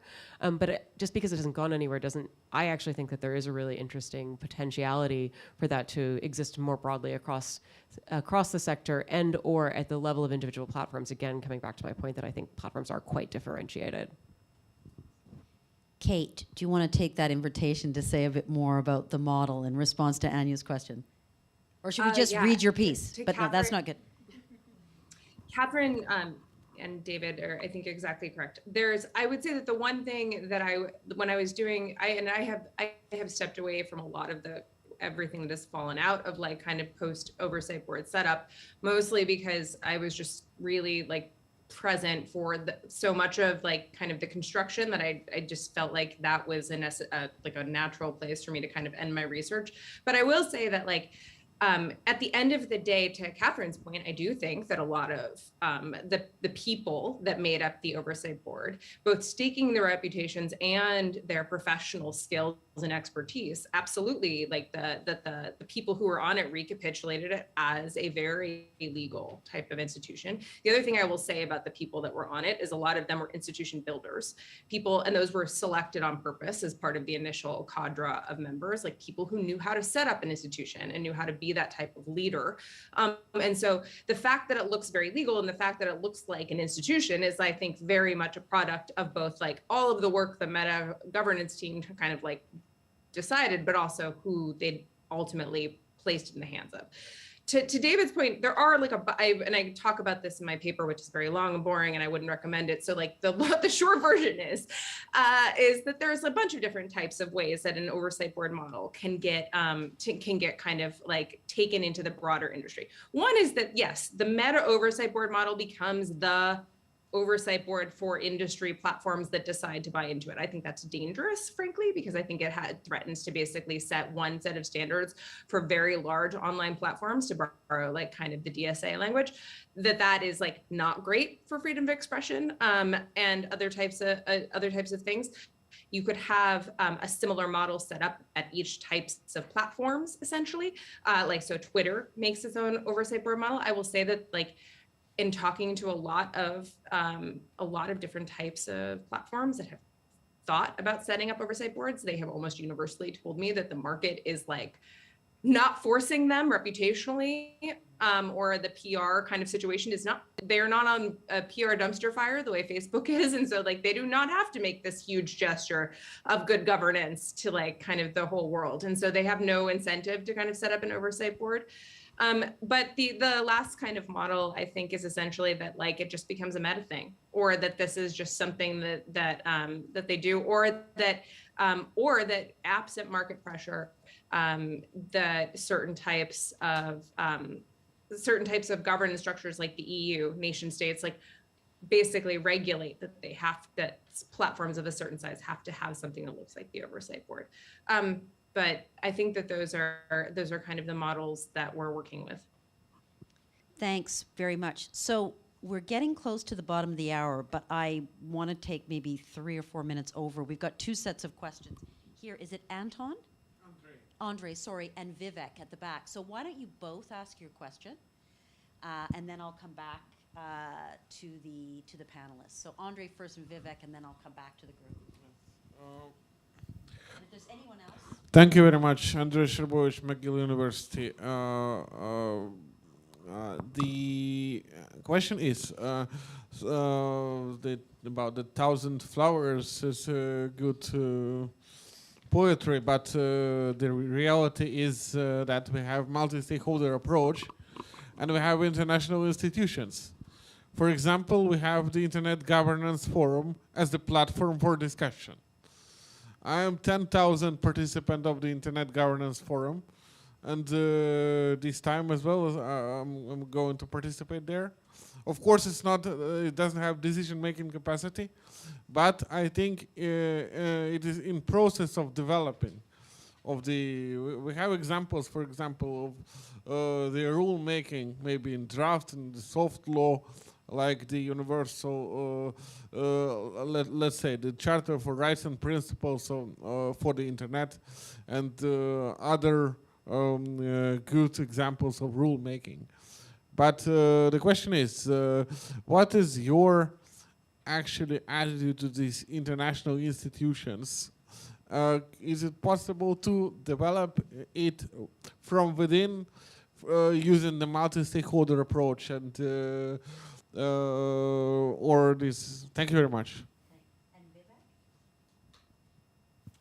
Hi, it's a question for anyone who'd like to answer it, which is, in thinking about models of governance, where would you put the emphasis on the governance of harms that are produced by the platform model?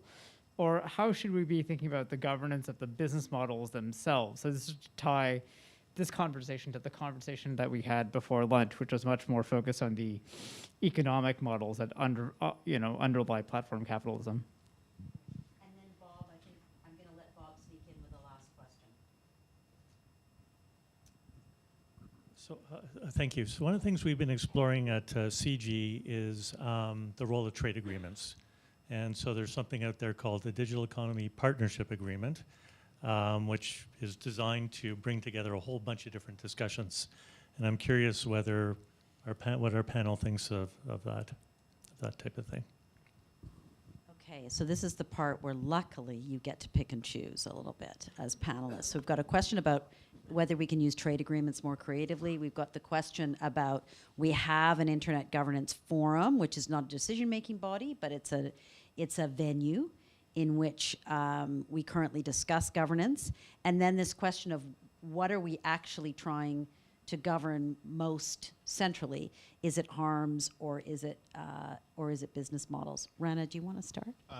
Just quickly on the trade agreements front, I think that it's an underexplored area of intersection with the technology agenda, and for a variety of reasons, although certain parties in the world have been very successful in using trade and trade agreements as a form of default or de facto influence in the technology sphere, but most parties haven't done that, and there still is an opportunity using the trade mechanism, largely because the mechanism exists. Use the stuff that exists to the best of its potential. And I think just in terms of the other international institutions, like for instance on internet governance, and I think that all of these things need to be renovated with the spirit of the new energy and urgency of the conversation right now. That's correct. Representativeness is often in inverse relationship to effectiveness, which has been part of the challenge of a lot of our international governance institutions for many years. But I think that need not be the case necessarily. I think that there's real opportunity if we start using some of these, some new approaches that we've discussed in other aspects of this conversation. Yeah, think about even not necessarily citizens' assemblies, but it was very interesting listening to Paul about how they have affected communities there, and they must have thought, how is it that we can best do that? Catherine, let me go to you next. Certainly, I will skip the trade question. I'm not an expert in that by any means, but I think that on the question of are we governing harms or are we governing the economic model, I would say we should probably be looking at both. And I think that that's part of the wide-ranging nature of this conversation. You've seen both emerge, largely because they are copacetic. You can't engage one without engaging the other effectively. You can certainly try to engage one without engaging the other, but you're not going to be able to bring those existing sort of incentives into alignment unless you engage both. On the question of the international fora, at the risk of slipping into geopolitics, I think that those international fora are actually tremendously important, but I don't know that they're the primary space to address these effects or these concerns. I think from my perspective, the space that the international fora are very important is actually a little further upstream, which is thinking about the type of models around openness and interoperability that we want to preserve at the level of internet governance. And the sort of geopolitical angle here is that there are emerging arguments that we're seeing sort of a bifurcation of the internet governance space into sort of more of a cyber sovereign model, which is sort of where we find the Chinese and some of the incentive structures that they've engaged with around everything from sort of hardware at the level of Belt and Road to software around sort of surveillance and control and censorship and the like. It's certainly not just the People's Republic of China. It's just sort of often emblematic. And certainly the PRC has been kind of explicit that is a counterweight model that they seek to engage in as a counterweight to sort of Western discourse around open interoperability. And as far as the West, which was largely responsible for setting up many of these fora and articulating the importance of this open multi-stakeholder environment, I think that the West has been tremendously absent. And not only absent because it's expensive and it's messy and we have other things that we focus on, the West has also been absent, I think, in some part because we're having our own sort of like crisis of democracy and we're not really sure that these models actually work. And so we've kind of lost the faith a little bit. But if you lose the faith and if you lose the participation in those spaces, those spaces will be ceded. And so to the extent that we care about these conversations around online harms from a universal values perspective, we also have to be paying attention to every layer of the stack, which means that we have to be looking upstream to the conversation around internet governance that happens in those spaces. And so I think that these are highly complementary, and to I'm certainly not saying let's get into sort of a West versus East argument here, but I think if we focus on a values-based argument, it is very important to re-engage with the legitimacy of those spaces and bring people into conversation there. It's a very interesting point. In other domains, we're seeing echoes of what Catherine is saying. Is it's not the time for democracies to be weak-kneed about some of these things. Yeah. Absolutely. Kate, and then I'll end with David. Kate. I've spoken a lot, but I will take Vivek's question on the economy and governance. I think that is what I've been focusing on recently with kind of everything that what I've been writing about, as I said before, about this antitrust question. And one of the things that I think is super interesting is how poorly understood the transnational global governance of these platforms is and how cost spreading of governance happens. The model, like the idea that 7 to 8% of Facebook, for example, is based in North America, where the average rate per user is around like $68, and the next closest market is the EU, which is $14 per user, and then rest of world, as they term it, and like everything else are kind of like around $4 to $2, like means that to operate in some of these places where there are many language requirements, that there are all of these very types of difficult to keep up with harms and different types of things, means that in a certain sense there is cost spreading that is happening from the North America is basically subsidizing a lot of the governance, and I think could subsidize potentially more of it, to be honest, if this is how we're going to continue to govern ourselves. But I think that this question is essential to understanding both regulatory and antitrust measures that are being talked about right now. So it's a great question. Great. And David, let me turn it back to you for any final comments to those questions. Yeah, those were all great, really great questions. So I guess I would just close by saying one of the amazing things about this panel that, I mean, honestly was very enriching for me was highlighting that, you know, we're having these conversations at really a huge variety of levels. On the one hand, as Catherine was just saying, we're having them sort of vertically at different layers of the stack. So I don't know if there's been conversation about Kiwi Farms, for example, and Cloudflare's reaction to Kiwi Farms.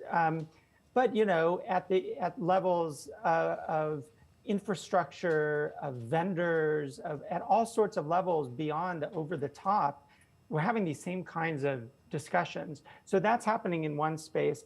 The other is obviously the governmental or the regulatory discussions which might be multi-stakeholder. They might be, as Andre was suggesting, in the Internet Governance Forum. They could be in standard setting bodies that we probably don't talk about enough. It could be in the trade context. So this is all happening at a variety of levels. And I think that there might be a tendency to assume that the normative part of it, sort of like what is the underlying normative framework that should apply across all of these different layers and in all of these different conversations, is somehow fixed by the Human Rights Council saying, you know, offline rights apply online. And I think it's just much more contested.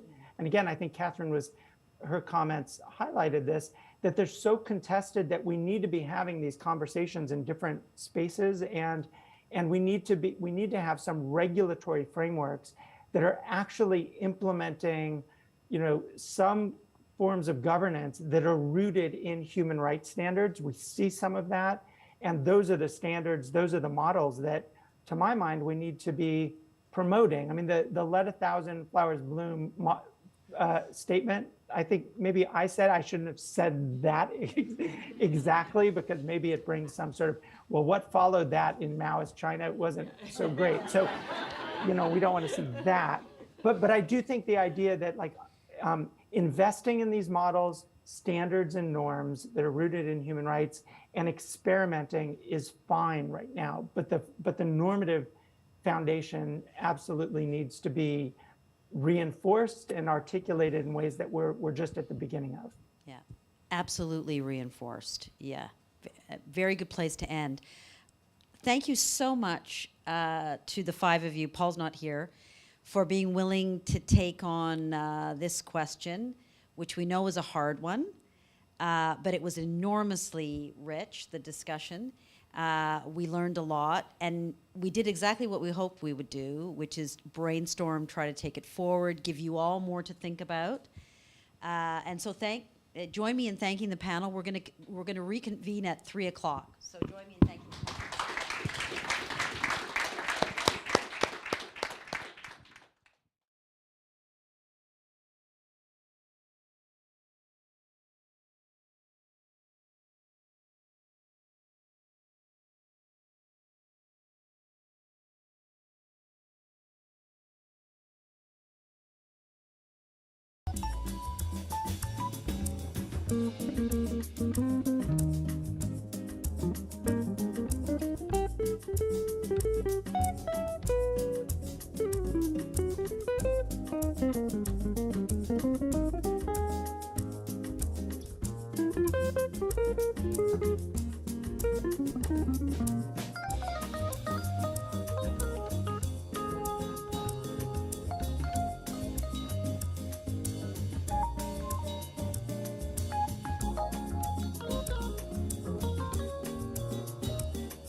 in large part due to these two people. And so we were tremendously lucky to get to talk to them about it for the next little while. One thing I should say is that part of Maria's giving the Beatty Lecture, which is the main sort of annual lecture of McGill University. And part of that is there's an opportunity each year for the speaker to engage with a set of university students at McGill. And so there are a group of students from the Max Bell School of Public Policy here with us. And hello, everybody. Hands up, all the Masters in Public Policy students at Max Bell. And they get to ask the questions, or at least they get rights of first refusal to ask the questions tonight. So I'm going to start with just a couple of quick questions to set the stage here, and then we're going to turn to you guys, and then when you exhaust all of your questions, we'll go to the rest of us in the back. So, look, I don't think these two need introductions, so I'm just going to dive in. Maria, I'm wondering if you can talk us through how the design of Facebook and the policies of Facebook affect the rights of citizens in the Philippines. Oh my gosh, where do I begin? First of all, I am so glad to be here. I did take the red eye, so I'm caffeined. So if I bounce off the walls, I will. How about how it affected our entire world, right? Because in the end, Sure. you know, the impact of the policies of Facebook, not just Facebook, but I'd say social media in general, those tech guys, hi guys, it's personal, it's psychological. And then in groups, we behave differently in groups, so it's sociological. And then the last part, which we don't talk enough about, is emergent human behavior at scale. The tech guys talk about scale all the time, so you'll hear a lot of that. But at scale, this is the incentive structure they've created. They've turned the world upside down, like literally. Stranger Things, you guys watch, right? So we're literally in the upside down because the incentive structure that governs they like calling themselves pipelines, but it's not a pipeline. What governs our relationships today, right? Whether information gets to you, the speed of information, the kind of information, what governs that is actually not whether it's true or false. What governs that is how your mind is manipulated through your emotions. So it's your biology that is targeted. And that's pretty universal. So that's a positive that we've seen, is that, you know, differences in culture, time and place doesn't matter, because we have far more in common as human beings. So our emotions, and what does that mean in terms of incentive structure? This is an MIT study that was done in 2018. Lies spread at least 6 times faster than those really boring facts. I spent my life, journalists spend their careers looking at those facts and learning how to make you interested. We can't compete against the way our biology is manipulated. What else spreads faster? Anger, hate. Lies laced with anger and hate are particularly right? So imagine, and I'll go to the Nobel lecture and I'll shut up because I know you also, I can talk about this forever. Did I mention this? So, so imagine if you don't have facts, because the lies spread at least 6 times faster. And the lies come with this bullet of hate or fear, anger, which comes out as us against them. And if it's state policy, like in Hungary, it is white replacement theory, right? And this brings us right back to old, like Back to the Future. Anyway, so when that happens, what's your incentive to be good? What's your incentive to be generous, to trust? That's kind of trampled, because all of that grows. The goodness of human nature grows out of our shared reality when we reach some kind of shared ground, like we believe in the same things. We see each other's eyes. You don't see this on social media, right? And so when you don't have that shared reality, sorry, I'll repeat the sentences I repeat repeatedly over the last 6 or 7 years. If you don't have facts, you can't have truth. Without truth, you can't have trust. Without these 3, we have no shared reality. We cannot attempt to solve any problem, right? That's part of the reason all of the problems of the anti-vaxxers, I'm sorry, I'm going too far. But the last part I'll say is that you can't have democracy if you don't have integrity of facts. And that's really what's at the biggest problem we have, is there is no integrity of information. I became a journalist because I know information is power, and that information yields justice. These are all connected. When you corrupt the information sphere, you blow it up. It's like, I know the atom bomb seems more in your face. Yes, 140,000 people died when 2 atom bombs were dropped. But guess what? 3.2 billion, however many people or accounts, whether they're people or not, are at stake. Our minds are being shifted. So that's we're in the upside down. Thank you very much, technology. So, Francis, as Maria was describing what she was living and experiencing and her communities were experiencing on Facebook, you were seeing the design of that system from inside.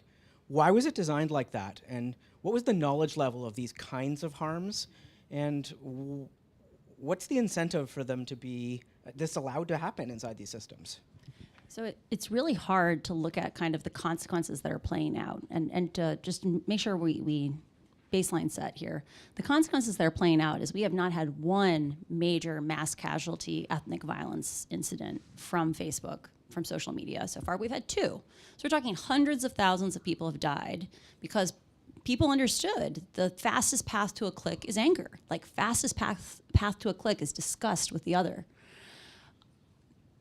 Those systems, it's easy to look at them and say, how could you not do anything? Like, it's not like it happened once, it was random. It's like that we're starting to have a pattern here. Like, why wouldn't you act? Like, they must be evil, right? Like, Mark Zuckerberg must be an evil person. And I think one of the things that's really important for us to think about is, like, when we apply labels like that, we lose the opportunity to learn. And if it was just Facebook, then we wouldn't be able to start having conversations about TikTok, because I think TikTok is going to end up being even worse, but not for any of the reasons you've probably talked about before. People inside of Facebook built a platform for Ivy League college students to hang out together. right? They said, this is a platform for people who know how to have civil conversations, who may have spent the previous 10 years of their life on, IRC chat boards and bulletin boards. Like, nothing's ever gone wrong when people connect with each other.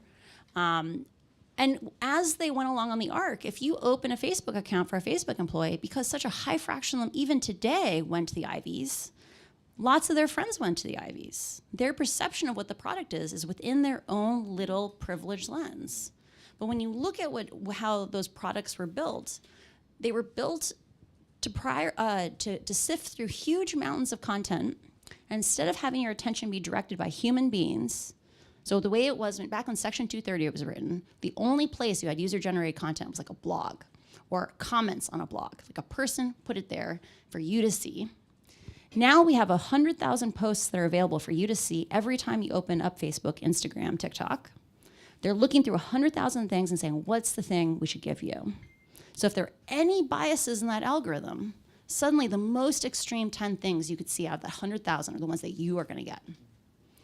And so what happened was Facebook woke up to the idea that something had to be done to blunt the edges on the system around 2018. So they made a switch in 2018 from just trying to keep you on the site as long as possible. There were still major problems with the system, but they switched over to saying, we're not going to optimize content anymore for how long you're going to stay on here. One might say how long you're enjoying it, you're going to stay. We're going to switch to saying you are actually an instrument within the ecosystem. That every time you see a piece of content and you hit like, you actually change the world, because the person who made that piece of content is more likely to make another piece of content because you gave them that little hit of dopamine.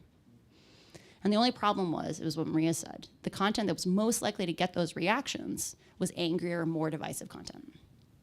And across Europe, political parties on the left and right said, what did you do? Like, it used to be I could put out a white paper on our agricultural policy, and I'm not delusional here. It's not the most interesting thing in the world. But people read it. We could see people were spending time with it. Like, democracy is about a lot of boring things a lot of the time. Our lives, they're about governing.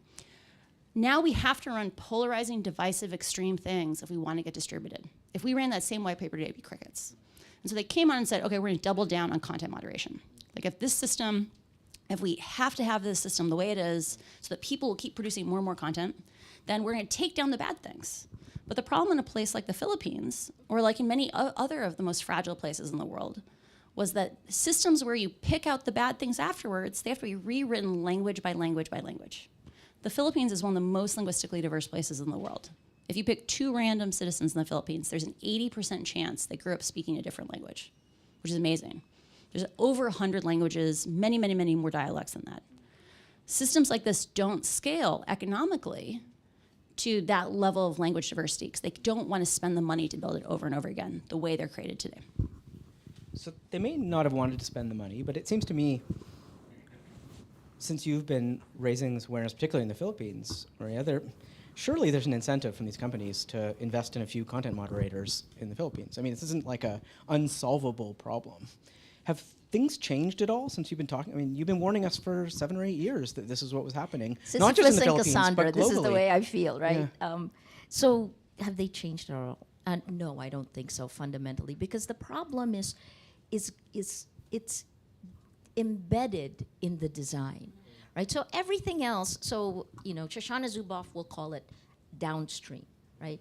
But we're dealing with cascading failures.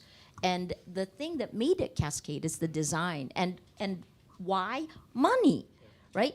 And if someone gets a license to print money, it's very hard to pull back from it. But again, what's happened, right? We have been, our private thoughts, the way it works, right? That you put stuff into Facebook or Twitter, and then machine learning comes in and builds a model of you.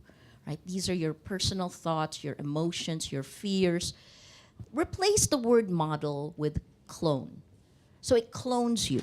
Right? And then AI comes in and takes all of our clones. I'm assuming we're all on Facebook, because even if we're partners of Facebook, did I say that? Meta. Anyway, so AI comes in and then takes all of that stuff. That's the upstream. That's the business model. And then what happens here is your most vulnerable moment to a message is that's the data for micro-targeting.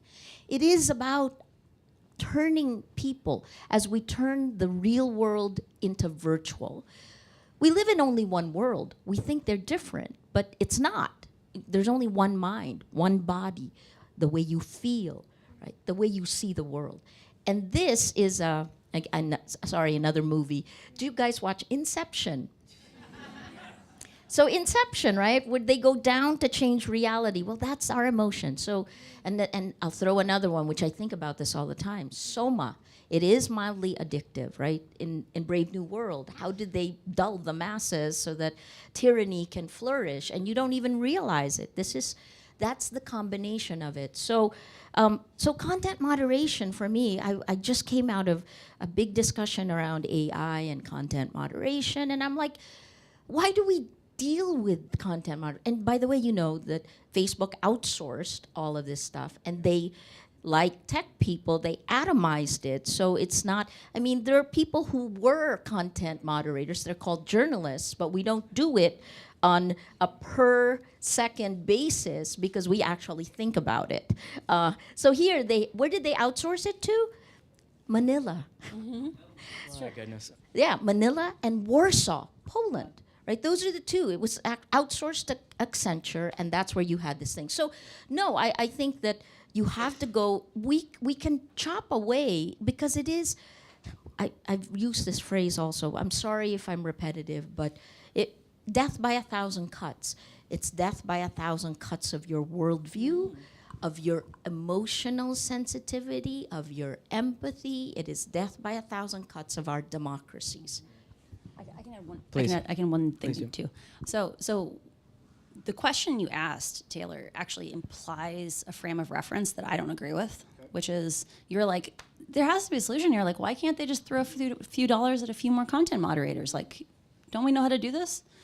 The problem with the way modern influence operations are run is that they don't rely on fake facts to the same extent that they did in, say, 2016. Like in 2016, a huge problem in the United States was there were some very enterprising Macedonians, and they genuinely made up crazy stuff. And because there was no safeguards in place, the algorithm sent really outrageous things like the Pope endorses Donald Trump, like all over Facebook.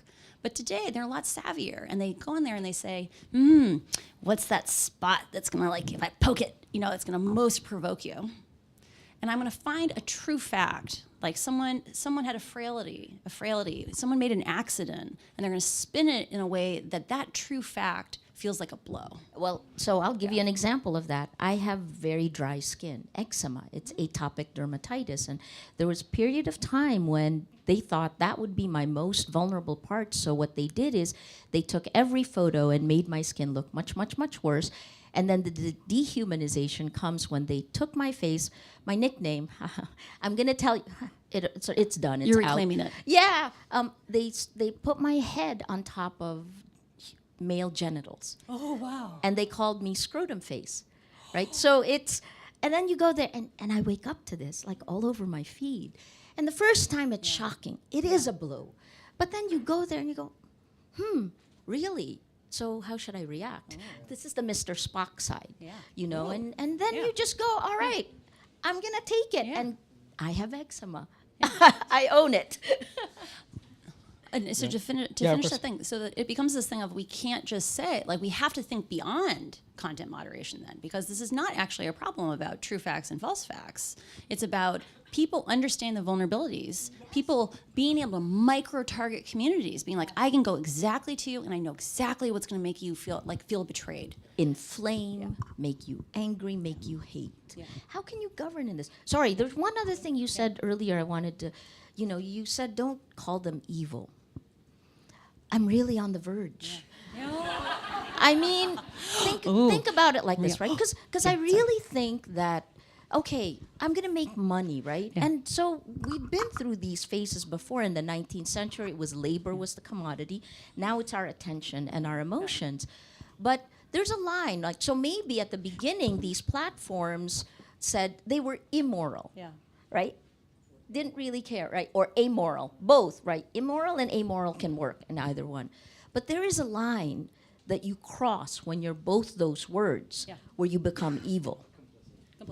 So I wait, would wait, say can I evil. do one thing, Taylor? Can I Yeah. do- so I'm clearly not needed here. I think we should- so I've read your Which is fine. I've read your Wikipedia page. So please, if this is wrong, please tell me. changes all Please the- tell me. okay. So I think you have a political theater background, like at Do. Princeton. Yeah, Okay, yeah, yeah. okay. Can I? So I don't get to hang out with her in person very often. Usually we're on like Zoom together, Zoom. and I Yeah. can't be like, oh, Maria, do you know what we should do? So the first thing went in my mind when you were telling me about Scrotum Face was I was like, God, we gotta make puppets, we gotta do something. Like there has to be a way to reclaim this and make it hilarious. So Mark Zuckerberg. I look at Mark Zuckerberg with pity, not with like anger, because he's been the CEO of Facebook since he was 19 years old. He is currently surrounded by a cabal of people who make tens of millions of dollars a year to mislead him and keep him isolated. Like I've been told by journalists, the reason he thinks we're all going to spend 12 hours a day in the metaverse is because he spends 12 hours a day in the metaverse. Because no one can grimace at him in the metaverse, right? So have you heard about the Free Britney movement? No. Okay, so anyone here, Free Britney? Okay, so Britney, she's been freed. It's true. Britney got freed. Yeah. So Britney Spears became famous at a young age, was surrounded by a cabal of people who extracted money from her and misled her and controlled her. And what did the internet do? We figured out how to free Britney, and now she's not a prisoner anymore. We need to free Mark Zuckerberg. Okay, but you are so generous. I think that's generous, right? Well, I'm saying he needs to step down. He needs to step down from the CEO, and the only way we'll know Mark is free is when he steps down. But I will add one last thing, because in my world, you are accountable for your actions, and ignorance is not an excuse, right? After genocide in Myanmar, after what has happened in different parts of the pogroms that were triggered in India and Pakistan, how many people were killed in the drug war in the Philippines? This is debatable now partly because of Facebook, right? Not only did our police lie about it, but Facebook enabled the lying, right? So at a certain point, I don't think he should just step down. Oh, I he should, actually yeah. think I think there should be repercussions, and one this might is say where he it should- goes back to rule of law. One might say it should be governed. It should be governed. I mean, There we're it at a is. policy Yeah, school totally. here. Yes, exactly. When you have a See, we give him chance too. Thank you. Where to start? When you have a private sector that is causing negative externalities in a democratic society, you govern them. Exactly. And so you guys both. Preach. You guys both. No, seriously though. You guys both. Thank you. You guys both speak to world leaders all the time. You get in rooms that none of us are privy to. What do you tell them about what they should do for this problem? You first, me first. Okay, I will. Impunity must stop. Yeah, right? 100%. Because impunity online is impunity offline. The reason why our democratic processes don't work anymore is because you get away with murder online, right? Online violence is real world violence. The most powerful part of a human being is our emotions. And when that is insidiously manipulated, you change the world, literally. So impunity must stop, and we must get justice. What that looks like, lots of ideas. Go. So the thing I tell them is like, Facebook is an industry, or social media as a whole is an industry. I think TikTok is going to likely cause even worse ethnic violence than Facebook. I agree. Like if and we'll go Facebook there. was a mallet, Yeah. TikTok is a surgical probe. Yeah, and we can talk more about like how the design of those Stay products lead, outside of say the United States or a couple of different markets. I'm guessing it's going to be very chaotic because of how it's designed, not just because it has videos. But the thing I say is like social media as an industry, it is insanely profitable. Like speaking of externalities, you can tell something's going on where they're not really paying for all their costs because their profit margins are so high. It's like 35% for Facebook. So when it comes to these companies, I understand why politicians have not acted. And the reason for that is, unlike, say, cars, we heavily, like Facebook loves to say, cars kill people. We don't say we're going to get rid of cars. Right? But we invest a huge amount of effort in a lot of different ways. There's a rich ecosystem of accountability around that industry, and all those incentives pull it towards the common good. And so the thing that is different about social media is we could buy a car and crash it. We could buy a car and put sensors on it. We could buy a car and take it apart. So when the auto manufacturer said to us, oh, my Volkswagen, it meets emission targets, we could put sensors on it and be like, no, you're lying. We could test it. So right now, politicians around the world sit there and they feel powerless because they think the only thing they can do to make it safer is content moderation, which is why I picked on you. Yeah. And so the thing that I tell them is, the reason why you think it's content moderation is because you never got to look behind the curtain. Because you couldn't look behind the curtain, you didn't get to come up with your own menu of ways to deal with this. So guess what? We can pull back the curtain, and you have the power to do that. And we can begin building better social media from that point on. But I also think that the platforms, that these technology companies, and the irony, of course, is they were American technology companies until TikTok, which ByteDance, the US part, actually took the data of Facebook. I mean, they were one of the top advertisers from 2014 to 2018 before Cambridge Analytica. It was just released in a court filing. So, yeah, I keep track of this stuff. Anyway, so part of the reason that they claim that this is because they've flattened the meaning of language, right? They make it unnecessarily complex. Guess what? I can put a lot of words together. I can string them together and make you think that you don't understand it. But my job as a journalist is to simplify it so you do. They do not want to do that. That's the first. I sound like such an activist. I think we have to understand. The reason is I'm at the front lines, right? Like, if nothing is done, and I'm going to tell you what I'll shut up because that's the BND lecture later. Please don't. But if I've been I know what these information operations, what it's like. I got an average of 90 hate messages per hour when we came out with a 3-part weaponization of the internet series. And what that does is that's just meant to pound you to silence. It was like waving the red thing in front of a bull for me, right? Because I was like, this is not normal. So what do they need to do? It's the first part is data. We need to own our data.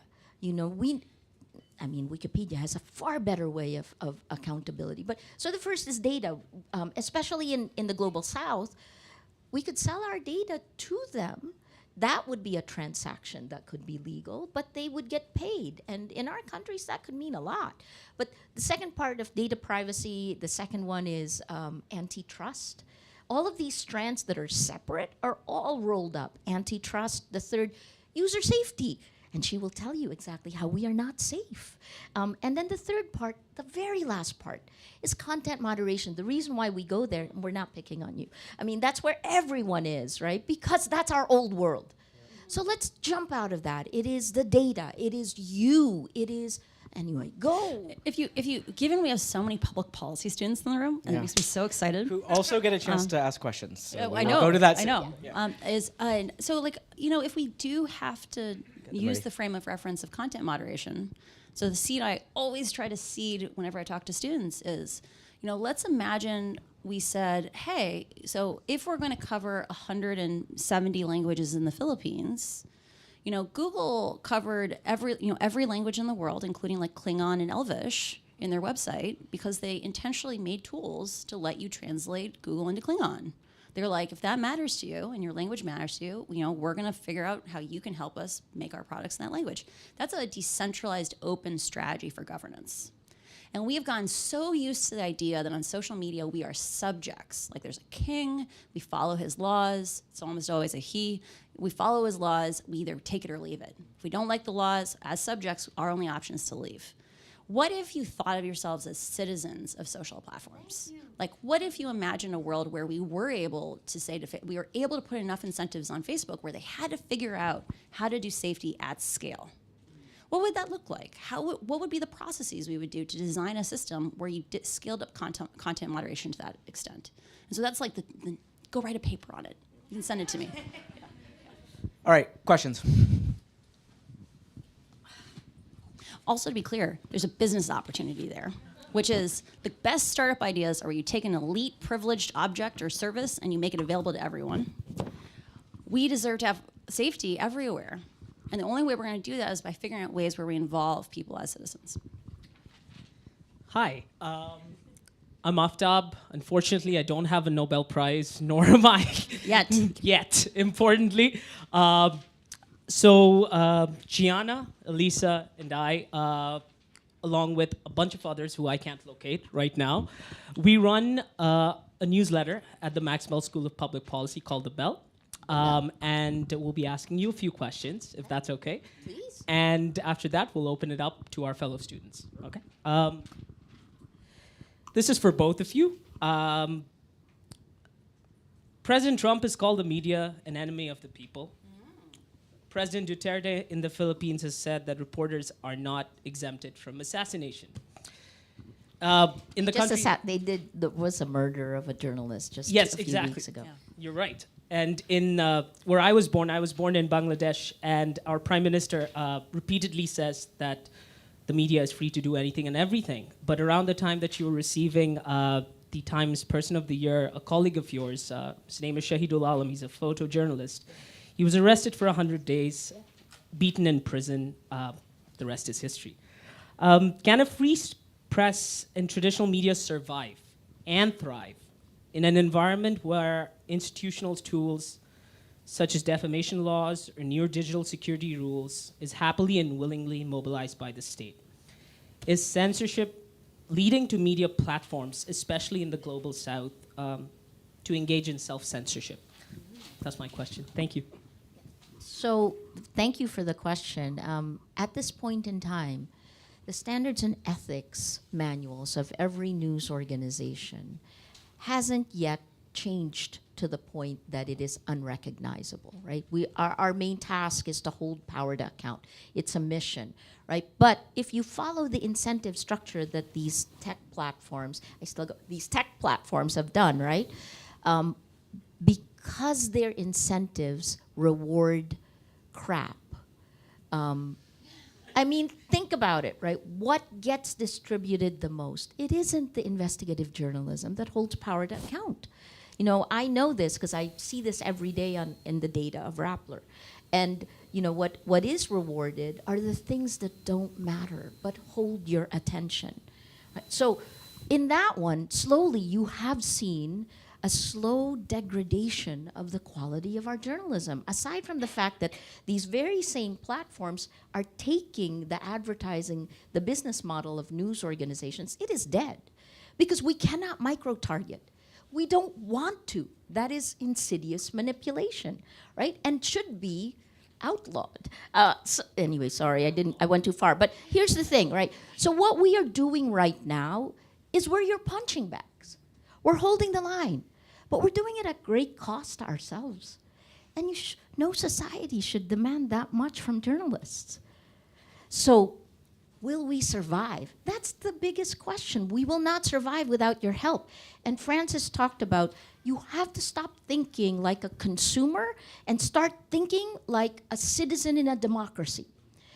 Because so it's not a coincidence that when you hear a lie from a politician, the ones that do well right now double down on the lie, including the founders of these companies, right? So what does that mean for us as citizens? Because in the end, the long-term solution is education, but it takes a long time. They can like drill you down and we'll go through the algorithmic, nobody wants to go through code. I always thought coding was really boring. Sorry, guys. It's like, I don't like repetitive actions. So this is kind of the difference. Sorry, I really like text. If you're, so long-term education, medium-term legislation, public policy, protect us. Short-term civic engagement. Folks, what does democracy look like? What does civic engagement look like in the age of exponential lies, in the age of insidious manipulation, when the technology, and I'll end with this, right? There are two ways we're being manipulated with impunity. The first, and Ron Deibert is, in Canada. So Citizen Lab has already shown there's a Pegasus. Well, the other part of that, its competitors called Predator, right? With impunity, you can do these things. They can take without letting you know. Countries like Estonia, for example, if a police officer looks at your driver's license, you're notified, right? Here, you're being surveilled. This is happening. Of course, it's happening in our country. But the other part, so there's that.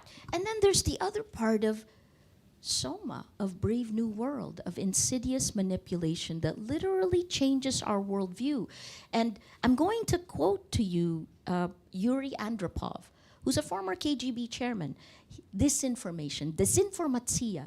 Please don't call it misinformation. Misinformation is not the problem. That's another one of those Western things that kind of makes it palatable, right? It's disinformation. And Yuri Andropov, so you know it is in the Russian military doctrine, right? But Yuri Andropov said, disinformatia is like cocaine. You take it once or twice, you're okay. But if you take it all the time, you become a changed, he says changed man, I'll misquote and say changed person, right? And that, so all those people who went to January 6th believed it on Capitol Hill. How long will it take to change that worldview? Especially when conspiracy theories have come from the fringes and are now center stage. Thank you. I'm going to pass it to Gianna. Hi, I'm Gianna. I'm also an eczema sufferer, so I empathize with you. So I wanted to ask you, how do we balance protecting free speech, that's so important, while also protecting people from harmful rhetoric? I know lately I've been seeing a lot of anti-Semitism in the news, so that's just one example, but there are plenty of them. So I think one of the, if we were able to like have a telescope, like in any regulatory scheme, this should be data that everyone has access to. Let's imagine we can see 1,000 posts that are a random sample of what was made on Facebook. So people made 1,000 posts, and then we looked at 1,000 posts where we weighted, i.e. we made it more likely that if you get seen more times on Facebook, you're more likely to end up in this data set. So if your post got seen 1 million times, you're 1 million more times to end up in this set of 1,000 posts. And if we got to look at that set of what was produced, and then that set of what was distributed, we would see very different patterns. And part of the rise of things like hate is that when we witness hate that goes unpunished, like when there aren't any countervailing incentives, it legitimizes that as a form of speech. So like people have talked a lot about how it's changed a lot since the election of Donald Trump, was that there were a lot of people in the United States that had genuinely very discriminatory views. They had resentments about the rise of women, the rise of people of color in the United States, and finally someone was saying out loud in public what they had been feeling all along. They're like, I'm not in the wrong. See, the president's saying it. We are seeing escalating feedback cycles where when we look at the content that gets distribution, because it is provocative, even if you chime in on that comment and say, this is anti-Semitic, the algorithm says, does she like that content, right? It was really engaging, that fight back and forth where they're like, I'm not anti-Semitic. No, you are. Like, that's seen as a successful interaction.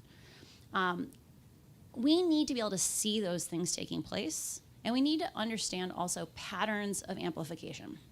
So the people who use these platforms the most are either incented financially, either like they're an advertiser, they're an influencer, or they are compensated by a political or other means. Or they are like, an ideology, like you get a compensation for that. We have to look at these networks of amplification, because if we were to go in and remove some of that bias towards hate, and we were to actually take down networks or require networks to be out in the open, a shockingly high fraction of the people who are blasting out the hate will have 10 accounts that act like 10 people but are one person.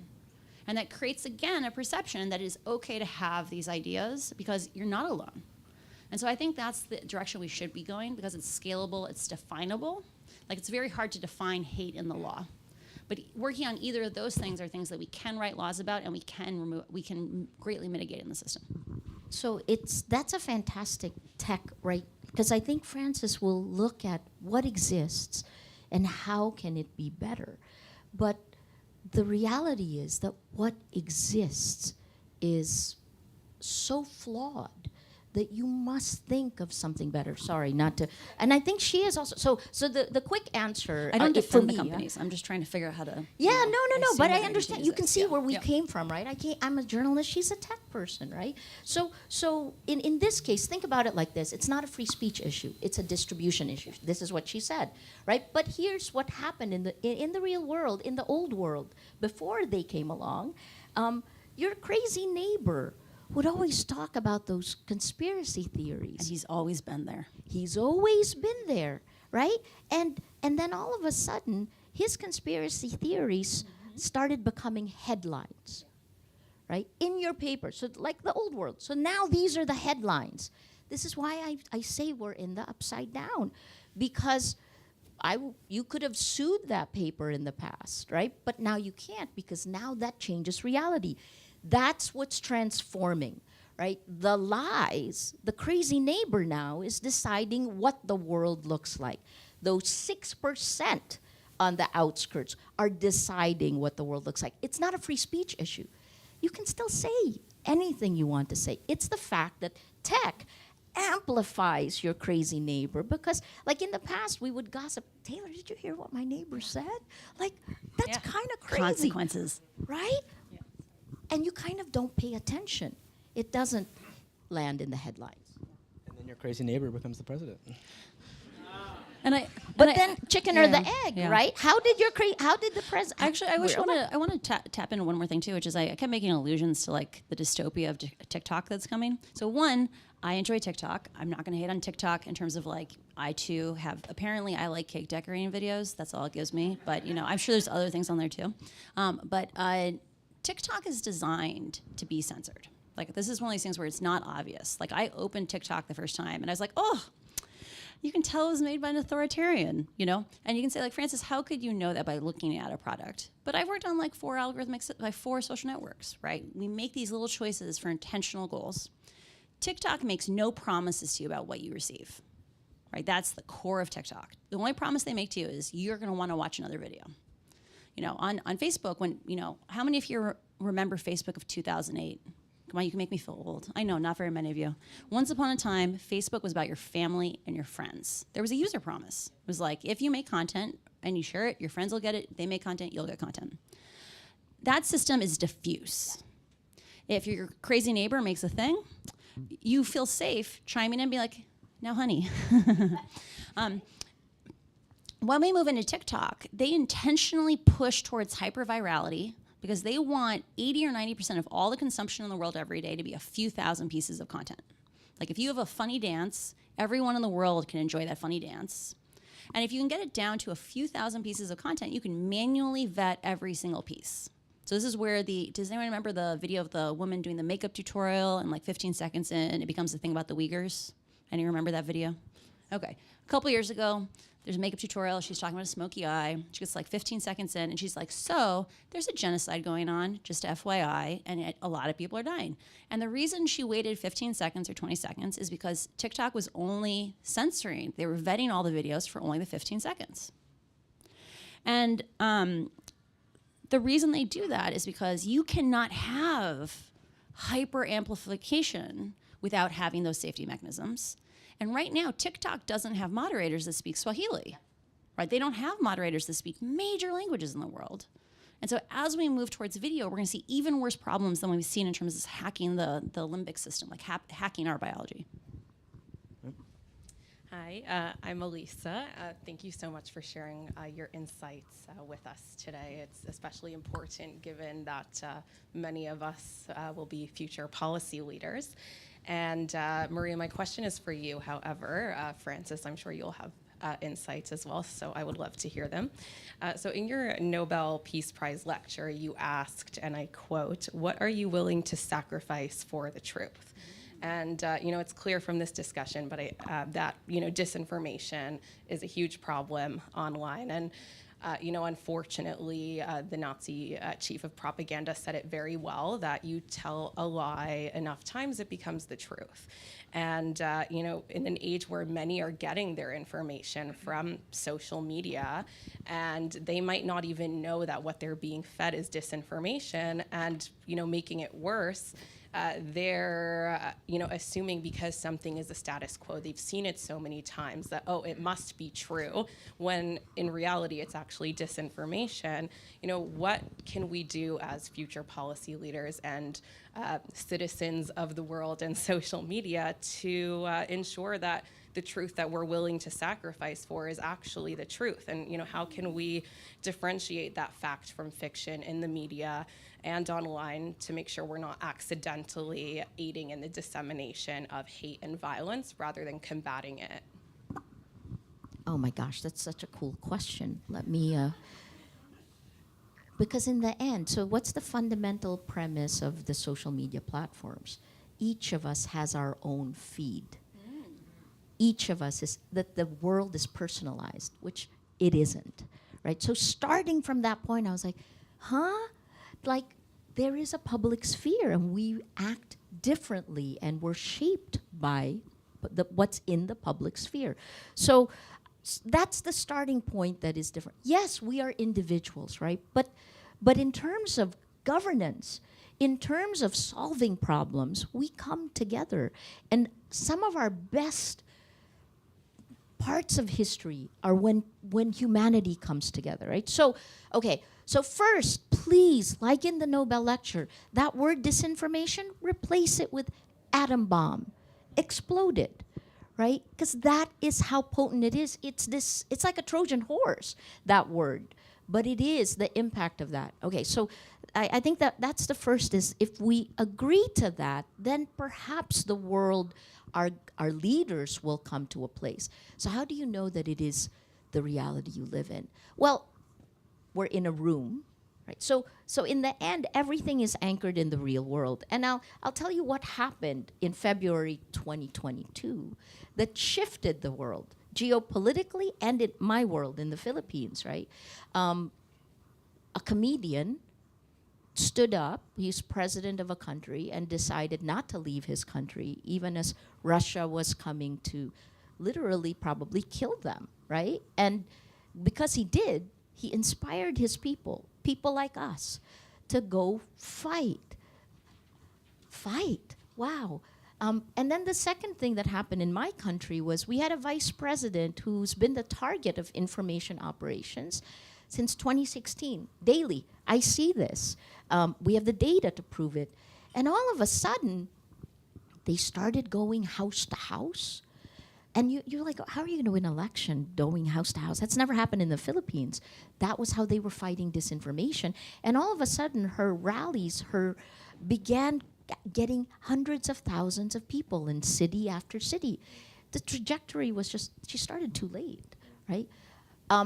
In our thing, what we did in Rappler, we had a facts first PH, a pyramid that we built, 4-layer pyramid. I'll tell you more about it later. But let me just go to, you need a whole of society approach. We live in one world, right? So there are two battles. There's two wars that are ongoing right now. The old conventional war, which turned nations for the first time, right? You had democratic states finally come together. It's funny, I was just in Brussels, and one of the questions that I was asked repeatedly by different people was, did we do the right thing in banning Sputnik and RT? I was like, that's so late. Yeah. Like, what's up? Right? It is the fact that we don't name it. Sorry, words matter. And the flattening of words, engagement, is alike an engagement? Not in our world, right? So reclaim it. That's the first. We need to actually, so anyway, geopolitically, it changed, right? We're at war.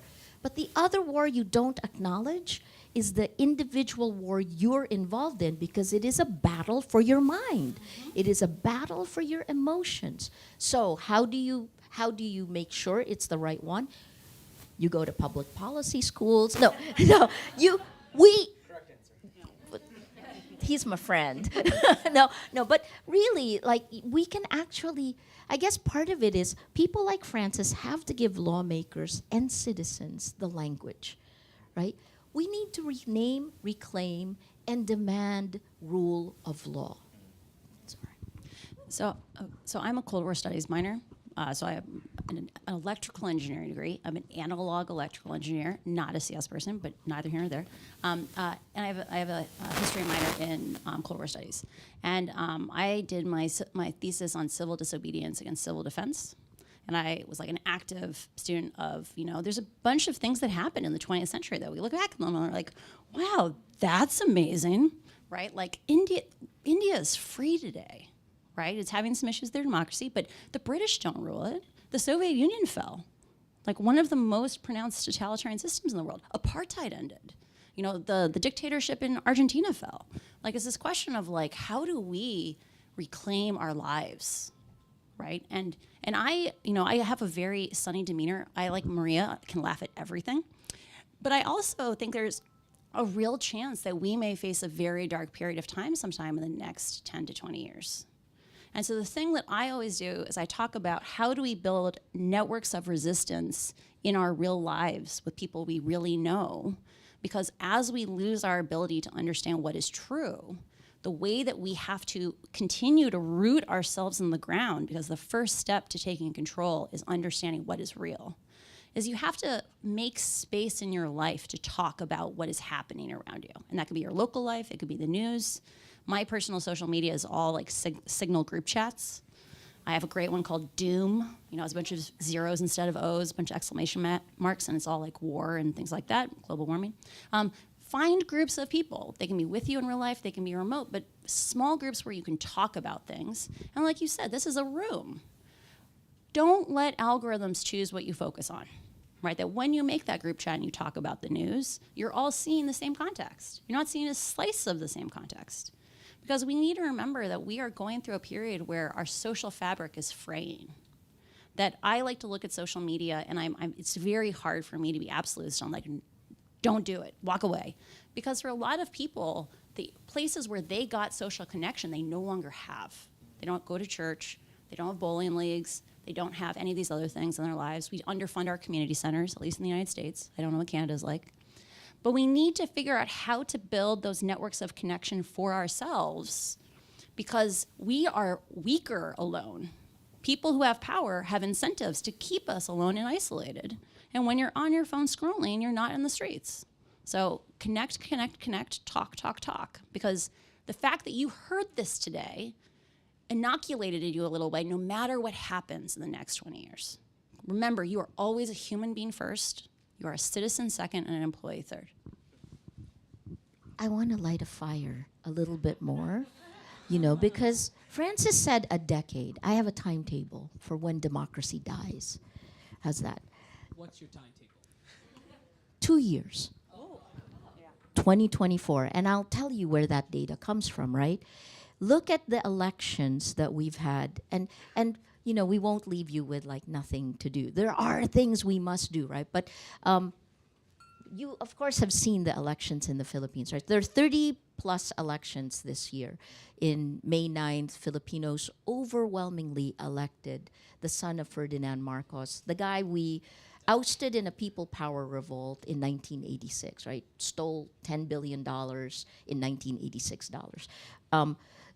So now, partly with info ops, his son is president. After the Philippine elections, you could see the rise of the right in the French. I think the French elections were before. Then you had the Kenyan elections, which were partly like the rise of the right and religion is as a manipulative tool for us. And then what do we have right now? Brazil is going through. And then, of course, the midterms in the US. Next year, it is Nigeria, Turkey, African nations. India begins regional elections. 2024, Indonesia, the world's largest Muslim population. The front runner today of those presidential elections is the son-in-law, Prabowo, the son-in-law of former President Suharto, like Back to the Future. Then, of course, you have India having its key elections, world's largest democracy, and the US elections. If nothing changes, if your tech friends don't have enlightened self-interest, there will be enough illiberal leaders elected democratically who can crumble these institutions from within because they're already weak and frayed. And when they do that, they form alliances faster than these democratic ones that the world has had. What is it? Well, look at something called the Shanghai Cooperation Organization, which is set up by China and Russia. And just a few weeks ago, Iran, Turkey, Myanmar joined. There's, you know, the geopolitical balance of power will shift away from democracy, and I'll use Madeleine Albright's word, fascism. So, light a fire, folks. Let's go. I think we have time for one or two more questions. From the So group. we'll pass it on Yep. to some of the other students if they're Great. interested. Behind me. Oh, Simon. Hi. Hello, hello. What's the best way to stand? Okay. So you mentioned that there's a lot of global elections coming up, and I was wondering if you noticed a way that this trend of internet disinformation, does it have regional differences, and does it play out in different ways depending on the quirks of the politics of the country you're talking about? Right. So, for example, here in Canada, right, small little percentages in vote switches flips large amounts of seats, Yes. which results in changes in government. So that incentivizes parties to target very small groups of people in very Yes. specific ways to turn out and be angry. Have you seen similar differences in how that happens and how the internet affects different countries? Great question. So I think part of why Maria has been sounding this alarm for so long is that So long. is, and just for context, at least since 2015, 2014, or is that the Philippines were like serious like disinformation entrepreneurs, right? Like in terms of influence operations, Duarte did a really good job of being like, oh, we have this new tool, and there's no supervision. We can do whatever we want. The playbook that Trump used in 2016 was directly borrowed from the campaign in the Philippines. And she keeps saying, this is not about the Philippines. Like the Philippines is first, but it's not the last. And while there are individual different issues that happen in different places, most democratic systems are just like what you talked about. Like the voters that are the easiest to switch are ones that have loose leanings, right? They're loosely tied. Suppressing the vote is actually much more effective than converting minds. So even going in there and like making people scared to vote or making people disillusioned, right? Like my favorite saying is like fatalism is a sign that someone's trying to steal your power, right? They go in there and use a very, very similar playbook around weaponizing groups, weaponizing things like Telegram channels, having networks where they have a bunch of people who are amplifying the same message, attacking journalists, attacking individual politicians, swamping out the ability of those people to speak, like drowning them out in other kinds of comments or reporting them over and over again. That playbook really, really works today. And the thing that we all need to be really scared about is in 2020 in the United States, there were a lot of people at Facebook working on election protection, right? The reason I came forward was there were 300 people working on election protection, and right after the election, they dissolved the team, right? So going into the next election, we don't have the same attention, and Jan 6 is like a preview of that. There was no single person on deck in December of 2020 who could say, we can see Stop the Steal exploding. We can see these movements exploding online. And they could, right? They because could. the data is We there. had They had papers. the data We if had they were papers. looking. We had papers being written contemporaneously. Like I was working on the adversarial harmful movements team while that was going on. We could see it happening, and no one was there to just even turn on the stuff that was on for the election. And so we should assume that there may be individual flavors from place to place, but we're seeing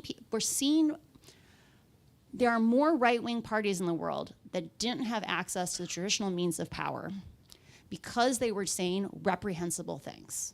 You know, for a long time there was a norm that if you came in there and said this group of people is vermin, you know, they're insects, crush them, that basically disqualified you from getting to be in the main part of the stage. And because these systems disproportionately reward extremes on the left or the right also came in and said, we can't get access to the media because like people don't want to spread these things. We're going to double down extra hard on social media. And so that's part of why you're seeing these right waves sweeping through, is because they know the system is biased towards them. They know they have more expertise and they can just do it. But so to add to this, it is you don't even have to go that far in terms of regional representation or gerrymandering or how one ethnic group feels versus another, because the manipulation of the biology goes all the way across. And yes, a politician in a country will customize it for their own. In the Philippines, the micro-targeting wasn't actually as specific as it is in the US and Canada, right? But look at the effects, right? Just that algorithm of friends, which is how they grow, tore us apart, right? Because if you're pro-Duterte, you move further right. Anti-Duterte, you move further left. We watch that. You can replace that with Trump. You can replace that with any polarizing leader, who are getting elected. But the other part that's tough about this is that elections become a mockery, right? You don't have integrity of elections if you don't have integrity of facts, if you cannot know that your mind has the facts. How do you know whom to vote for, right? So I also was in 2017, we were working with the French government at some point to just like lay out, this is the Forum on Information and Democracy, what it became later on, right? I think were you with us at some point, right? Yeah. So I was in Paris when the yellow vest exploded. What was that? Gas prices increased. And people do get angry. And the challenge of governance is to actually lead your people so that they learn that my sacrifice helps the greater good. That's not what social media gives, right?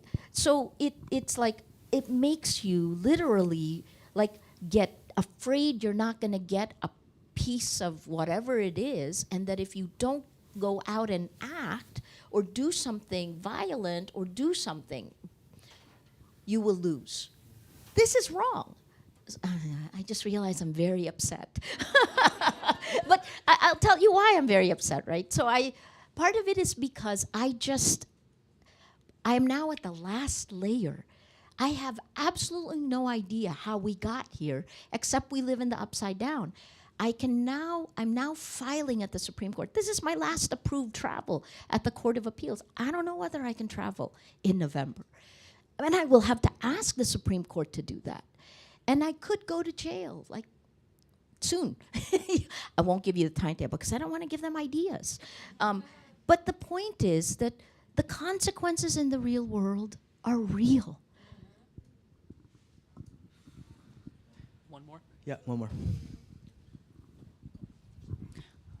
I'm not going to give the same pep talk as yesterday, but I still want to end on a happy note. We're going to do it. Thanks so much for having us. So I was going to ask, when there's divergence on the meaning and priorities on digital governance and assertions of sovereignty of information, especially by illiberal regimes, and it kind of shows that a coordinated global governance is kind of up in the air, or largely stymied.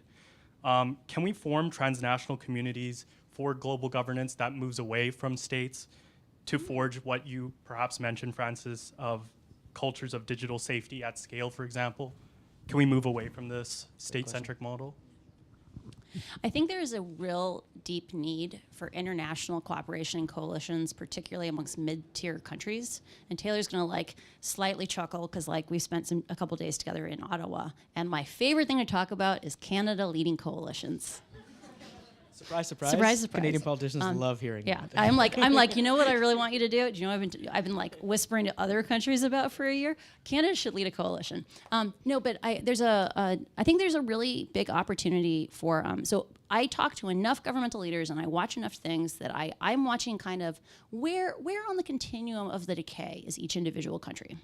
And the reality is that not all countries have been targeted by the influence operation machinery at the same levels.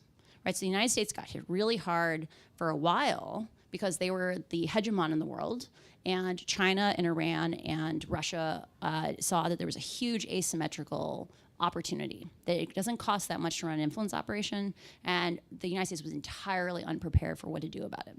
Or like Facebook was entirely unprepared.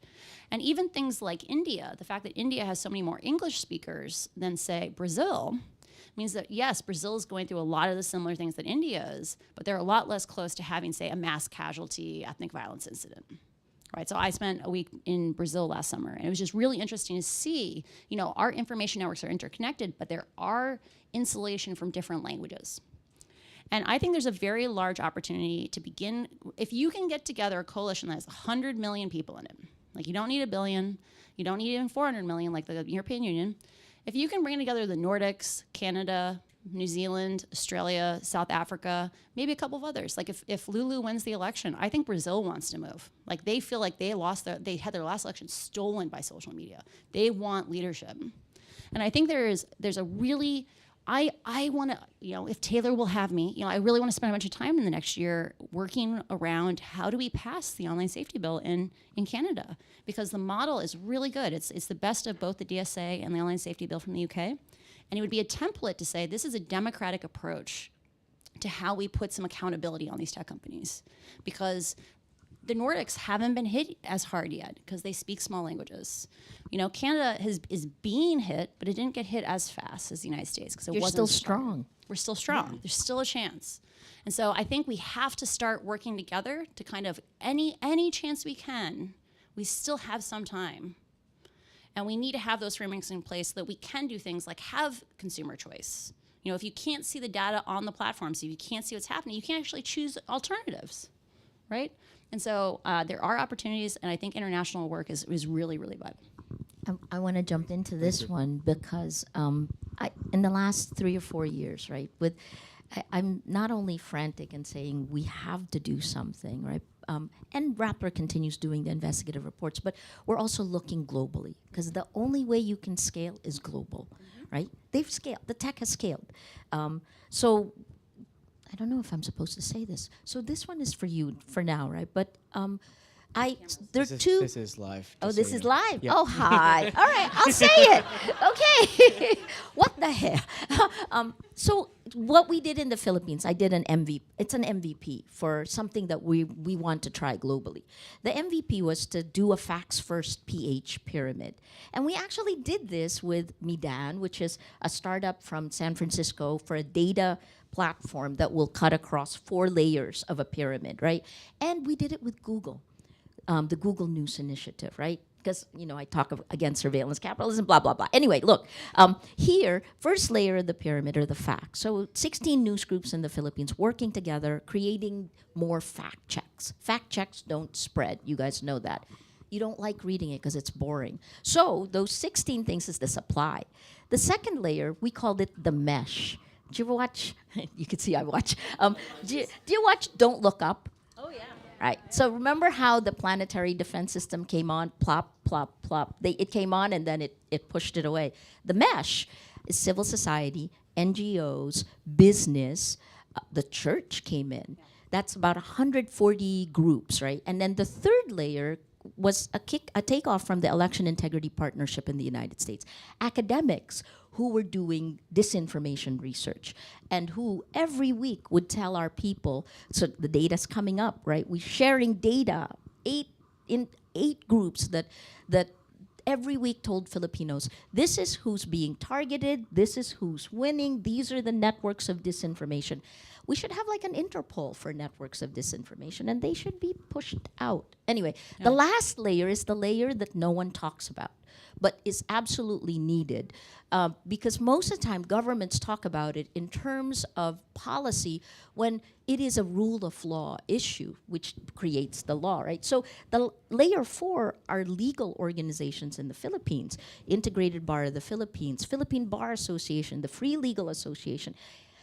And they, in 3 months, filed 21 tactical and strategic cases that put rule of law, like it scared people to stop. I filed a case against one. I mean, but that's the point. So it worked, right? The data layer going through, it worked because we were able to reclaim the center of the information ecosystem in the Philippines.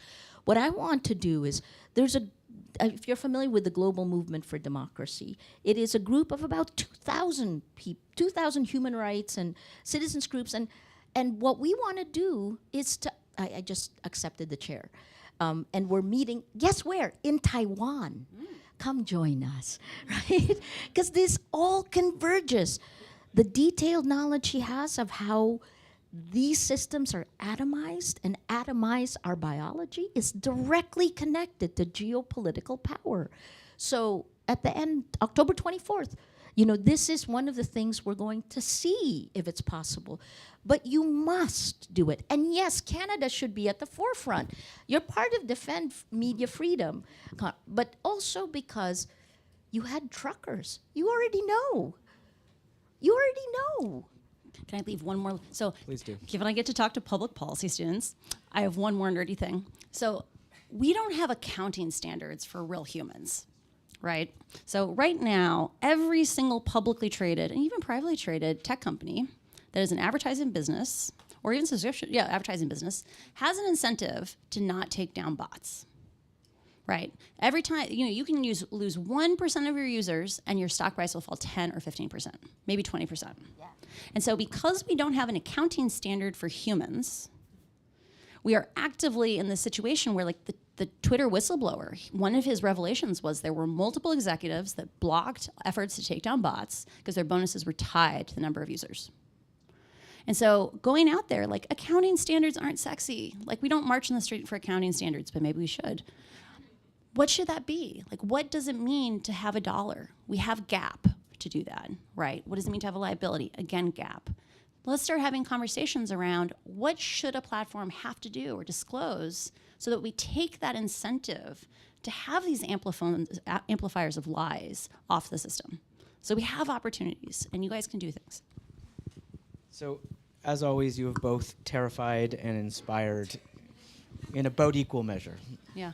But really, from all of us, thank you. And I just say that, I mean, you both saw an injustice, one from inside a company, one from outside of it, and took real risk and chance to call it out and fight against it. And we're all the benefactors of that. So thank you, both of you.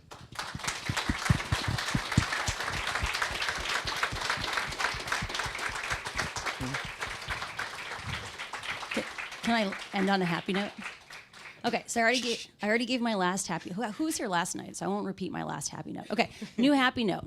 So I got to meet the Enron whistleblower, who I got whistleblower protections because of her, right? Like, she did a huge amount of lobbying after she was a whistleblower, and she introduced me to a line that is actually, like, really giving me solace, which is, so there's a Martin Luther King quote that used to be on the stationery of Enron. This is kind of amazing.